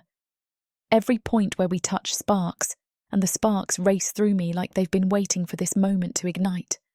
The tomb's cold stone floor might as well be 1,000 miles away. All I feel is the burn of him against me. My fingers find the hard line of his jaw, the curve of his horns, and I realise there's no hesitation this time, no careful step back, no whispered, "This is wrong." Because it is wrong, and that's part of why it feels so right. The kiss deepens, his lips pressing harder, his tongue sliding past mine in a rhythm that sends heat pooling low in my belly. My nails dig into his shoulders through the leather and muscle, and he answers with a low sound in his chest that feels like it vibrates straight through me. When he finally pulls back, it's not far, just enough to look me in the eye. His breath is warm against my mouth, his smile edged with something dangerous. "There," he murmurs, thumb brushing my cheek in a motion almost tender. "That's the fire I've been waiting to see." And I know, without him having to say it, that he's not talking about the kiss. The fire he means is the one that started in me when John fell, when the magistrate's whip cracked, when my parents stood silent in the square because they were afraid. It's been smouldering for years, maybe, and now he's fanned it into open flame. I should pull away. I should remember the warnings, the whispers, the way his magic curls through the air like smoke. But instead, I take hold of the front of his coat and pull him back down to me, sealing my mouth to his again, drinking in that dangerous heat until I'm lightheaded.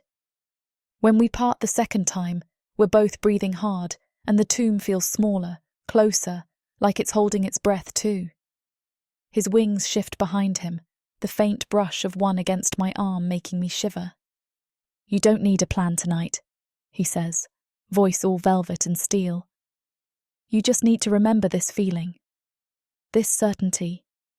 They think they can take from you, command you, break you. Let them try.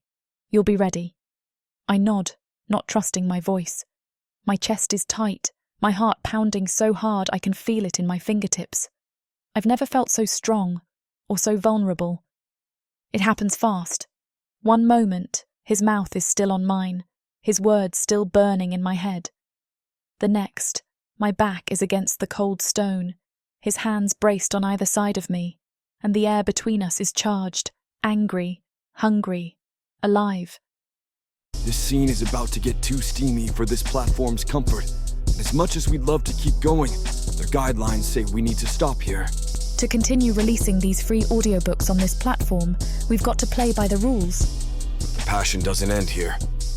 Visit worldsofprotheka.com to hear the full, uncut version of this fantasy romance, and every daring moment that YouTube can't handle. Use code YouTube30 for 30% off unabridged audiobooks in the Worlds of Protheka. Don't let YouTube hold you back. Immerse yourself in a world of magic, danger, and unfiltered passion. Protheka's magic is eternal. Listen unabridged and you'll never want to go back.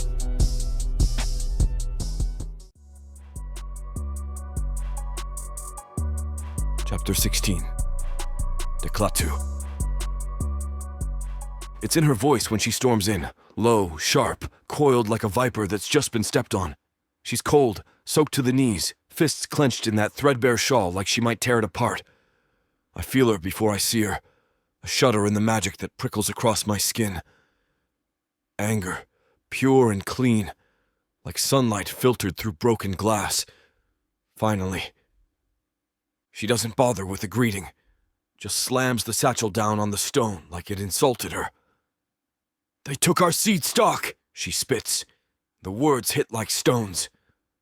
"Everything we were supposed to plant next season, all of it gone, and the magistrate sent 2 guards to supervise." Then watched them load it onto his cart and ride off like we owed him a thank you. Her eyes blaze, twin shards of frost, but the way her shoulders shake, she's near the edge, teetering. Fury and helplessness braided too tight. Perfect. I keep my tone even. Gentle, even. Like coaxing a wolf to eat from my hand. "And the village did nothing?" She laughs, ugly, hollow. They begged. Talked in circles. Nobody would stop them. Some said it was better than having another house burned down. Her voice cracks. Better than ending up like Briar Hollow. I take a slow step forward, letting my shadow stretch long and warm across the runes. The chains groan against the sarcophagus, but they're quieter now. They know their time is almost up. "You don't sound like you agree." She bites her lip, hard, a tremble at the corner of her mouth. "I wanted to throw the damn torch myself." "Then why didn't you?" Her gaze snaps to mine. "Because they're my people." I nod, slow. "And yet they let you starve. Let your parents wither. Let the magistrate take what little life you had and piss on it." I let the silence stretch just long enough. "Maybe they don't deserve your loyalty anymore." Her lips part, breath coming fast. Not denial. Not yet. She paces, hands flying as she speaks. "What are we supposed to do?" "Fight back with what? Shovels? Wooden spoons?" "No." I let the word drag, waited. Fighting is messy. Loud, obvious. But there are other ways. She stops pacing. "Like what?" I move closer, a whisper in her ear. Misdirection. Disruption. Little things done in the right place at the right time. A delivery cart that takes the wrong road. A grain sack that splits open in the mud. Rats in the storage crates, I smile. Just enough to make the magistrate's life harder. Nothing obvious. Nothing he can pin on you. But enough to sow doubt. Confusion. Her brows draw together. Sabotage. A prettier word would be resistance. She doesn't answer, but her pulse flutters in her throat, and I can taste the shift in her. Doubt morphing into something darker. What if they catch me? I grin. Then we make sure they don't. She hesitates, teeth digging into her bottom lip. And what good does it do? He'll just send more guards. Demand more tribute. He might, I allow, but not if he thinks his grip is slipping. Not if things keep going wrong, just wrong enough to make him look weak. Make him question whether this little backwater village is worth the trouble. She's quiet for a long moment. Then, one of the merchants comes through next week. He carries goods up to the fortress. If a few things don't make it all the way, the magistrate might not even know where they went missing. "There's my clever girl," I murmur. She flushes, not with shyness, but the flush of someone realizing their power for the first time. It's a beautiful thing. Dangerous, too. "I'll have to be careful," she says. "Get some of the younger ones to help. Ones without families. Ones who want to be angry but don't know how. Let them learn from you," I say. "Become the whisper in their ear." She turns to me then, full-bodied and blazing. "And you'll help?" I spread my hands. "Always. You're not alone in this, Lirya. You never were." She takes a deep breath, the kind that tastes like storm air. Then she nods. "All right. We'll start small. If he wants to take our lives one scrap at a time, let's see how he likes it when the scraps slip through his fingers." I watch her go, boots thudding against the stone, that fire flaring behind her eyes.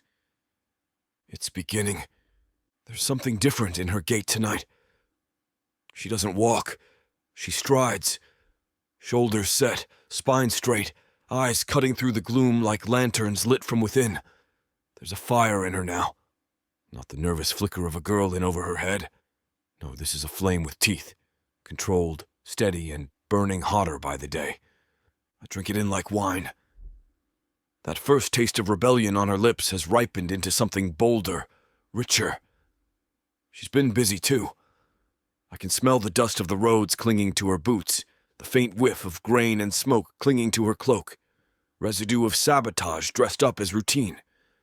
She comes bearing the scent of disruption like perfume. My little inferno.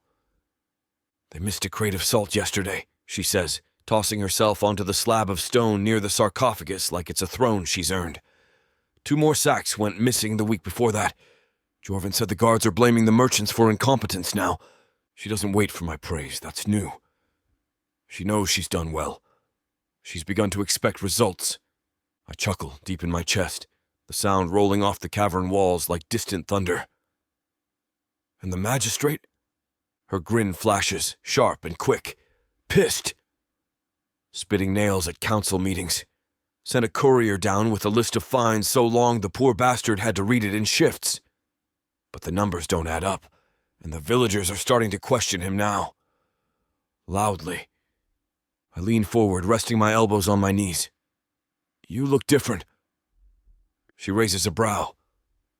"That your way of saying I've got dirt on my face?" "No," I say slowly, watching the way her breath fogs in the cooler air. "It's the way you're carrying it. Your voice doesn't waver anymore. You're not hiding your eyes behind that hood.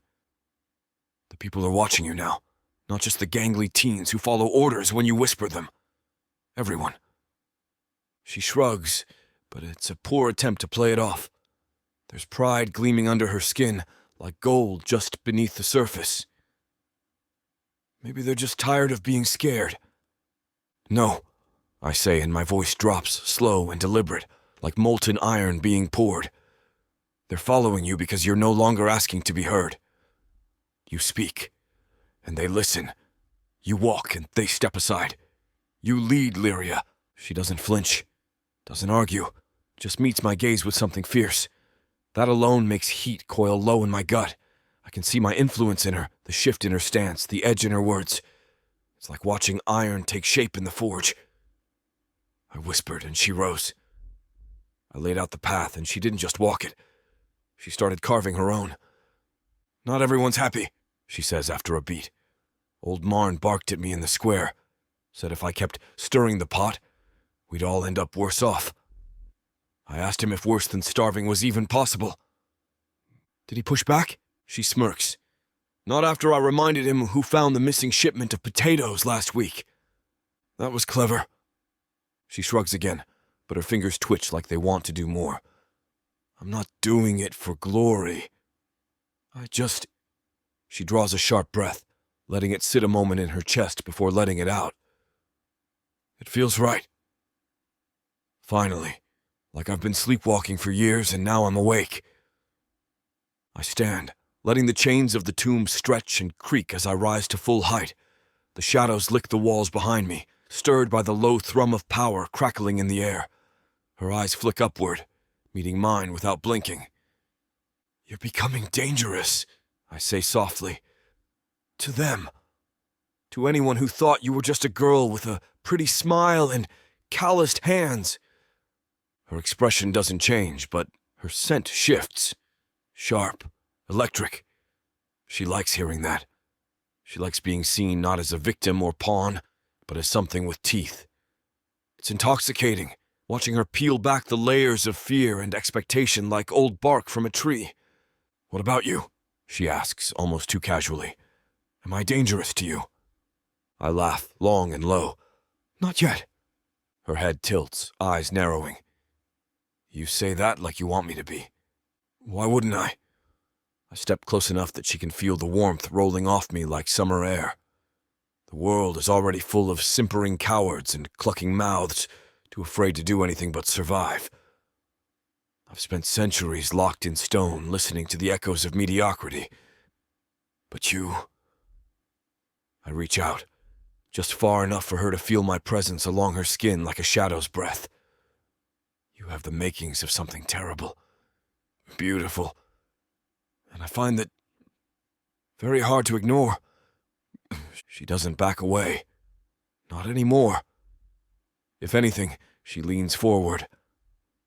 You shaping me into your little monster deck? Her voice is honeyed mockery, but there's steel beneath it. Not a monster, I say. A queen. She rolls her eyes, but she's smiling. You and your crowns. Still think I'm joking? I ask, and she doesn't answer. Silence stretches between us, but it's not awkward. It hums, alive, charged. She crosses one leg over the other, gaze steady, arms folded. She likes this power, not for its cruelty, but for what it lets her protect. She's not cruel, not yet. But she's learning how to use cruelty like a tool. You should have seen Nora, she says, suddenly softer. Little thing, barely 16. She dropped a bag of flour into the cistern when the guards weren't looking. Claimed she was clumsy. The way she looked at me after, like I'd handed her a sword. She's tasted it, I say. Lirya nods. And she wants more. I smile. As do you. She doesn't deny it. And oh, how sweet that truth tastes. The fire is burned low. Not the kind with smoke and wood, but the other kind. The one in her eyes and the curve of her lips when she smirks at me across flickering candlelight. That fire smolders now, banked in the hush between words, and the way she taps her finger against the stone, like she's still mulling everything we just plotted. The tomb's gone still. No guards outside tonight. No villagers sneaking in with reports or whispers. Just the two of us, silence stretched like a taut wire, and the faint drip of condensation from the ceiling echoing like it means something. Lirya sits with her legs folded beneath her, elbow on one knee, chin in her palm. Her shawl slipped off one shoulder, forgotten. The glow of the runes catches on her skin, kissing the soft place at her collarbone with crimson light. I've seen her soaked in rain, coated in ash, flushed from a run, eyes sharp from victory and dull with grief. But now, quiet, thoughtful, all coiled strength and fire, I think she might be the most dangerous thing I've ever seen, and God's help me, I want her. Not just the way I always want, the feral hunger that burns low in my gut and coils my fingers into claws. No, this is something heavier, something darker, something that tugs at the part of me I'd buried 1,000 years ago, when I was still fool enough to believe demons didn't need softness. She glances up. You're staring. I don't look away. Can you blame me? Her mouth curves, but it's not a smile. Not fully.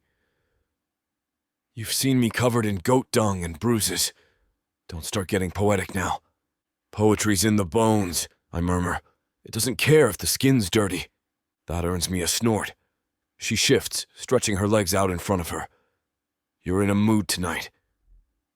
I let the sound drag, watching how her eyes flicker. Curious, maybe cautious. She cocks her head. What kind of mood?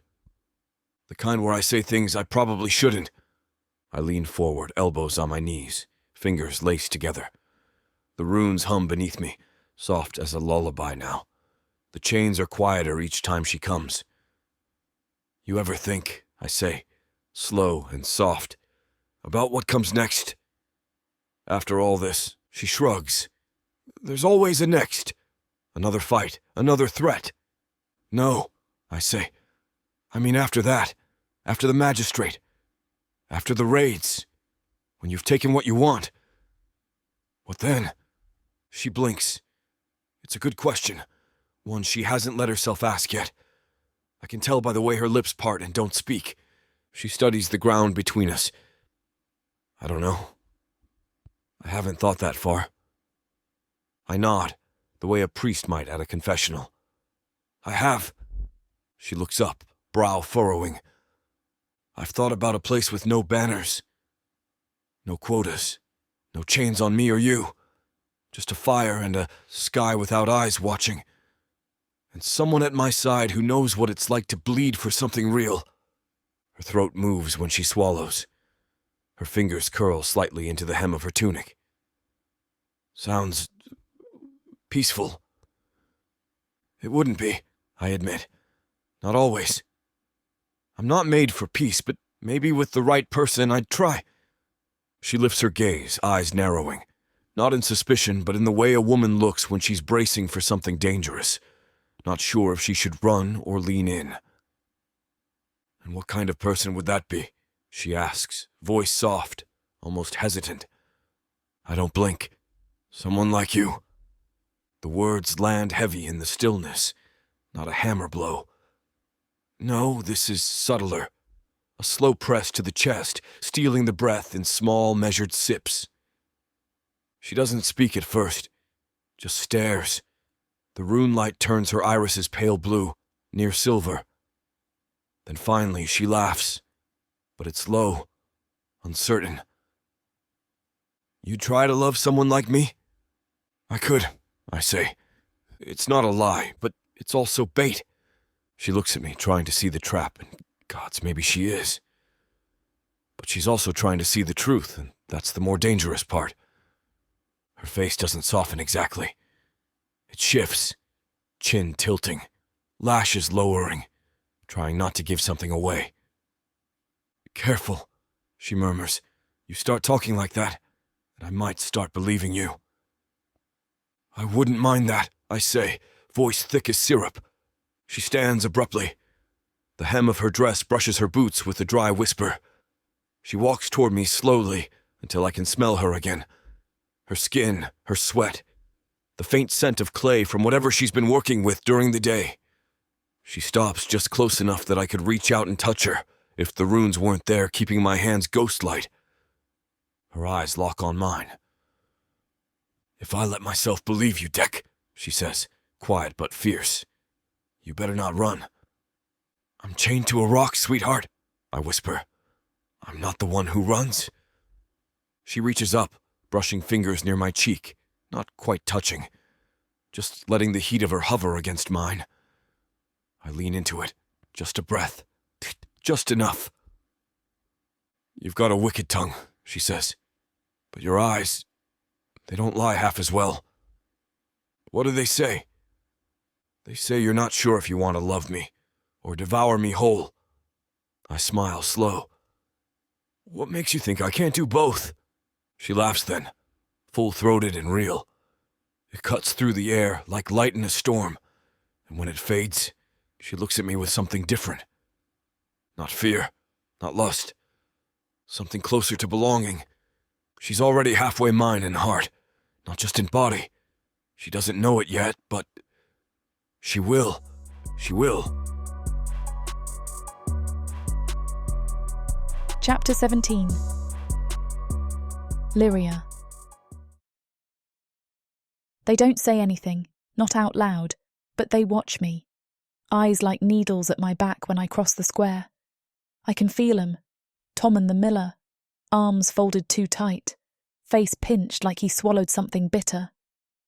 Brenna, who used to braid my hair as a girl, now tight-lipped and still as stone whenever I walk past. There's a hush now when I enter a room, a pull in the air like a storm's gathering just outside the windows. Not fear, not exactly, but not warmth either. I reckon they don't know what to make of me anymore. 2 weeks ago, I couldn't get a word in edgewise at council meetings. Now the moment I open my mouth, everyone shuts theirs. Some of them because they want to hear what I have to say. The others because they're afraid of what'll happen if they don't. I ain't sure which group unsettles me more. It's strange how quickly it all changes. A few missing crates, a few lost messages, whispers in corners, a path that should have been clear suddenly blocked by fallen trees. And just like that, the magistrate's grip don't feel so tight anymore. Folks look at the sky and think maybe it won't stay black forever. But that light, it ain't free. It burns too. Lirya, Nella whispers, tugging at my sleeve as we pass the well. Old Rannick said you were the one who told Garrett to miscount the seed ledger. That true? I don't answer. Just give her a look that makes her cheeks flush and her mouth snap shut. Let them guess. Let them wonder. By the time I step back into the house, the air's thick with the scent of boiled onions and dried sage. Ma stands by the hearth, stirring the pot with a blank expression. Pa's in the corner, wrapped in that same old blanket, hacking quietly into a rag. They both look up when I enter, but say nothing. The silence is heavier than the frost outside. I set my basket down near the table and pull off my shawl. There's talk in the village, I say, voice casual. Some folks think I've gotten too big for my boots. Ma doesn't stop stirring. Have you? I meet her eyes. If I have, it's only 'cause no one else would fill 'em. She hums low in her throat, then ladles stew into 3 chipped bowls. Folk don't like change, even good change, especially when it comes from a girl who used to cry over broken eggshells. I don't cry anymore. I know. That's all she says. But there's something in the way she slides my bowl across the table that tells me she ain't condemning me. Not exactly. Maybe there's relief in there. That I'm doing something while everyone else cowers and waits for mercy that never comes. Pa watches me over his bowl, watery eyes keen for once. You keep your head on, he rasps, voice like gravel in a bucket. You start making too much noise, they'll start thinking you're dangerous. I snort. I am dangerous. He coughs again, a wet sound, and shakes his head. Don't mean you got to tell 'em so. Dinner passes quiet. We eat, slow and steady, like the stew might vanish if we're too loud. I watch the way Ma glances at me now and then, trying to piece together the girl she raised with the woman who started ordering grain shipments in hushed tones and speaking in riddles at night. And I wonder if they're proud, or just afraid. Later, I slip outside into the dusk. The cold hits my cheeks hard, but I welcome it. I need the bite, need something to remind me I'm still here, still real, because most days I feel like a story someone else started writing. Kids are playing near the coop, kicking a leather ball. One of them stops when he sees me. The others follow, like shadows snapping back to their posts. I give 'em a nod. Go on, I say. They scatter. A part of me aches watching them go. Another part feels powerful. And then I hear it, murmurs near the tavern door. Garrett and Thomas arguing low, something about deliveries, something about me. I don't catch every word, but I catch enough. Acting like she owns the place. Village ain't a crown to wear. Still better and starving, ain't it? The last voice belongs to Ellen, and it's the only one I hear without bile behind it. I let them talk. They should talk. But deep down, I know. Every whisper is a coin in my pocket. Every doubt is another step closer to something I control. And God's help me, I'm starting to like the weight of it. Dec spreads the map out on the cold stone like it's sacred scripture. His claws drag along the edges, careful not to tear, but I can feel the tension simmering under his skin. This isn't just planning for him, it's hunting. And I swear, the longer I stay in his orbit, the more I feel it too. Like something inside me's shifting, growing sharper. They're camped here, he says, tapping a smudge of ink near the southern ridge. They move every 3 days, but the pattern's predictable. You intercept the merchant wagon before it crests the pass, and they'll hit an empty trail. No goods, no tribute, no leverage. They'll sniff out sabotage if it happens too often, I murmur, tracing the line with one fingertip. I need to make it look like bad luck. He grins. Coincidence is the assassin's best disguise. I glance up at him, brow cocked. That a quote from some ancient demon play? Please. He scoffs, eyes glittering. Demon plays end with fire and screams, not intrigue. I just like the way it sounds. I smirk. Well, it's not wrong. We plan in hushed voices while the runes pulse slow beneath our feet, like a heartbeat keeping time. Each move's a breath away from risk, but that's the point. The higher the stakes, the heavier the fall, and I want them to fall. The 6-3 gang's been bleeding us dry long enough. They don't get to be the boot on our throat and walk away clean. Supplies pass near the bluffs day after tomorrow, I say, tapping another mark. If I wait near the tree line, I can get the driver to stop, make it look like an animal strike. Hit the cart, vanish before they see my face. You'll be gone before they blink, Dec murmurs. Your aim makes you a ghost already. I bristle, straightening. It's practice, that's all. He arches a brow, slow and amused. Is it? I don't answer. Not directly. He's baiting me, and he knows it. That damn bow of his. It never misses, never even wavers. The first time I let an arrow fly, it sliced the wind like it had eyes of its own. I could feel it wanting to hit. That's not normal. That's magic. But I let them believe it's me. The villagers. The whispers have started already. Did you hear what she did at the bend? Clean through a crow's wing at 50 paces. Swear on my soul she hit a stag mid-run without looking. Let 'em whisper. Let 'em wonder. If they think it's skill, it makes me possible. If they think it's sorcery, they'll start treating me like Dec, and I ain't ready for that yet. 2 days later, I'm belly down in the frostbitten brush, eyes fixed on a narrow switchback road. The sky's the colour of old bones, and the wind cuts like knives. But I hold still, breath shallow, fingers curled around the ball like it's part of me. I can feel it hum, almost like it's waiting. Wagon wheels groan up the hill, pulled by 2 overworked mules. There's a driver hunched in a heavy cloak, and a guard with a rusted halberd who looks half asleep in the saddle. Easy, too easy. I notch the arrow, draw, and loose. Thunk. The wheel shatters like dry kindling. The mule screams and rears, cart tipping sideways into a drift. The driver curses loud and scrambles to unhook the yoke while the guard shouts nonsense about wolves. I don't wait. I'm already moving, low and fast, ghosting through the trees toward the ridge where Dec waits in his shadow cloak.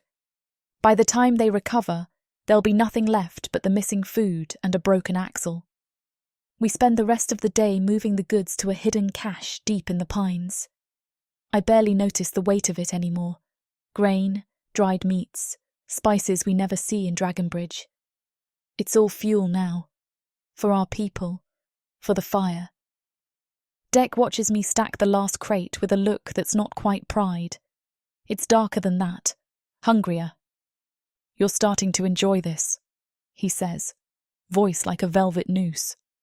I don't deny it, because God's help me I am. Back in the village, I catch Nora staring, her eyes wide, reverent. You shot the cart, she whispers. Didn't you? I say nothing. But I don't tell her no. The air's sharp with the bite of early frost, night wrapped tight around the village like a blanket stitched in secrets. I slip through the tree line where the pines grow close enough to hush the world, heart thudding too loud in my ears. It's quiet here. No whispers, no suspicious glances, no expectations pressing in like too tight boots. Just the dark and him. Dec steps from the shadows without sound, like he's made of mist and midnight. His eyes gleam like banked coals, tracking me as I move toward him. I know this dance by now, how we pass messages without saying a word, how a single glance from him can make the hair on my arms stand up. But tonight's different. Tonight there's something charged in the air, crackling soft as tinder just before it catches flame. "You came," he says, like he doubted it. "I said I would," I murmur. His gaze drags over me, slow, deliberate, like he's etching me into memory. "You didn't bring your bow?" I shrug. "Didn't come to fight."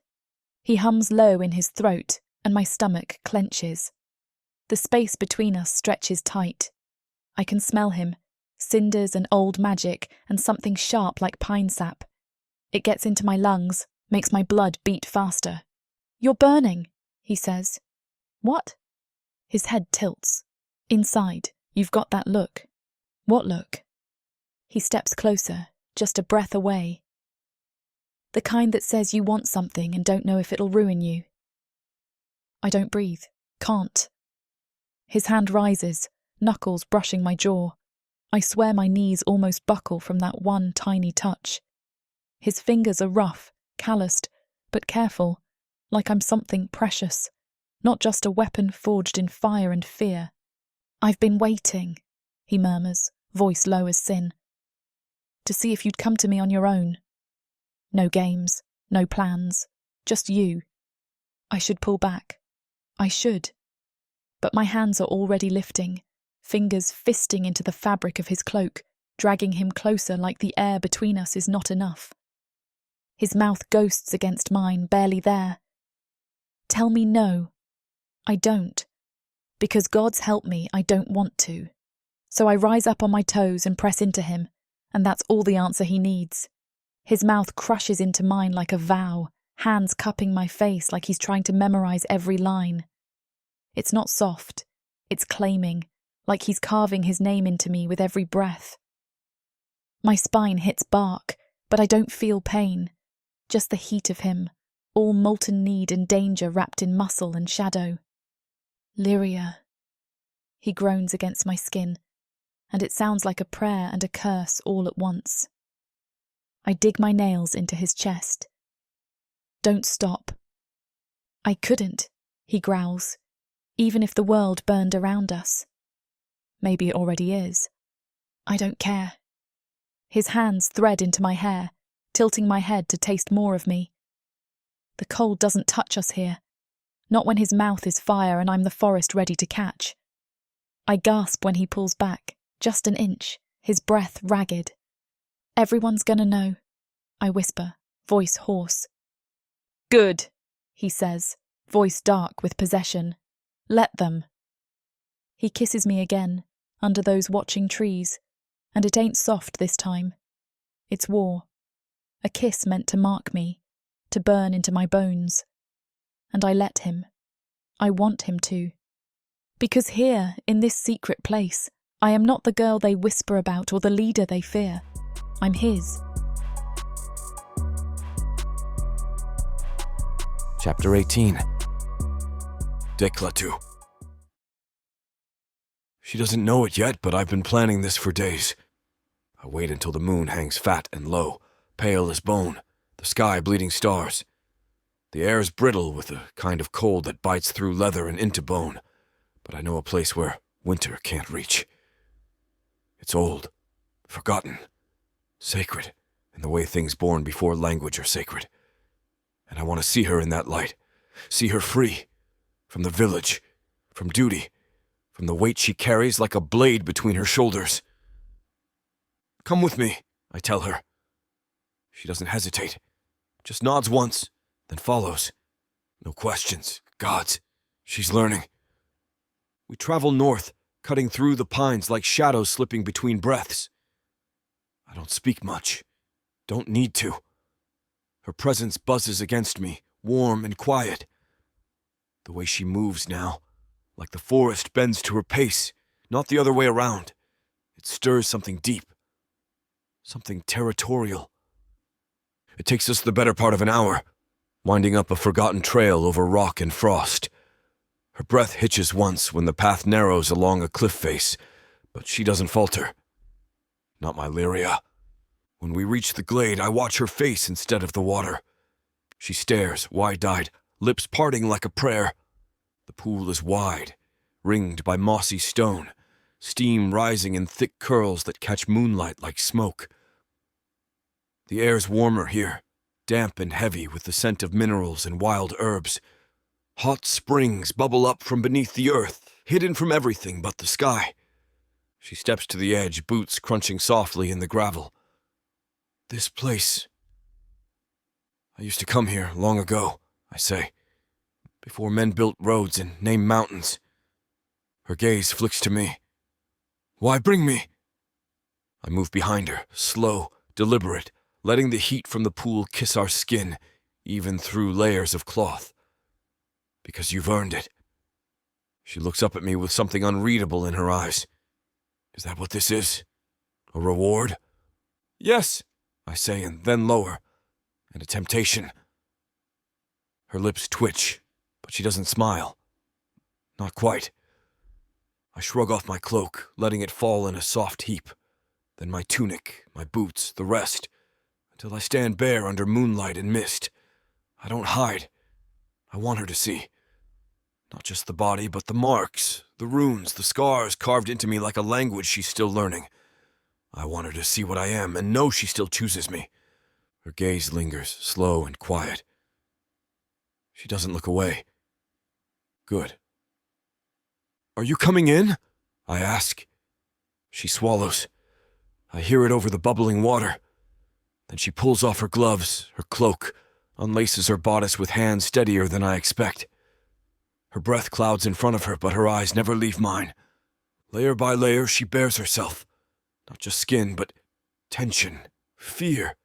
The armor she's worn since childhood. So, when she finally steps into the water, she shudders once, then sighs like something's been pulled from her ribs. The pool swallows us both in steam. The heat sinks into my bones, eases the tightness I didn't know I was holding. I move closer, just enough to feel the ripple of her movement beside me. This place, she murmurs, voice gone soft.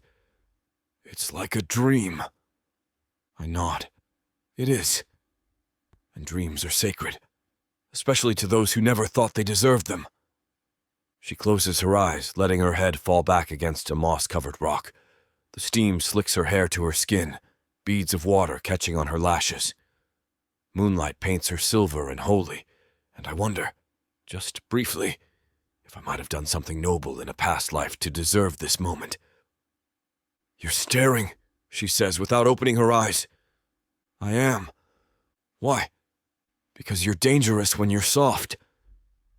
That earns me a laugh, breathy and sharp. Isn't that your line? It's ours now. She opens her eyes, gaze steady. You ever bring anyone else here? No. She studies me a moment, and something unspoken passes between us. A kind of trust. A silent oath. We soak in the silence a while. The warmth seeps into everything. Muscles loosen. Hearts slow. But underneath it all, there's a hum. A low, persistent thrum of want. Not just for her body, though that hunger never leaves. But for this. This stillness. This moment where she's not running or bleeding or planning to burn the world down. I shift closer until her knee brushes mine under the surface. She doesn't flinch. Lirya. She tilts her head. If you asked me to break the chains tonight, I say, voice low, I would. She sucks in a slow breath. Her fingers graze the water, tracing invisible shapes. And if I said I wasn't ready, then I wait. For how long? As long as you'll have me. Her eyes shine with something more than just moonlight. And what if I never set you free? I smile, slow. Then I hope you keep coming back. She leans in, Our lips brush. Not fire this time, but something gentler, warmer. She tastes like steam and skin and promises not yet spoken. It's not possession now. It's invitation. And I accept. The water's like a second skin, hot, silken, smelling faintly of salt and old stone. Lirya exhales slow, head resting back against the moss-slick rock, eyes half-lidded like a cat in a sunbeam. The cold's gone from her bones now. I can feel it. The way her shoulders finally drop, how her jaw unclenches, her fingers uncurling from invisible fists she probably didn't know she was making. It's rare, this softness, precious, and I don't plan on wasting a damn second of it. Feels good, doesn't it? I murmur, drifting closer, arms brushing hers under the surface. She hums. You knew what this would do. Guilty, I say, lips curving. But I ain't sorry. Her eyes flutter open and she smirks at me, lazy and unguarded. You always have a plan. Only the good ones, I grin. This one might be my best yet. She snorts, and gods, that sound. It's real. Not the brittle bark of stress-laced survival. Not a forced chuckle for diplomacy's sake.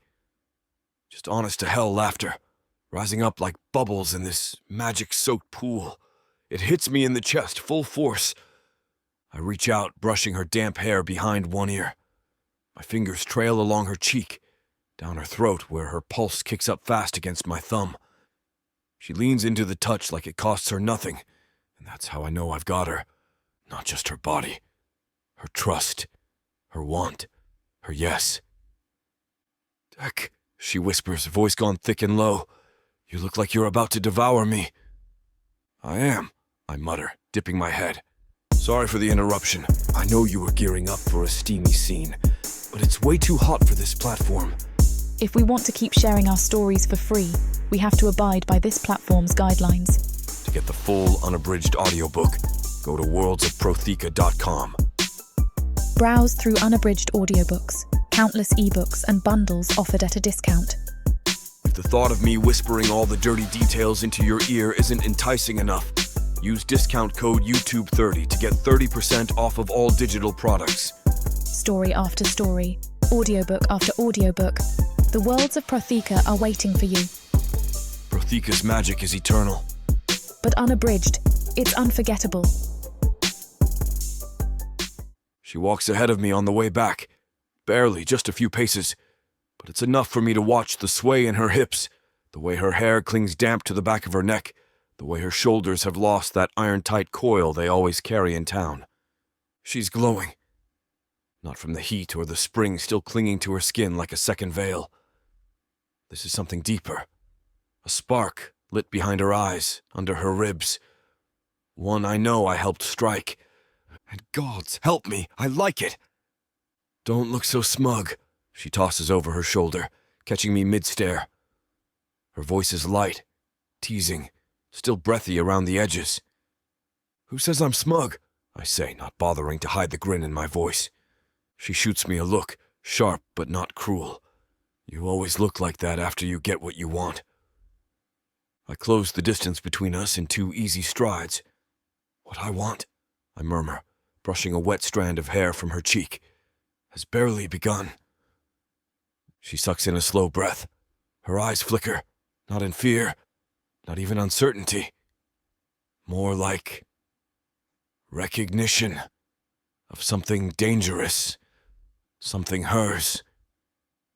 And I let her see it. I step back, letting her lead again. The forest parts for her now. No hesitation in her step, no glances over her shoulder. She walks like someone who belongs to herself. And it's that, more than anything, that'll make the village tremble. When we finally hit the ridge that overlooks Dragon Bridge, she pauses, looks down on it with a gaze like a general surveying her battleground. Her hair's drying in waves, catching what's left of the moonlight like spun silver. Her cheeks are still flushed from the heat, lips kiss-swollen and raw. And her neck, gods, her neck, carries 2 of my marks like twin sigils, just beneath her jaw. She knows they'll see it. She doesn't cover them. You sure about this? I ask, voice quieter now. She doesn't look at me.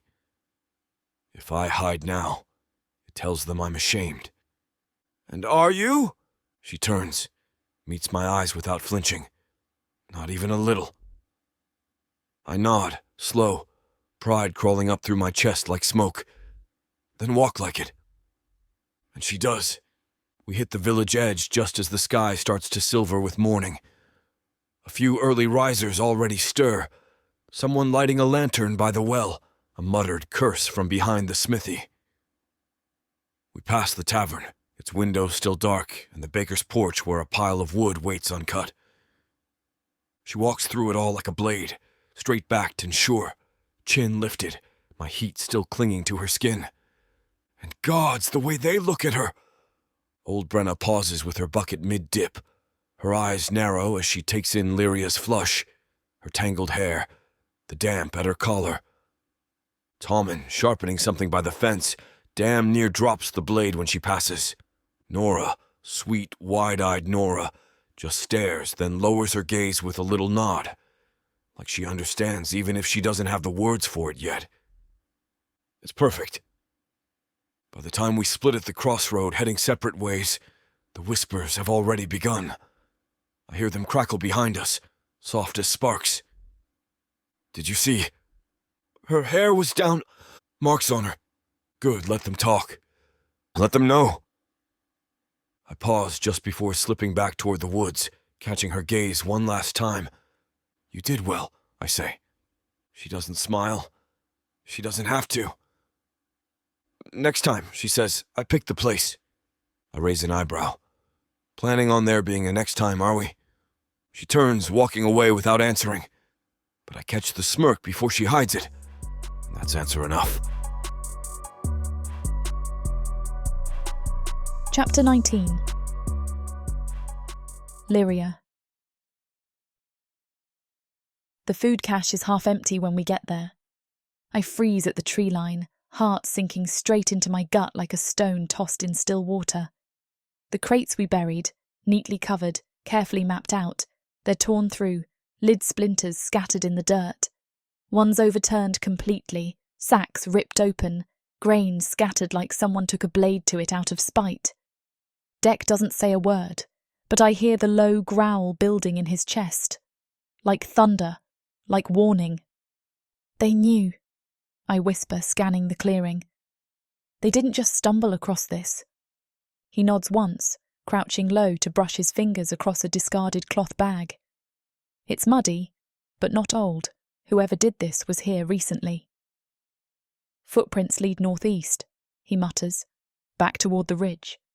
Same direction the gang always comes from. My throat tightens. They were waiting for us. Deck looks up, eyes hard. Which means someone told them where to wait. Back in the village, the sky's heavy and low, clouds bruised purple with an oncoming storm. I can feel it in my bones, pressure building like a scream caught behind my ribs. I don't say anything as I pass the baker's shop, or when Nella waves hesitantly from her stoop. I don't wave back. I'm too busy watching. Faces blur past me, familiar, worn, tight with worry, or something close to fear. And now, instead of seeing neighbours, I see suspects. Who knew about the stash? A short list, too short for this kind of betrayal. I replay the names in my head like a looped curse. Garrett, Nella, old Niles who helped move the barrels, even quiet little Nora who's always underfoot. They all swore loyalty. One of them lied, and that poison's starting to spread. I get to the main square just in time to see two of the younger men, Harlan and Tib, squaring off, voices raised.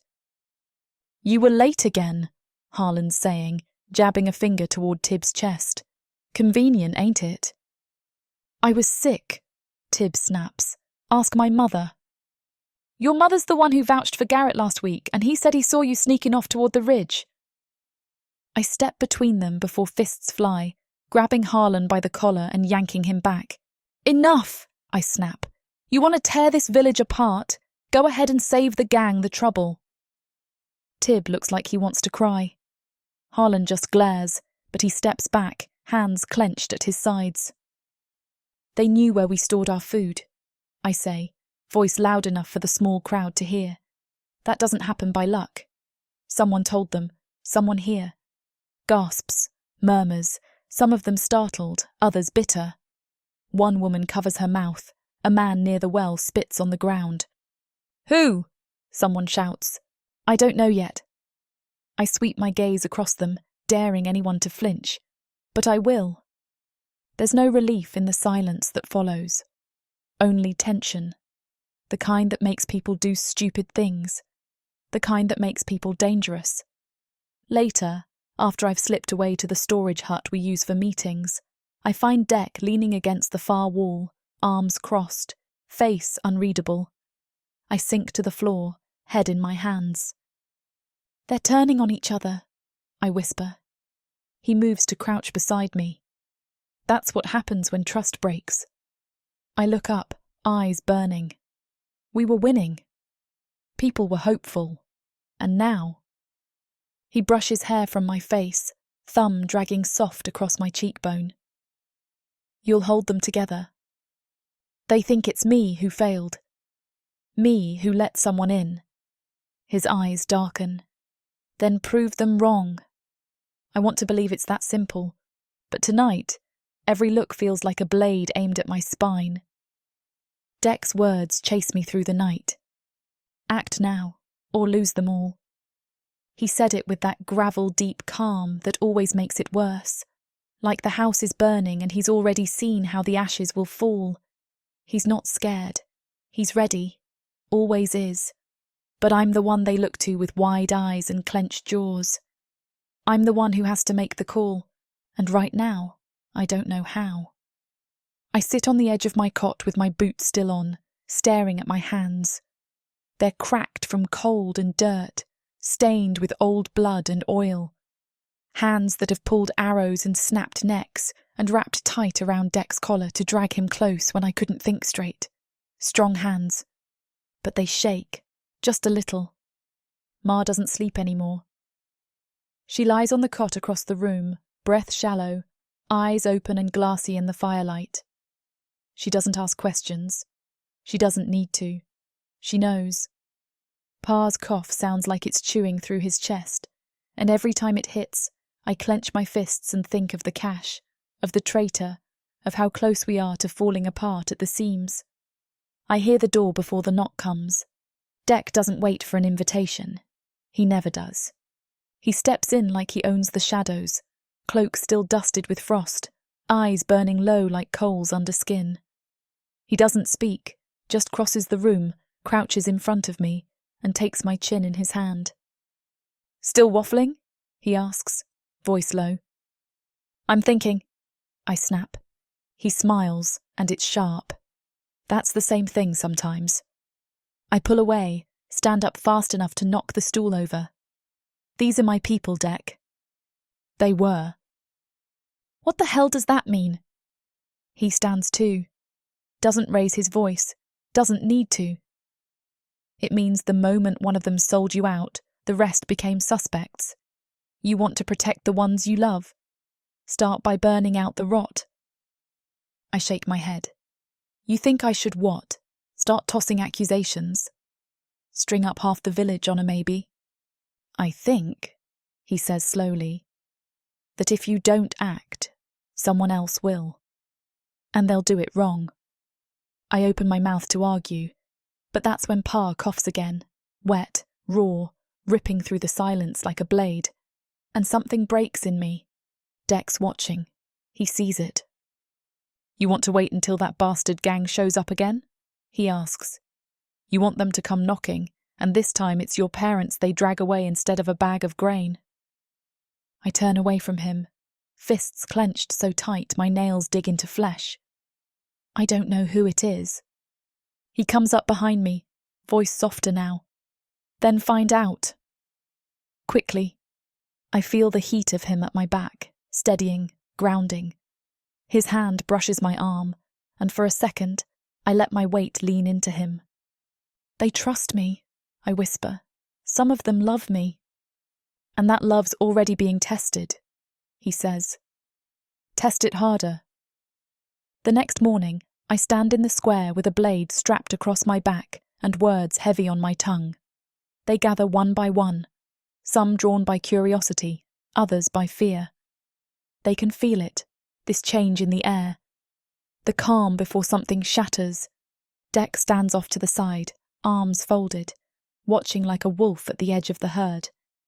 I step onto the platform we use for harvest announcements. This time, there's no bread to share, just the weight of truth. Someone betrayed us, I say, loud enough for all to hear. They led the gang to our stores. They stole from you, from your families, from your futures. Murmurs ripple through the crowd. I won't let it happen again. A few faces shift, worry, anger, something closer to panic. So here's how it's going to go, I continue. Starting today, every cache, every patrol, every word spoken in confidence goes through me. You lie, you hide, you misstep. You're out. I don't care if you're friend, neighbour or kin. You put this village at risk again. I'll cut you loose myself. Harlan swears under his breath. Garrett pales. I let the silence drag. Let it burn. Then I step down and no one moves. Except December. He nods once. And just like that, they understand. The girl they followed is gone. Now they've got a leader. The poison don't look like much. Just a smear of pale powder, fine as bone dust, clinging to the inside of a pouch like flour left too long in a sunlit bin. It don't smell, don't burn, don't scream danger. But I know what it is. Dec told me what it does. Slow acting, but thorough. Shuts down the blood first, then the breath. A few bites of food laced with this, and you've got yourself a massacre in motion. I sit in the back of the butcher's hut, kneeling beside the crates we've packed with dried meats, stale bread, and salted roots. It looks real enough, smells right. A hungry bastard wouldn't hesitate. I don't let myself hesitate either. My hands don't shake as I seal the lids. But gods, my stomach knots so tight I could crack in two. Dec watches me from the shadows, arms crossed, face unreadable. You sure? No, I say, but I'm doing it anyway. He nods like that's the answer he hoped for. We bury the crates at the edge of the woods, half a mile from the northern ridge where the gang's scouts like to sneak through. It's a trap dressed like desperation.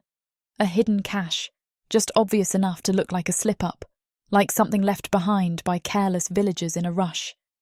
Won't take long, Dec mutters as we finish camouflaging the pile. They've got ears everywhere. Someone'll tip them off by sundown. Good, I reply, jamming the last branch into place. He catches my wrist, grips it tight.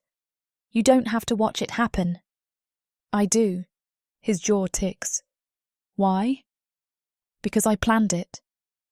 Because I'm the one asking people to risk their lives for this. I need to see what my decisions cost. He lets go, doesn't argue. We both know it's not just about leadership. It's about guilt, about carrying the weight like armour, so no one else has to. By nightfall, we're in the trees. It's quiet, save for the rasp of wind through the needles and the occasional snap of twigs under deer or fox paws. Dec lies beside me, eyes trained on the bait site. I can feel his tension, coiled like a spring under his skin.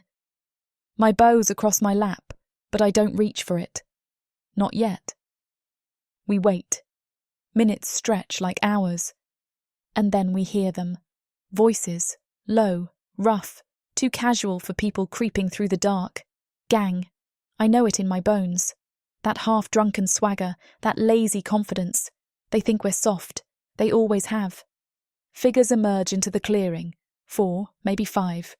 One of them's dragging a makeshift sled, another carrying a torch too close to the brush. There, Dec whispers, nodding toward the crates. They found it. I hold my breath as they break the seal. One of them laughs. Idiots left us dinner, he calls out. More laughter. They dig in like wolves, tearing open bread, gnawing on meat before the grease can freeze. Come on, one of them mutters through a mouthful. Ain't like they left a damn note saying this here's poisoned. My heart hammers so loud I swear Dec can hear it. But I don't flinch. I watch. I make myself watch. It doesn't take long. The first one stumbles, a gurgling sound clawing up his throat. He drops the torch, clutching his belly like it's trying to escape. Another follows, retching so violently he collapses to his knees. Panic sets in fast, shouting, scrambling. One of them draws a blade like that'll help. Dec doesn't move. Neither do I. This was the plan. They came, they fed, they die. By the end of it, only one's still upright, coughing, staggering, smeared with vomit and blood. He runs, Dec tenses. No, I say, grabbing his arm. Let him go.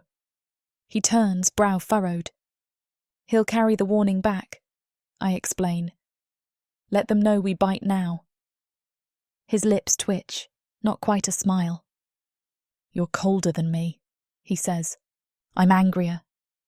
We don't talk much on the way back. The village is silent when we return, tucked into uneasy sleep.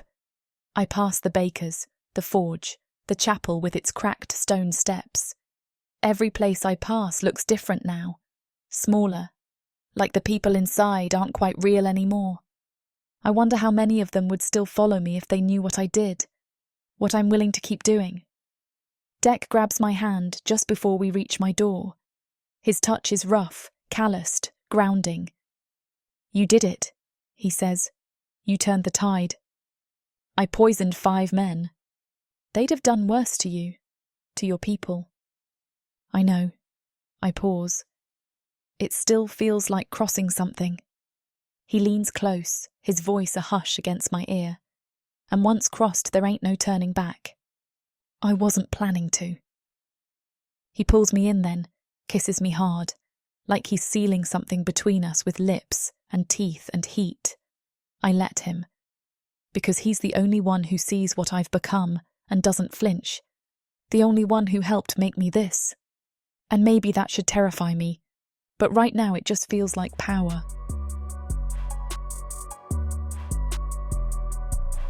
Chapter 20. Clatu. The wind's wrong. Liria's out ahead, eyes sweeping the trail as we crest the ridge. We've spent the last day scouting a tighter smuggling path through the shale cut, marking blind corners and deadfall, prepping for the next strike. Should feel like momentum, but something's off. The air tastes sour, like ash and wet metal. Liria slows beside me. Do you smell that? I nod once. Smoke! Her brow furrows, mouth flattening into a line. Not from our route. No. She doesn't ask. Just bolts downhill, boots skidding through pine needles. I'm right behind her, heart hammering, but not from the run. Trees blur past, the scent thickens, bitter, sharp, and under it, something worse. Rot, burned sugar, and fear. We break through the trees near the back of the village. Her family's homestead stands quiet, too quiet. No clang of her father's forge, no smell of stew on the wind. Just the open door, swinging. Ma, she calls, already running. Wait!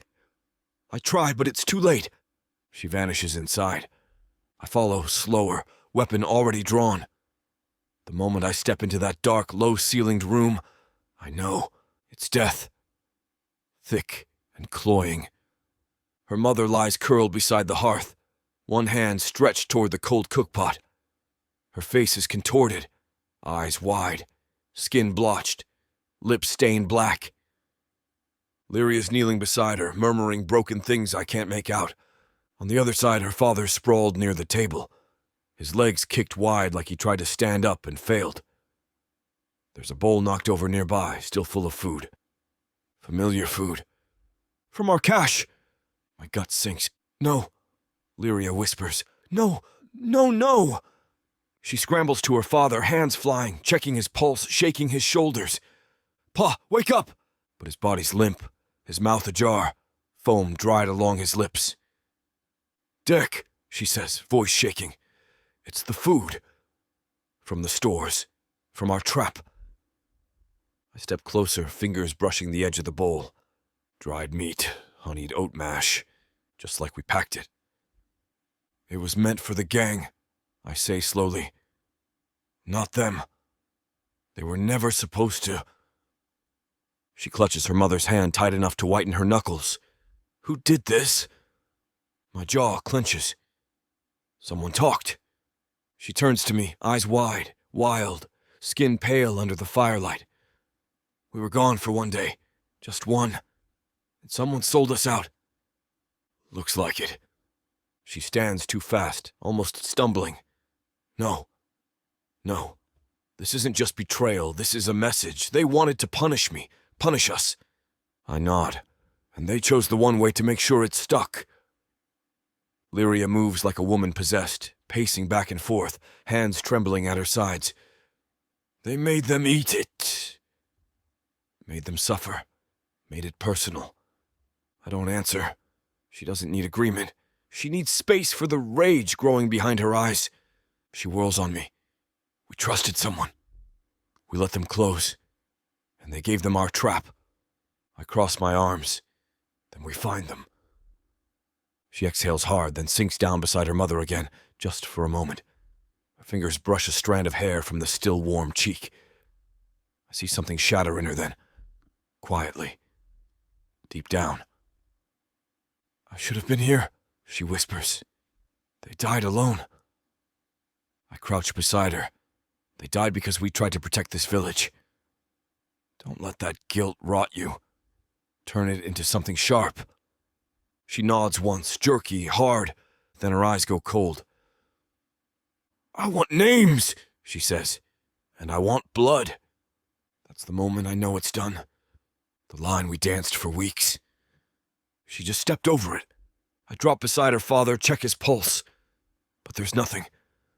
His mouth's open, a gurgle of pain still etched on his lips. Eyes glassy. Hands clutched so tight around his belly I can see the tendons twitch even in death. Liria's keening now. No shame in it, no hesitation. She's on the floor, cradling her mother's head in her lap, like maybe that'll keep the woman tethered a little longer.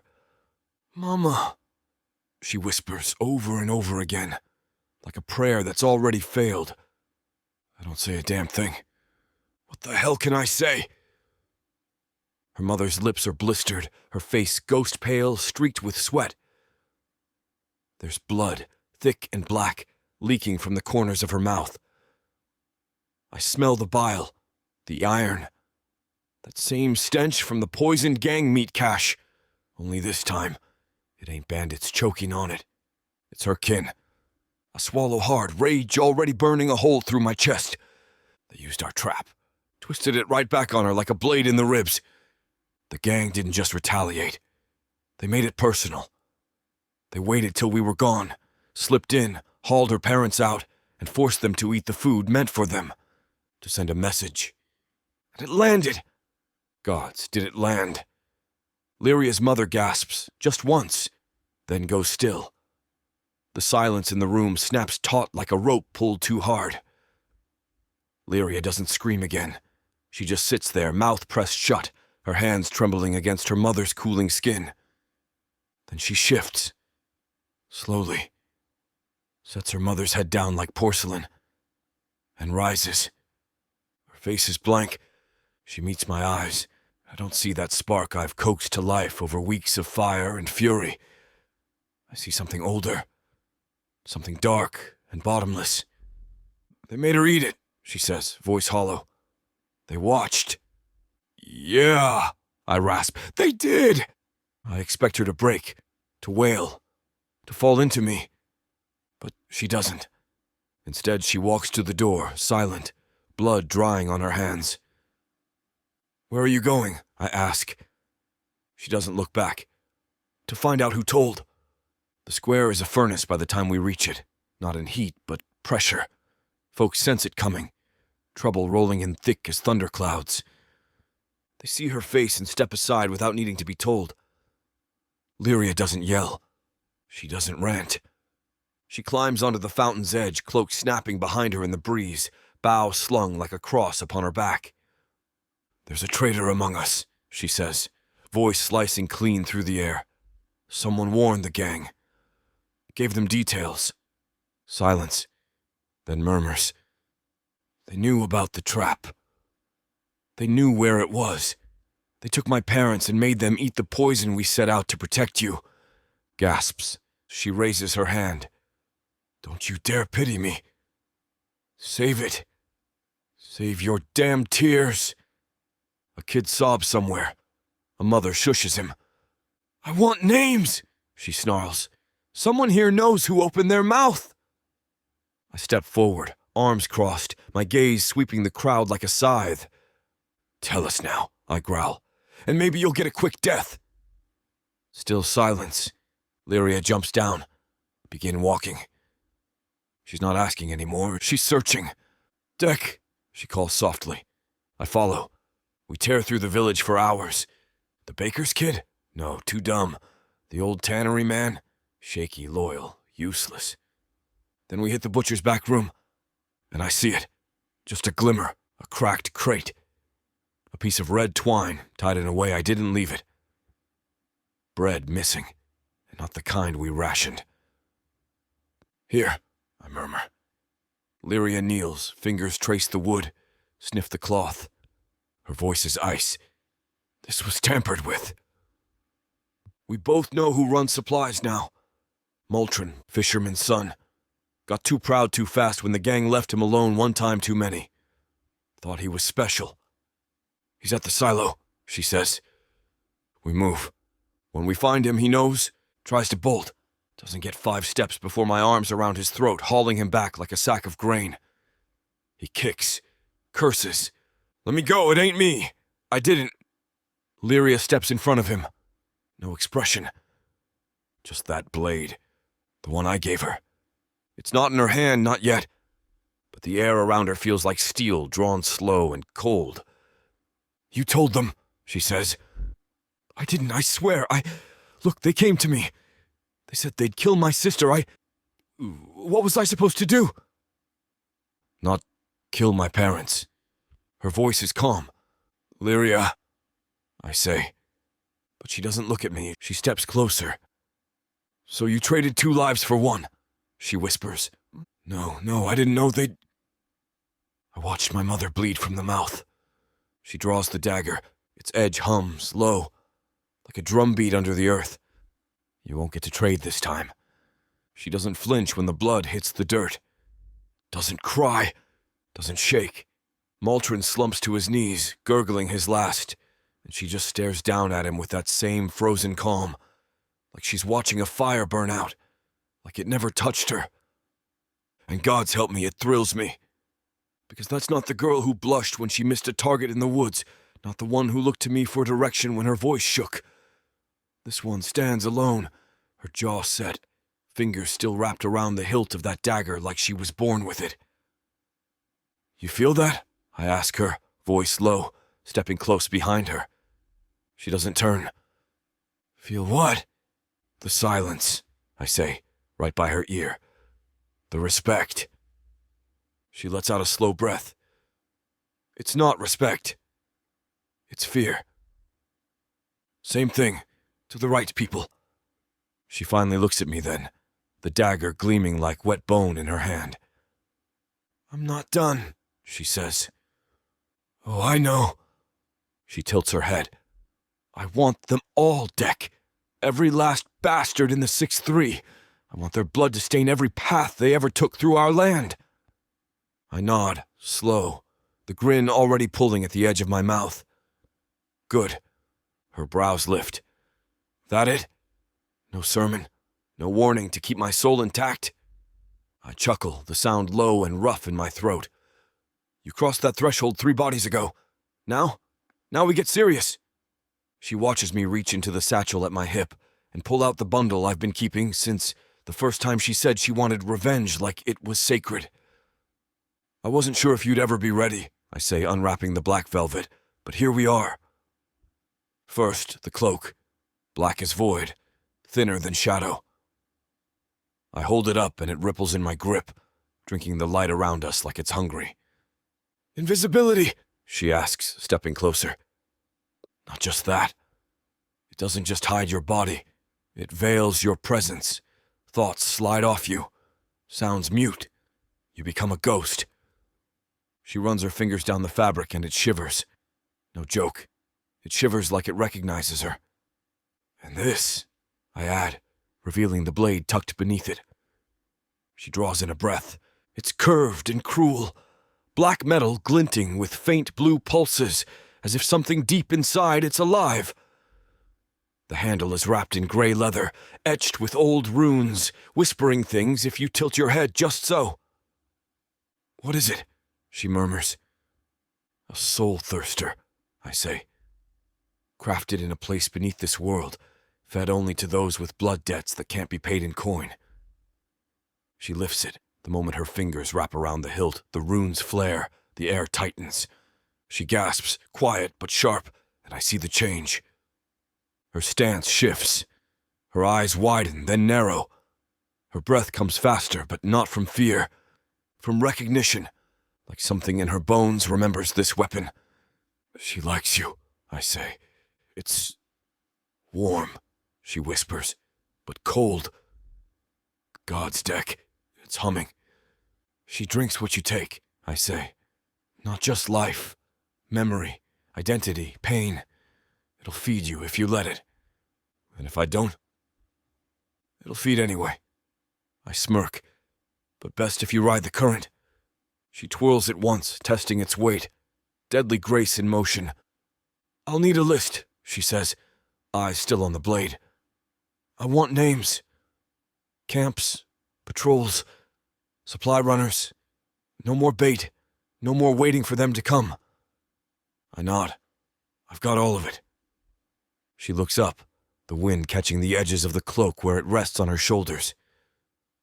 And if I disappear into this, she says softly, what'll be left of me when I come out? Something better, I say, not missing a beat. Her eyes narrow like she wants to argue, but doesn't. Because deep down, she knows I'm right. Chapter 21. Lirya. The cloak drinks the moonlight right off my shoulders. One breath and the world forgets I'm here. Pine sap cold bites the inside of my nose. Somewhere far off, a nightjar clicks like a whetstone on steel. The 6-3's camp sprawls below in a crooked crescent, wagons like broken teeth, canvas bellies lit from within, smoke snaking up through black spruce. I taste brine and old fat on the air.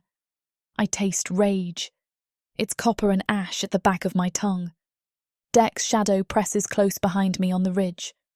I feel his heat without turning, the weight of his gaze on my profile. Last time to reconsider, he murmurs, low, even, not trying to hold me back, only marking the line I'm about to cross. I crossed it already, I say. The words leave me steady as an arrow. Keep to the north edge. If it turns loud, come like thunder. A pause, a satisfied breath. Very well. I pull the hood down. The cloak sighs, no fabric sound, not really. More like a thought leaving a room. The dagger at my hip hums a thin, eager note, as if it can smell the men who forced my parents to chew and swallow death. The runes along the hilt prickle my palm when I slide it free. It's warm, then cold, then warm again, like a living thing deciding which hunger to show me first. I move. Loose scree whispers under my boots, and then I'm in the pines, then the brush, then a thin fence of willow woven around the camp that might have deterred rabbits with a moral sense. I slip the seams and hug canvas shadow, close enough to hear snoring, the clink of a belt buckle, the wet suck of someone gnawing marrow. A guard trudges past with a spear and a lantern. He yawns a word that might be boring and drifts his light over the exact patch of dirt where my footprint will be in 2 more steps, if I give it to him. I don't. When he puts his back to me, I rise and go with his turn, almost hugging him, the cloak pressing me into the pocket his attention leaves behind. He never feels the breath I hold. He never knows there's a blade drawn alongside his ribs, learning the rhythm of his lungs. "Cold one," he mutters to himself. "Colder," I whisper to the dark, and slip the blade under the seam of his jerkin. Upward, fast. A small sound leaves him, not pain exactly, more surprise at the temperature of the afterlife. His knees fold. I lower him so the lantern doesn't swing.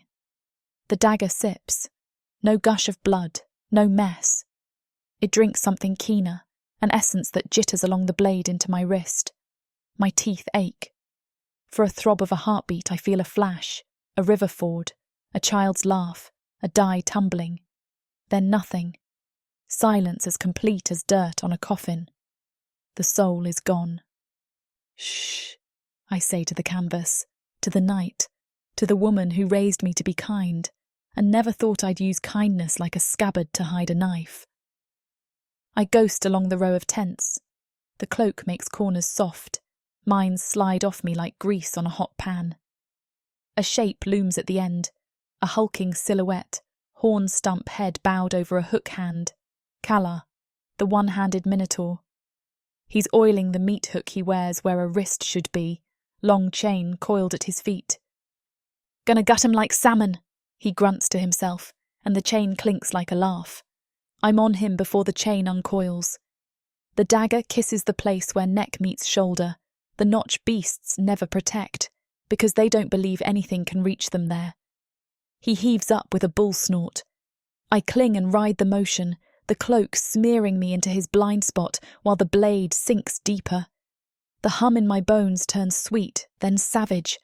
A cold rush crawls my arm, as if winter is pouring into me through the hilt. Kala's legs stutter. He tries to swing the hook, but his fingers forget how. His knees thunder the dirt. "Quiet," I murmur into the fur at his nape. He's silent. 2. I slip under a wagon. The oil pan there stinks of tallow and old stew. A rat watches me with eyes like buttons. "You didn't betray anyone," I breathe. It blinks and vanishes. Above, boots scuff. 2 voices low. "You hear Cypristi's bringing the dog out?" Says he smells ghosts. One ear's always smelling ghosts. He eats pissweed and his nose goes sideways. A laugh. The wagon creaks.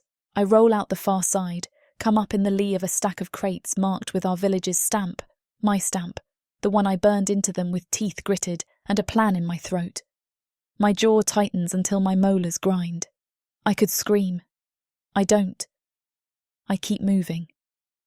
A canvas flap opens hard enough to slap wood.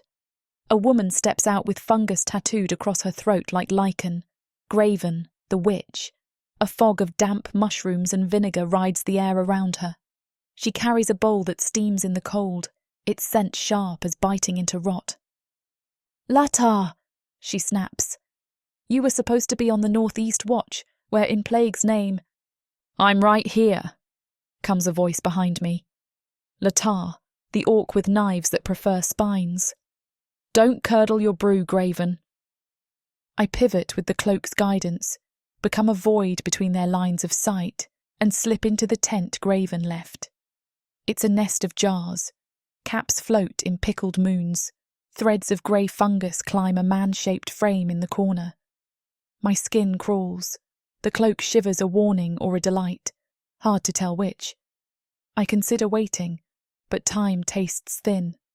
The dog will come. I leave a present. A tiny tear in the side seam of the tent where it kisses the oil lamp's flame. The canvas licks it like a tongue, curious, then forgets. Back out. The witch's back is to me now. Latar scratches himself with a knife blade like it's a back scratcher out of polite society. 2 steps, and I'm between them. 1 more step, and I'm behind him. The dagger rises. "Got an itch for you," I whisper. He half turns.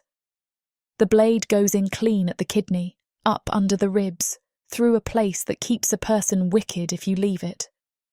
I don't. The grip in my hand thrums again, another life unravelling down a wire into the hungry, bottomless thing in the blade.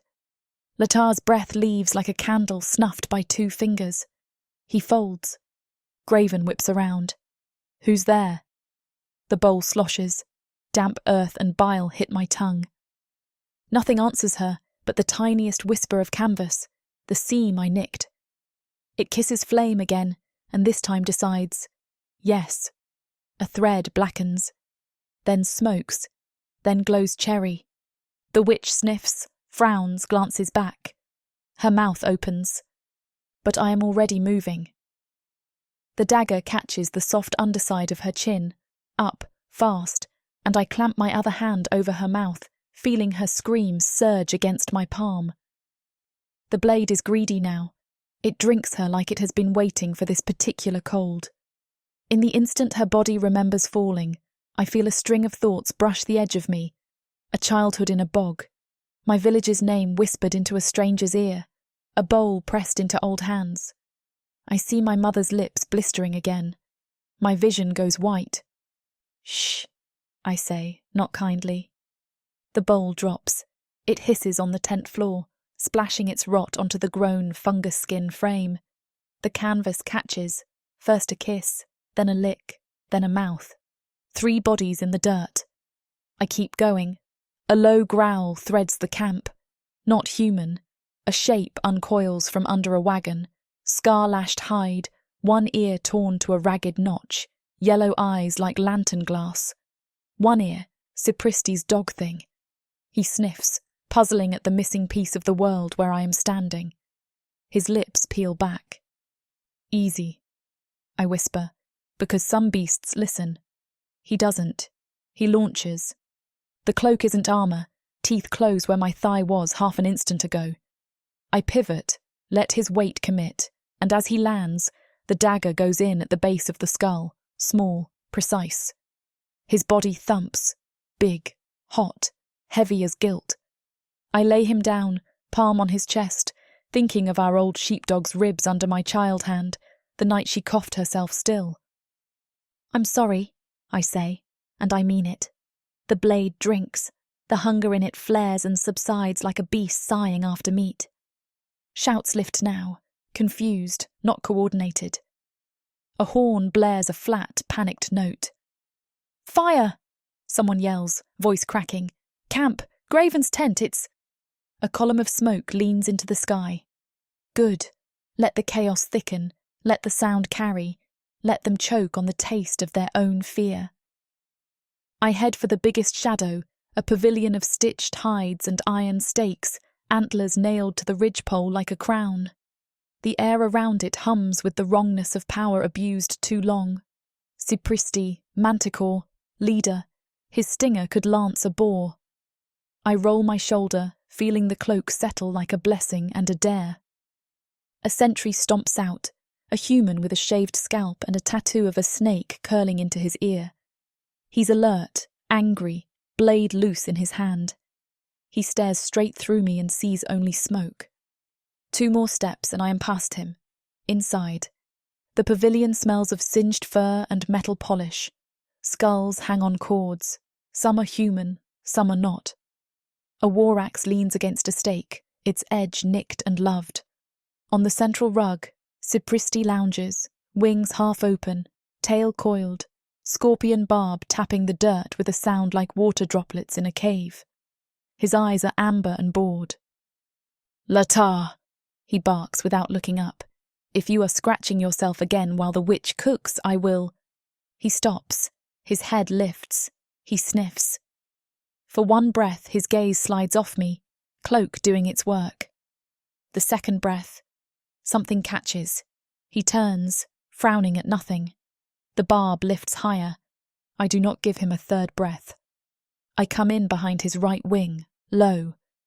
The dagger aims for the place where the wing sinew knots into the shoulder, the place that will make him rear if pain blooms there.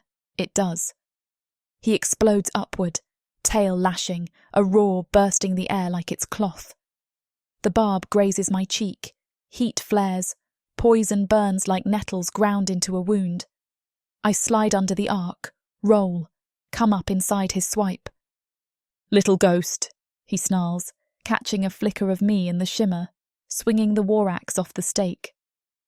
"Bigger than you think," I say, and the dagger finds meat again, ribs this time, in and out, a wet whisper. He twists, fast, terrifyingly fast for something that size. The axe screams down. I'm not there. The blade bites the rug, cracks the stake, sends skulls clacking. Outside, men shout, "Leader!" I hear pounding boots. I can't let them in. Cipristi's tail flicks to the entrance. The barb spits venom. It hisses on the canvas flap. A hole appears, smoke white and angry. He's smiling. "You brought a toy," he taunts. "I brought an army." "You brought kindling," I snap, grab the iron lantern off the pole, fling it at that new hole. The lamp smashes. Flame licks in on a gust. He lunges. I go to meet him. His paw, big as a bucket lid, catches my shoulder and throws me across the pavilion. My back hits a chest. Breath explodes out of me and the world goes glitter-shot and thin. The cloak stutters, falters. Its mind veil slips, a smear of me resolving where none should be. Cipristi sees it. He grins. "There you are." He strides in, tail high, axe up, certain. "Lirya," a voice booms outside, not in the air so much as under the skin of it. The stakes tremble. The canvas bulges outward as if hit by a storm that only wants in. Cipristi hesitates. Only a heartbeat. It is enough. I surge off the chest and under his swing. My shoulder screams. I don't care. I shiv the dagger up under his jaw, where the soft fur meets scale. He jerks, shock flaring bright in those amber eyes. "No!" he starts. Too late. The blade hums like a hive. It drinks and keeps drinking, and for the length of 2 heartbeats, I see flashes not my own. Skies from a height I've never flown. Fire in a gorge. A dark elf magistrate's ringed hand passing a coin. Then Cipristi's head tilts back as if something is hauling it by a thread tied to his soul. The light goes out. The axe droops, clatters, goes dull. His body hits the earth like a felled tree. The pavilion sucks in, choked with smoke. Something tears the wall clean open. Dec steps through flame like it is only a suggestion. His horns scrape the ridgepole and knock it aside. Blood slicks his forearms up to the elbow. His claws glow a dull, angry red like metal left too long in a forge.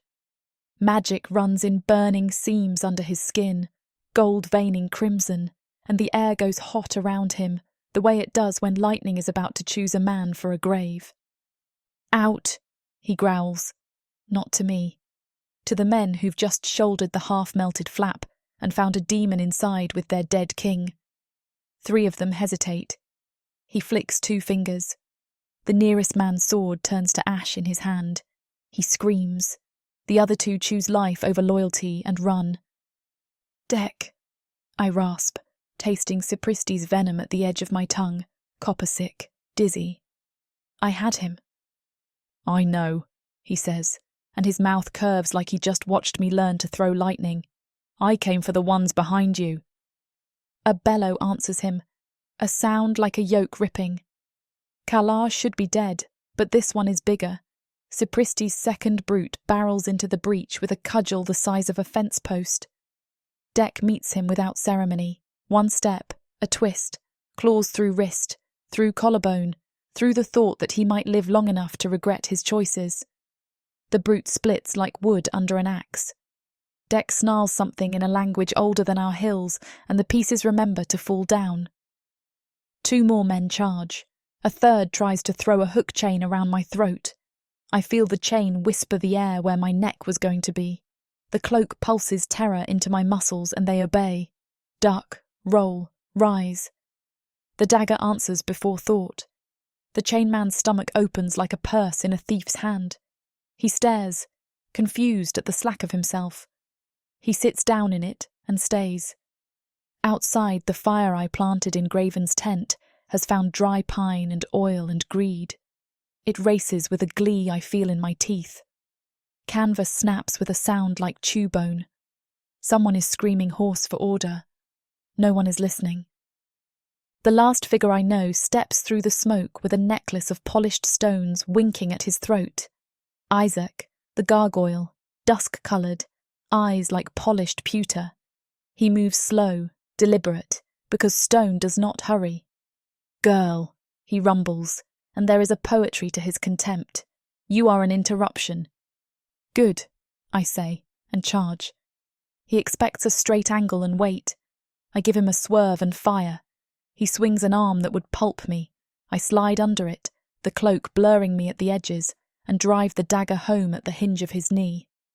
It clangs, a bad feeling in my palm, and skitters, but the runes flare and bite and then melt. Stone goes flesh for an instant under that hunger. He staggers. His hand closes around my cloak and rips the hood back. Air hits my face. We see each other, clean. You, he starts with a poet's intent to monologue. Dec arrives instead. He hits Isaac like an avalanche given fangs. Claws find the joins, neck, armpit, groin, places even stone fears. Magic hisses along his knuckles. Pieces of carved man fall away like chunks from a cornice in a storm. Isaac tries to recite something, perhaps a last line worthy of his necklace. Dec does not let him finish. The head goes last, rolling, eyes still silver, mouth still forming a syllable he will never find. The body collapses with a sculptor's sigh. Smoke roars, heat lashes, my cheek throbs where the barb kissed me. The skin around it burns black-green, veins spidering. The cloak tugs my shoulders, a whisper against my ear. Move, move, live. I sway. Then Dec is there, one hand around my waist, the other catching my chin, as if I am a fragile, breakable thing, and not the knife he put in the world. Golden eyes burn through smoke and ash. He looks at my cheek, at Cipristi's blood drying in a comet down my throat. His nostrils flare. Yours, he says, and his voice is low enough to make the canvas tremble. All of this. There's blood on him. There's fire around us. There are men choking on smoke in the dark that will not see dawn. But his gaze pins only me. You are mine, he growls. It is not a cage. It is a vow, hammered hot and quenched in this ruin. I step into it, into him, into the heat that built me. Good, I say. We move then, not gentle, not cruel, only efficient. We pull what we should, maps, coins, a ledger with names that will make tomorrow's choices simple. I drag sacks of grain to the middle of camp and slit them, watching the pale rain of it hiss into flame. Dec tears down a banner and hands it to me. I wrap my burns, tie my hair back with a strip of their pride. The cloak licks soot and likes it. Any left? He asks. I listen. Past the fire's chatter, past the crack and snap of canvas bones, there are only two sounds, the popping sigh of resin in burning logs, and the low end of the blade still humming, sated, not sleeping. No, I say, not here. Good. We stand in the blaze's breath and wait until the pavilion folds on itself, and the last tent sighs low and then gives. Sparks ride the wind toward the ridge where we stood an hour ago. Ash falls like grey snow. The camp's stench changes, meat to tar, tar to nothing. The night opens around the heat like a throat around a scream. I do not flinch. I do not pray. We burn it all, I say. We burn it all, he echoes. He lifts his hand and a sheet of orange bows toward his palm, then away, like a wild thing tempted and dismissed. The fire runs wherever he points, obedient as a hound that remembers teeth. When he is satisfied, he lowers his arm. The flames settle to their own work. We walk out together, not touching out of necessity, touching in every way that matters. At the camp's edge, I turn once and look back. There is no going back, I think, and the thought is not grief. It is fact. It is relief as sharp as a new edge. Behind us, the cloak breathes on my shoulders. At my hip, The dagger purrs like a cat that's learned the taste of bone marrow. Ahead, the path to the village threads dark under firs. Between those 2 points stands a woman who set a trap and watched it eat what she loved, then came back with a sharper trap and fed it the world. Dec glances sideways, reading a thing in my face I have not said aloud. "What?" he asks. "Tomorrow," I say. "We find the traitor." His mouth curves. "Yes." "And after that?" "After that," he says, "you choose what burns." The wind shifts. Somewhere below, something collapses with a final crack and showers sparks into the black. I feel the heat touch my cheek and not mind it. I tighten the cloak around me and squeeze the hilt at my hip once, firm. "Good," I say again. And we slip into the trees. The fires glow at our backs. The cold ahead like a promise I finally have teeth for.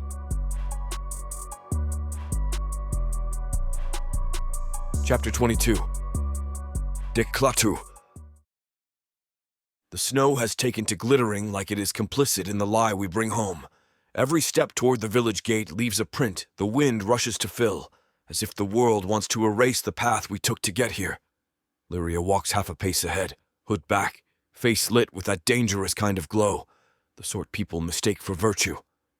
The fire behind us has painted her in its colors, and it lingers still, as if she's wearing the blaze. The gates swing wide before we even reach them. A knot of villagers waits, frozen faces cracking into smiles, gasps, tears. Some rush forward, touch her arms as though to confirm she's real. Others reach for me, cautiously, like I'm fire they could warm themselves on if they're careful not to burn. I let them think they're touching a weapon she wields, not the one holding her hand from behind the curtain. "By the gods, it's done!" Someone blurts, an old man with fingers like bent twigs, eyes too sharp for his age. "It's done," Lirya says. Not loud, but the words roll through them like a bell toll. "The 6-3 won't trouble us again." Murmurs ripple. Relief tastes thick in the air, mixed with disbelief. They want to believe. I watch them grasp for it like drowning folk grabbing at driftwood. I incline my head, measured. She struck the heart clean. Every last one who carried their name is ash now. It's almost true. Her gaze flicks to me, quick, a spark, and then back to them. "We're safe." The crowd swallows her words whole. There's a tremble under the joy, but they don't feed it. Not here, not now. They will carry that seed home and plant it in their own thoughts, in their beds at night when shadows feel heavier. But in this moment, she's their savior. I keep my smile behind my teeth. Let them believe it is hers alone. The door shuts behind us, the lock clicking like a private applause. The room smells of pine resin and faint smoke from the hearth. She throws the cloak over the chair, the folds still damp with steam from our breath. I watch it land, how the fabric sulks without her in it, how the magic quiets like a predator curling in its den.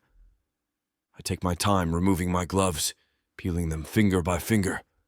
"You were flawless." She turns, startled for a breath, then lets a smile stretch slow across her mouth. "You didn't see the part where I almost got skewered. I saw you turn it into an advantage."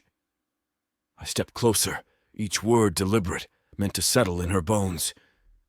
"You moved like you'd done it 1,000 times." Every strike was clean. Every choice kept us ahead of them. Her chin lifts.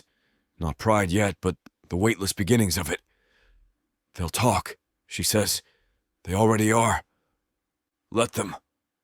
I close the last bit of space between us. Her eyes are bright, still lit by the night's work. "You led them into fire and walked out untouched. The wise will fear you. The loyal will follow. The rest..." I let it hang, watching her fill in the truth. Her mouth curves. "The rest will learn." I allow myself the barest flicker of a smile. She's saying the lines now without my prompting. Later, when the fire has burned low and the only light comes from its slow pulse on the walls, I lean back in the chair and watch her move. She cleans her blade, hands steady, the rhythm methodical. I can almost see the reel of images in her mind. Each face, each fall. The hum of that soul-stealing dagger must still be curled in her veins. You know, I begin, tonight wasn't just vengeance. Her head tilts, wary. What was it then? Preparation. I lace my fingers, voice even.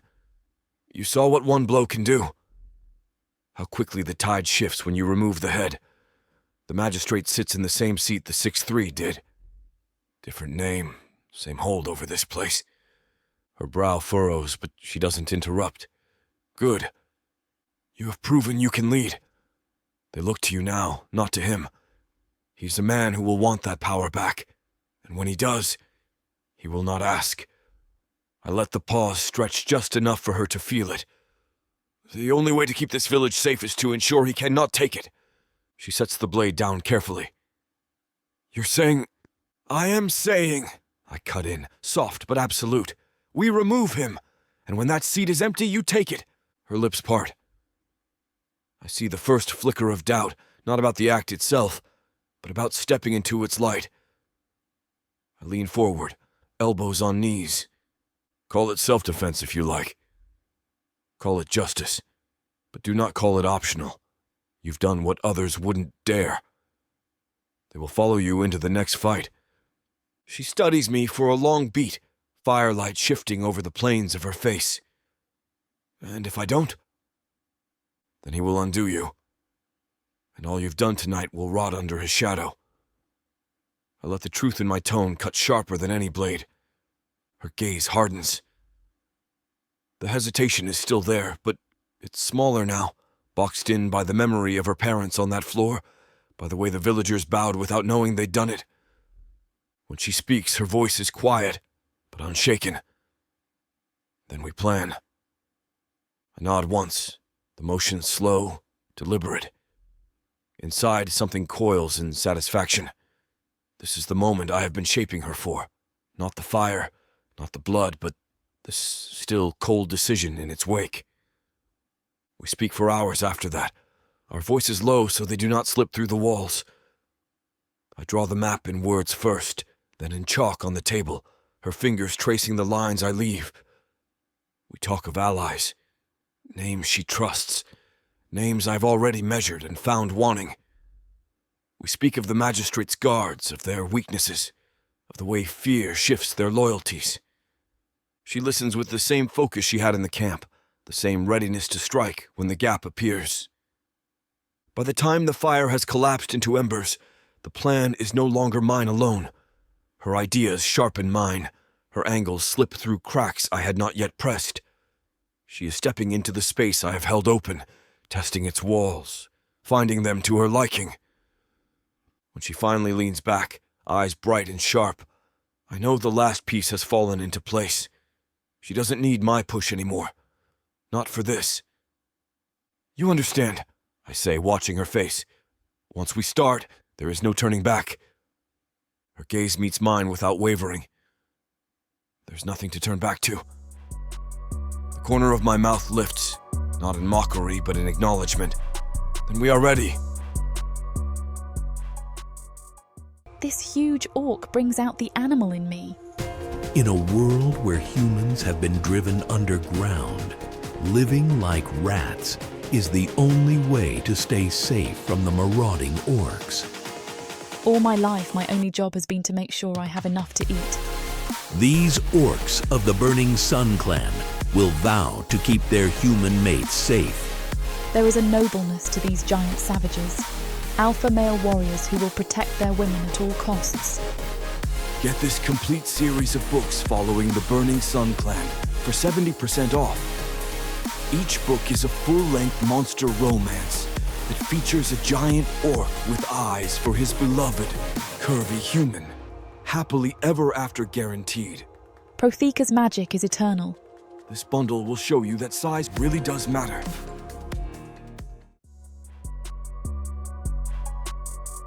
Chapter 23. Lirya. The magistrate rides in like nothing has changed. Like the fire hasn't still got its teeth sunk into my memory. Like my parents didn't choke on poison meant for wolves. Snow crunches under the hooves of his mare, each step deliberate, unhurried, as though the whole village should be grateful for the privilege of hearing him demand more.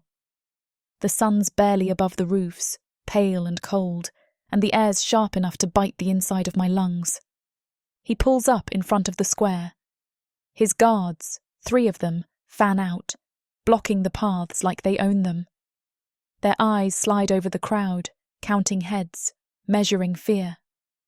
The magistrate clears his throat. We will require a new shipment of grain and timber as well, to offset the damage the 6-3 left in their wake. A lie. I can see it in the way his lips pinch on the word require. Murmurs pass through the gathered villagers. The very same people who wept and called me saviour days ago now keep their eyes low. They know better than to challenge him openly. I don't lower mine. Tribute? I ask, the word tasting of rust and contempt. After what we've given already? His gaze lands on me like a gavel. Yes, the needs of the region do not vanish because you burned a bandit camp. Behind him, Dec stands silent, his expression unreadable to everyone but me. His arms are loose at his sides, but I can feel the tension coiled in him, the way he's waiting. I hold his eyes, and it's enough. One look, one breath. He nods once, slow, the barest curve of a smile shadowing his mouth. The square goes so quiet I can hear the wind moving between the houses. I take a step forward. Take care of it, I say to Dec. Gasps thread through the air like sparks. The magistrate's face doesn't change, but his guards shift, hands brushing sword hilts. Dec inclines his head as if I've just given him a gift. As you wish. That night the house smells of pine sap and smoke, the fire in the hearth throwing long, restless shadows over the walls. I've washed the ash from my hair, scrubbed the cold from my skin, but something deeper, something like anticipation, still hums in my blood. He's already here when I come down the stairs. No armour tonight, no pretense of restraint.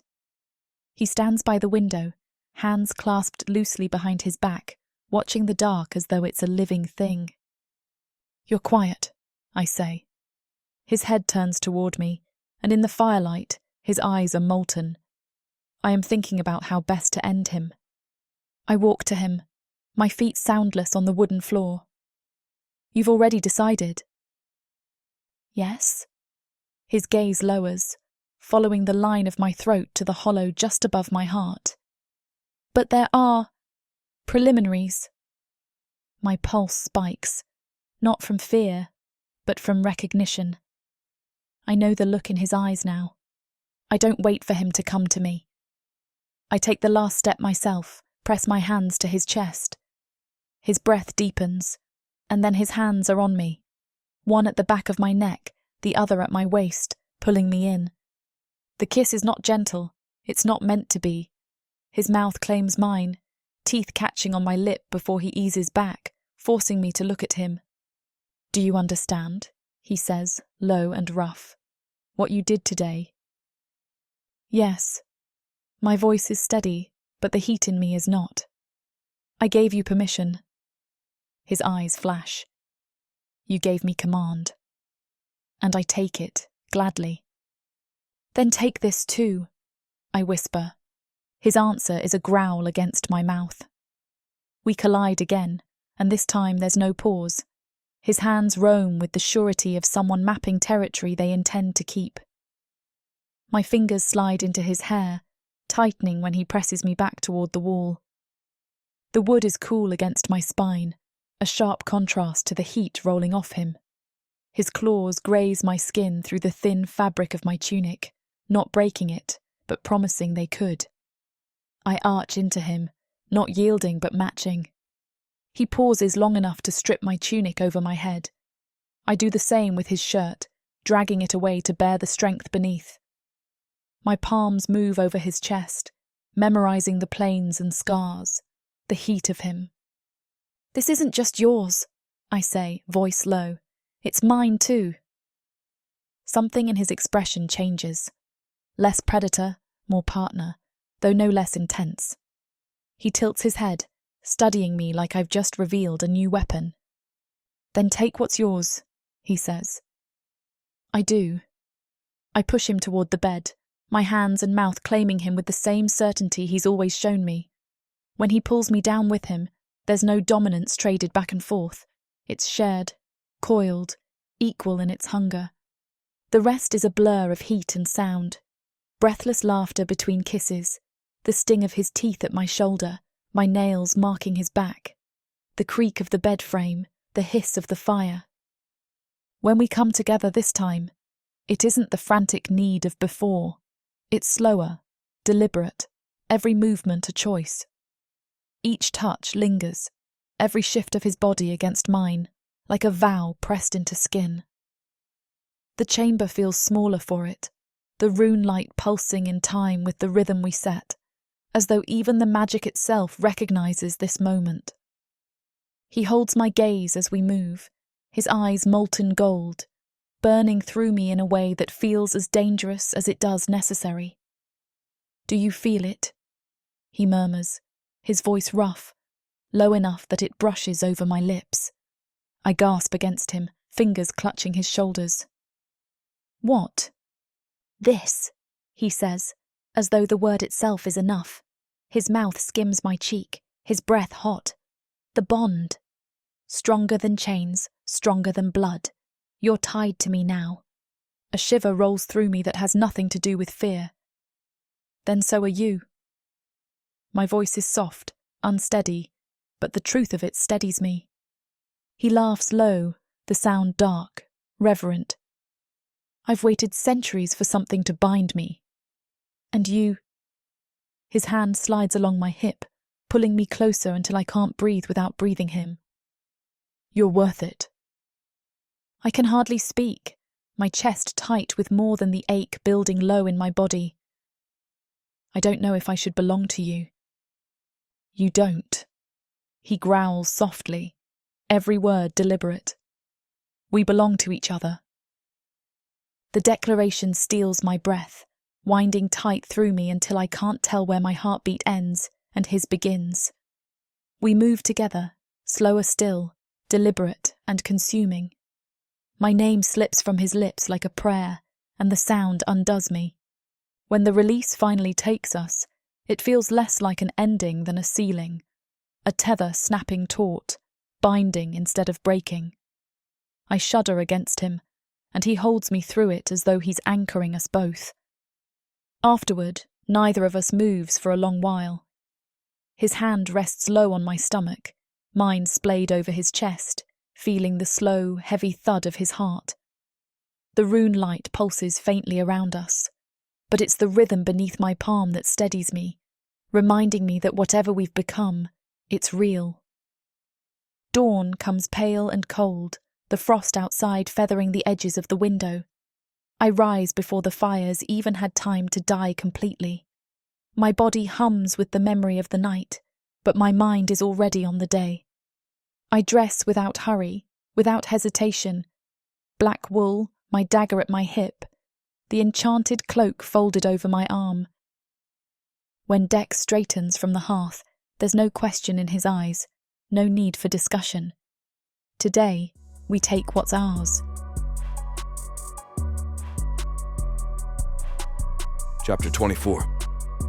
Clatu. Snow hangs in the air like held breath when we step into the square. Frost smokes along the flagstones. The well's rope looks furred with hoarfrost, every fiber stiff and shining. The morning smells of iron and pine and the faint, sour note of yesterday's cook fires gone cold. The magistrate has chosen his customary vantage, stone steps beneath the council hall eaves, so he can look down his nose at people taller than he is. He does not expect us at dawn. Power teaches men to wake late. He has 2 guards in bronze caps and a clerk wrapped in wool, ink-stained hands tucked into his sleeves. The clerk is shivering. The guards pretend not to. Liria's shoulder brushes mine as we cross the square. She does not slow. The hood of her cloak is back. Frost threads her braids with pale light. I feel the steadiness in her, even breath, sure stride, the contained heat of a forge before the door is opened. I keep half a step behind, not because I defer, but because optics matter. Let them see me in her wake. The magistrate lifts a hand, imperious and bored. "You were summoned for noon," he says. "Now will do," Lirya answers, and the words ring like hammered steel. He blinks, offended more by the hour than by the defiance. "You do not set my calendar." "Not anymore," she says. I mount the first step. The right guard shifts. I hear leather creak under his palm, smell oiled scabbard, the faint onion on his breath from a hurried breakfast. The clerk inhales as if breathing might make him invisible. "Careful," the magistrate says to me, all pomp and habit. "Another step, and—" His voice breaks on the last consonant. I lift my gaze to his and let him see what most men only imagine. The edges under the polite skin, the shadow of horns behind my eyes. My power rises like heat from black stone at noon, quiet and inevitable, and the morning seems to lean toward us. "Finish the sentence," I say, not loudly, for the sake of clarity. "You will be confined," he manages, but it lacks conviction. Even he tastes the lie. Liria touches the rim of the nearest frost-rimed step with her boot. "Take care of it," she says, eyes on me, and then she turns to the crowd that is gathering with the fast curiosity of a village that knows when history is arriving. "As you wish," I answer. There are 100 careful ways to remove a man. I do not use any of them. Simplicity has its own cruelty. I cross the last 3 steps as if ascending to a pulpit. The guards lift their swords. My hand flicks once and frost blooms along their blades from hilt to tip, seizing fingers in ice. The weapons ring to the stones. Their breath fogs in frantic bursts as they clutch at white-bitten knuckles. I hear the clerk swallow his own tongue. The magistrate tries to call for aid. I take his throat gently as if I intend to check a pulse. His skin is warm and soft with overindulgence. I smell rose pomade and stale wine. Beneath it, fear, metallic, clean. His eyes shine with outrage that someone forgot to ask permission to end him. "This is not personal," I tell him, and in saying it, I discover it is true. It is a function of a world rearranging itself. It is structural. "What are you—" He does not finish. I press my thumb above his Adam's apple and twist 2 small seams of magic, one to silence, one to stillness. His body sags with uncomprehending dignity. For the crowd, the moment is only a blur of motion and the soft sound of a shoe scuffing stone. For me, it is a clean line drawn with a steady hand. I lower him to the step, as if setting down a full goblet. His heart has stopped.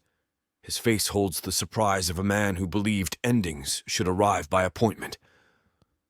I do not look away. Presence matters more than spectacle. Lirya does not look away either. A murmur runs through the square, low and tidal. The clerk makes a sound like tearing cloth. "Pick up your pen," I tell him without turning. "There will be notes." He obeys, of course he does. I kneel beside the body and set the first pattern in my mind. The cataloging of specifics. Power without attention is sloppy. I inventory everything I will need to replicate. Angle of cheekbones. The way his mouth presses too tightly at the corners. The slight flare to one nostril. The notch in the left ear hidden by coiffed hair. The chin that tries to be stronger than the jaw permits. I touch each fact with thought as a goldsmith taps prongs around a stone. "Stand where he stood," I say over my shoulder. Lirya moves to the exact place his boots warmed. She faces the crowd. The square holds its breath again. I draw breath of my own and lay the glamour across my bones. Illusion is not paint. It is a second architecture fitted over the first. The first layer is proportion. The second, texture. The third, weight. I lengthen my neck a fraction, narrow my shoulders, soften my stance. My skin learns his pores. My voice rehearses his timbre in my chest, and then matches it in my sinuses and teeth. 1,000 small lies knit into a single truth people prefer to believe. The horns fold back into the shadow of a hairline. The wings compress into a set of scapular tensions that root a stiff posture. I let my eyes dull to his pale bureaucrat's gray. By the time I stand, the magistrate is standing. There is a collective exhale. Relief tastes like hot bread in winter. Too easy to swallow, too easy to be satisfied with. Good citizens, I say, his voice not mine, pitched to his favorite cadence of performance. A regrettable moment now resolved. Resolved. The word purrs for them like a cat at a hearth. They want it. They want this to be a correction, not a revolution. Liria's gaze finds mine. No, finds the face I wear, and holds. She nods once, almost imperceptible, and turns to the people. Work continues, she says. The stores are safe. The roads are ours. The clerk writes furiously, ink squeaking. The guards cradle their thawing hands and try to look as if this is the outcome they expected. Dismissed, I say with benign weariness. The day will not wait while we admire it. They go. Of course they do. The square drains like a basin after the plug is pulled. They will talk at doorways and under eaves and over chipped mugs, but for now they will accept what their eyes tell them. The magistrate lives, and the woman who killed a gang stands beside him as if she belongs there. We wait until the last witness has the decency to pretend to leave. Then Lirya turns back to the steps and the body that is not there. Efficient, she says softly. Unavoidable, I answer in my own voice, letting the glamour thin and thicken again, a reminder to myself that I am not caught inside the mask. She studies the illusion as one inspects a blade's edge for nicks. You have his smugness. It is structural, I repeat, and she laughs once. No mirth, only agreement. We take the side door into the council hall, past ledgers that smell of mouse and damp, past the old map with the river drawn wrong, into the magistrate's private suite. The room is warm in a way that money buys. Bearskin on the floor, polished walnut, curtains heavy enough to stop weather. Beeswax and orange peel stain the air. A faint, smug perfume lingers, as if the room itself were pleased to be better than the houses it glances down on. Lirya walks through it without wonder, touching nothing. I watch her take possession with her eyes. The desk, the hearth, the window that overlooks the square. She stops there and rests her palm on the sill as if taking the pulse of the place. You enjoy this, she observes, not a question. The irony is pleasing, I admit. They prefer the magistrate upright and familiar. I prefer them safe and obedient. Our preferences coincide. For now. She glances over her shoulder. And when they do not, then we adjust the story until they do. She accepts this without flinch. Her mouth softens, not sweetly, only with the recognition of shared appetite. She steps toward me.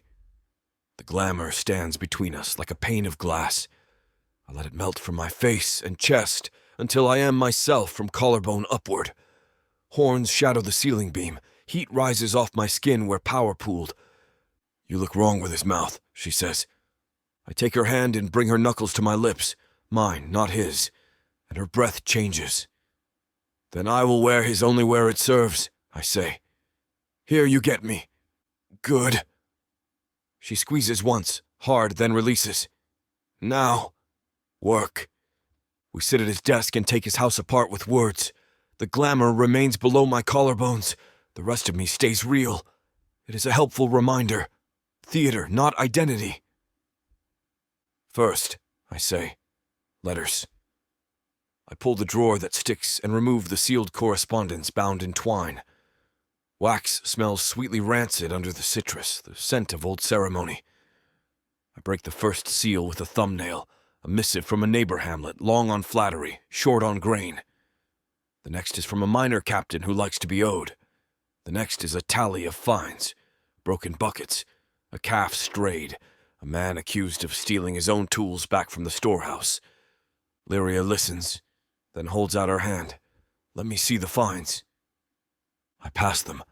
She scans them in silence, fingertip moving like a blade finding the seam between plates. We erase these, she says, publicly. Mercy is a tool, I agree. We will use it. We will be seen using it, she corrects. On the steps. With the clerk's pen, I incline my head. The clerk will feel important while transcribing his own redundancy. And his wife will take that story to market, she says. By noon, it will be gospel. I smile with my teeth. You're better at hymns than I am. She ignores the compliment. What else? Roads, I say. You taught the village to watch the paths to the camp. Those eyes must widen. We extend to the bridge south of Briar Hollow and to the ridge north of the river. We put our people with our signals on both. No tribute comes through without our greeting. That will be read as theft. It will be theft, I say, of their ability to starve us at will. Her eyes hold mine. The desk between us might as well be a map legend. This symbol means river. This means ambush. This means the future we intend. And farther afield, I add, letting my finger trail from the river line to the smear of ink where the old mapmaker ran out of interest. There is a granary in the east kept by a petty minister who thinks rain answers to him. If we take a season's surplus and put it under our hand, the winter after this one becomes a detail. She does not say yes immediately. She walks to the hearth and lays the fines on the mantel, arranging them like brittle leaves. We cannot hold everything with 2 hands. We will have more hands, I say. The 6-3 left vacancies. Men who used to fear their shadows will step into ours for comfort. Offer them place. Offer them wages before they think to ask. Swear them to you, not to the office. To me, she repeats softly, tasting it, not for sweetness, for fit. I straighten, feeling the glamour tighten at my throat as it adjusts to the tilt of my head. And there is the matter of the neighboring lord who pretends not to know our name. He will care when shipments begin to arrive light and explanations begin to arrive late. When he inquires, the magistrate will answer with impeccable courtesy and blame the weather. She snorts once, almost amused. The magistrate is eloquent. When it suits him, I say. When it suits us. She comes back to the desk, palms flat on its polished face, and leans in, close enough that I can count soot flecks along her lashes, taste hearth smoke when she exhales. Say the larger thing, she tells me. The one you have not yet said. I run my thumb along the edge of a ledger, feeling the burr where the magistrate once tore a page and pretended he had not. Dragon Bridge is a threshold, I say. It is not a destination.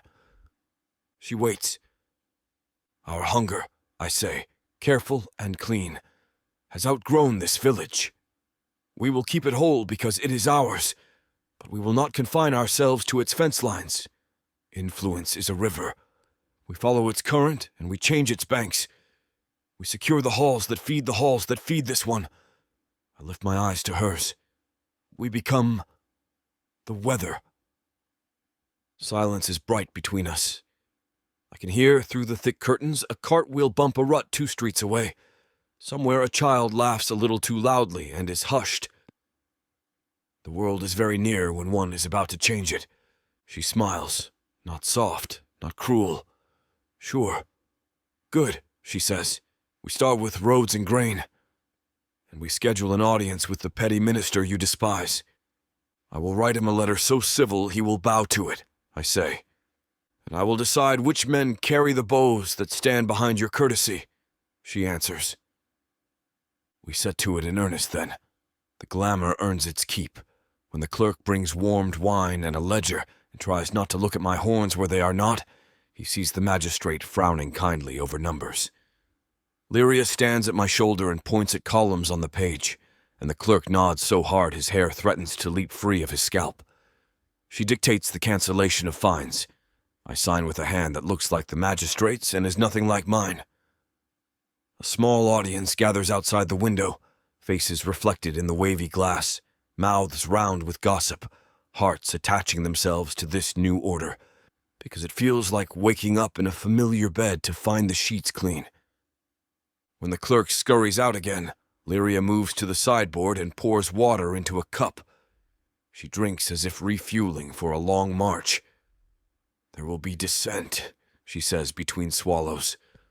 "Of course," I say. "The men who enjoy carving this place into tin plates will not appreciate finding the cutlery missing." "We will not hunt them today," she says. "Today is for the face. Tomorrow is for the throat." "Agreed." She sets the cup down. Her hand lingers on the wood. I know that touch. It is the thinking that comes after deciding. "There is one more thing," she says. "We speak like we are only holding what we have. We are not. We are making something. If we tell them only what we will take, they will fear us. If we show them what we will build, they will fear us and love us, and that is an alloy worth minting." I feel the satisfaction like a warmth under the sternum. "Say the shape." "A granary, yes. A school for the children that does not teach them to bow to the first purse that rattles. A cadre of healers trained by the old women who know which roots save lives when snow is deep. Watch posts that signal with mirrors so messages outrun horses." She looks up. "And a wall. Not high, not yet, but honest. Not to keep us in. To make clear where we begin." "You intend to draw a line the mapmaker will be forced to admit," I say. "Yes," she answers simply. I rise. The glamour fits well enough to move with me as I circle the desk. When I reach her, I lift my hand and set my knuckles under her chin, tilting her face up the smallest degree. The gesture would be possessive if she permitted it. It is not, because she does, and it is ours. "We are aligned," I say, "in appetite and method." "In result," she corrects, and then relents enough to add, "and appetite." A sound at the door. Knuckles. 3 polite taps from a hand used to doing what rules allow. I give Lirya the smallest bow and pull the glamour fully back down my face. "Enter," I call, the magistrate's weary affability coating the word. The clerk edges in with the guard captain, bandaged fingers, pride scabbed over arrogance. "Sir," the captain begins, eyes skittering from my face to the floor and back. "There are rumors." "There always are," I say. "Today they will be accurate." I gesture to Liria, announce that fines levied for minor infractions in the last season are remitted. Publicly I glance to her. "Madam?" She takes the space I open and expands it. Add that the roads will be manned by our own, drawn from families whose work permits an able body. Wages will be posted. Voluntary appointments first. Conscription is failure. The captain blinks. "Wages?" "Coins," Liria says, "and bread. If you cannot count to 2, bring someone who can." He nods despite himself. The clerk's pen scratches like a mouse in a pantry. They retreat, pushed backward by the gravity of the room. When the door closes, the quiet returns like a cloak thrown over flame. Liria exhales and presses her palm to my sternum where the glamour ends and the heat begins. "You enjoy this," she says again, softer now. "Yes," I answer. "Almost as much as I enjoy you in this window's light." She turns her head and looks at the view. The square, the well, the line where snow meets churned mud. And in her face, I read the thing I wanted to confirm. Not contentment, never that, but ownership. This is a beginning, not a prize. "Tomorrow," she says, "we send messages south and east. The day after, we walk the road posts and choose the first captains. By week's end, the petty minister will have received your letter and decided how loudly to pretend we are beneath his notice. And when he speaks our name out loud, I say, the world will adjust its posture." She smiles with only one side of her mouth. "Stand straight, Dec." "I have not slouched in centuries," I reply. We work until the light leans golden and thin across the carpet. When we step out onto the steps at dusk, the square holds a different murmur in its stones. The clerk reads our remissions in a voice that trembles with the joy of being important. The captain stands with his bandaged hands open to show he has nothing to hide. Women with baskets lift their chins and listen with the frank appraisal of people learning whether to invest. The magistrate's face speaks benevolence with exquisite insincerity. Liria's presence makes sincerity irrelevant. They see what they wish to see. Continuity wrapped around change like warm wool. They do not see the wings I keep folded under borrowed shoulders, nor the horns whose shadows keep perfect time with the bell that marks the hour. They do not need to. The illusion is both courtesy and conquest. Night sharpens. Stars salt the black. When we close the door again and the latch clicks, I let the glamour fall like a coat shrugged from tired shoulders. The relief is visceral. Cool air on the nape of my neck. The freedom to widen my stance by a fraction. The return of my own weight to my bones. Lirya leans back against the desk, arms crossed loosely, a general at ease after a clean victory. "Well," she says. "Well," I echo, and step close until my breath warms her cheek. I speak so only she hears. "We have moved the pieces. Not enough to checkmate," she says. "No," I agree, pleased by her restraint. "Enough that the board is ours." Her hand finds mine without looking. Fingers coil. Purpose meets purpose like flint meets steel. The spark that leaps is not theatrical. It is sufficient. "We expand," she says. "We secure. We do not apologize. We do not ask," I say. "Tomorrow," she says, and I can hear the river in the word, the current she intends to command. "Tomorrow," I agree, and I savor the private irony one last time. A village watches its magistrate breathe, admires his steady hand, and rests easier because a familiar figure stands where power stands. They do not know that the hand beneath the glove is taloned, that the lungs drawing that breath are not his, that the face they trust is a mask worn by a creature who loves a woman who set a camp on fire and did not blink. They do not know, and for now, that ignorance is a kindness. For us, for them, for the future we intend to carve out of the cold air that tastes like iron and possibility. We step away from the window together. The house creaks the way old timber does when the weather changes. The world outside is winter bright and watchful. My hunger, and hers, leans past the far fence of Dragonbridge and finds the next horizon. Chapter 25. Lirya. The magistrates' rooms are warmer than they have any right to be in winter. The fire has been banked high, logs stacked in a hearth wide enough to roast an ox. Shadows from the flames dance over polished wood, fur rugs, the glint of wine in a decanter. I lean back against the heavy door after shutting it, the latch clicking like the final note of a song.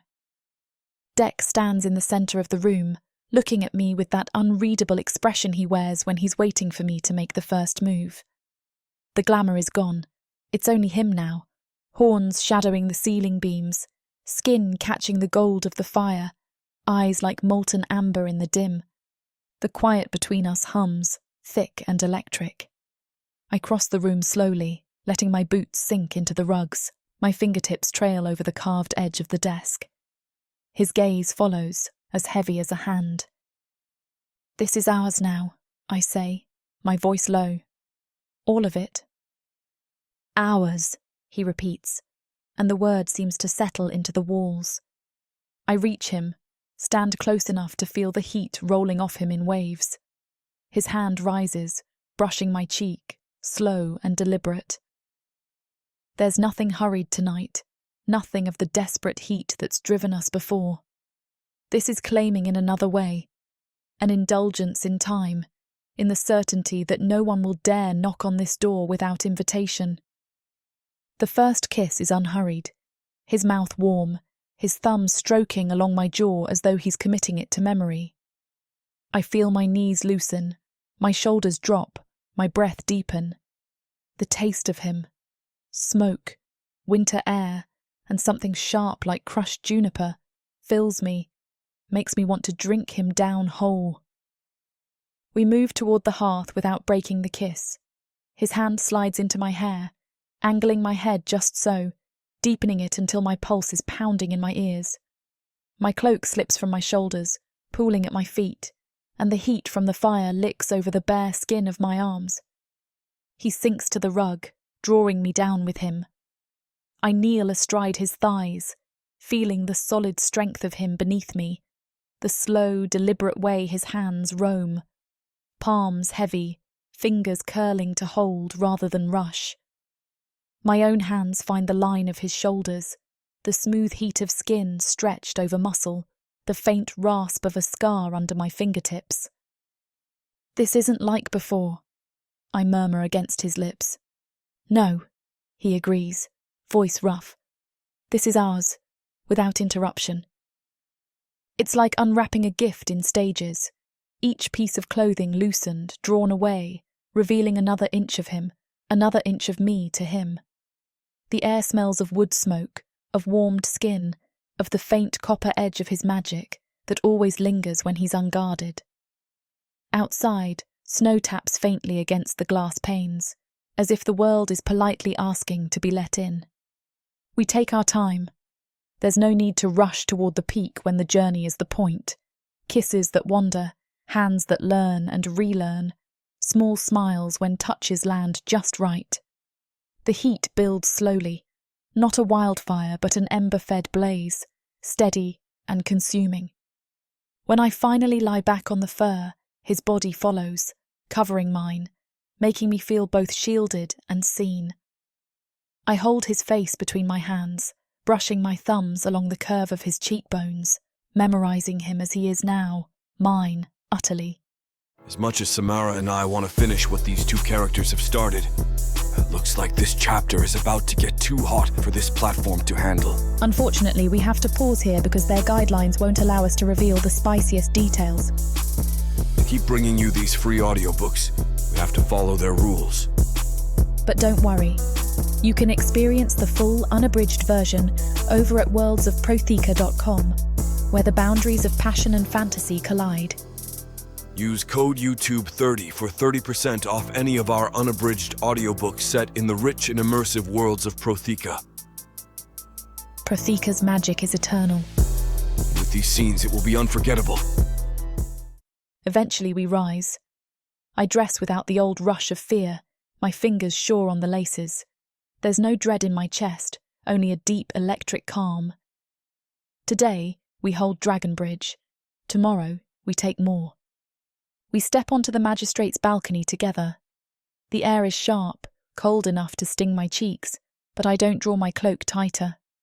Snow drifts down in lazy spirals, settling on rooftops, blanketing the muddy streets in white. Below, the villagers move about their lives, fetching water, carrying firewood, calling to one another in voices muffled by the snow. They don't know. They don't see the line that's already been crossed, the world already tilting toward us. They think this is the same village it's always been. I rest my hands on the cold stone railing. Deck stands beside me, close enough that his sleeve brushes mine. For a moment, I let myself simply breathe it in. The quiet weight of victory, the strange peace that comes from knowing the next move is already planned. This is the first day of our rule. They just don't know it yet. I think I can be content with the darkness,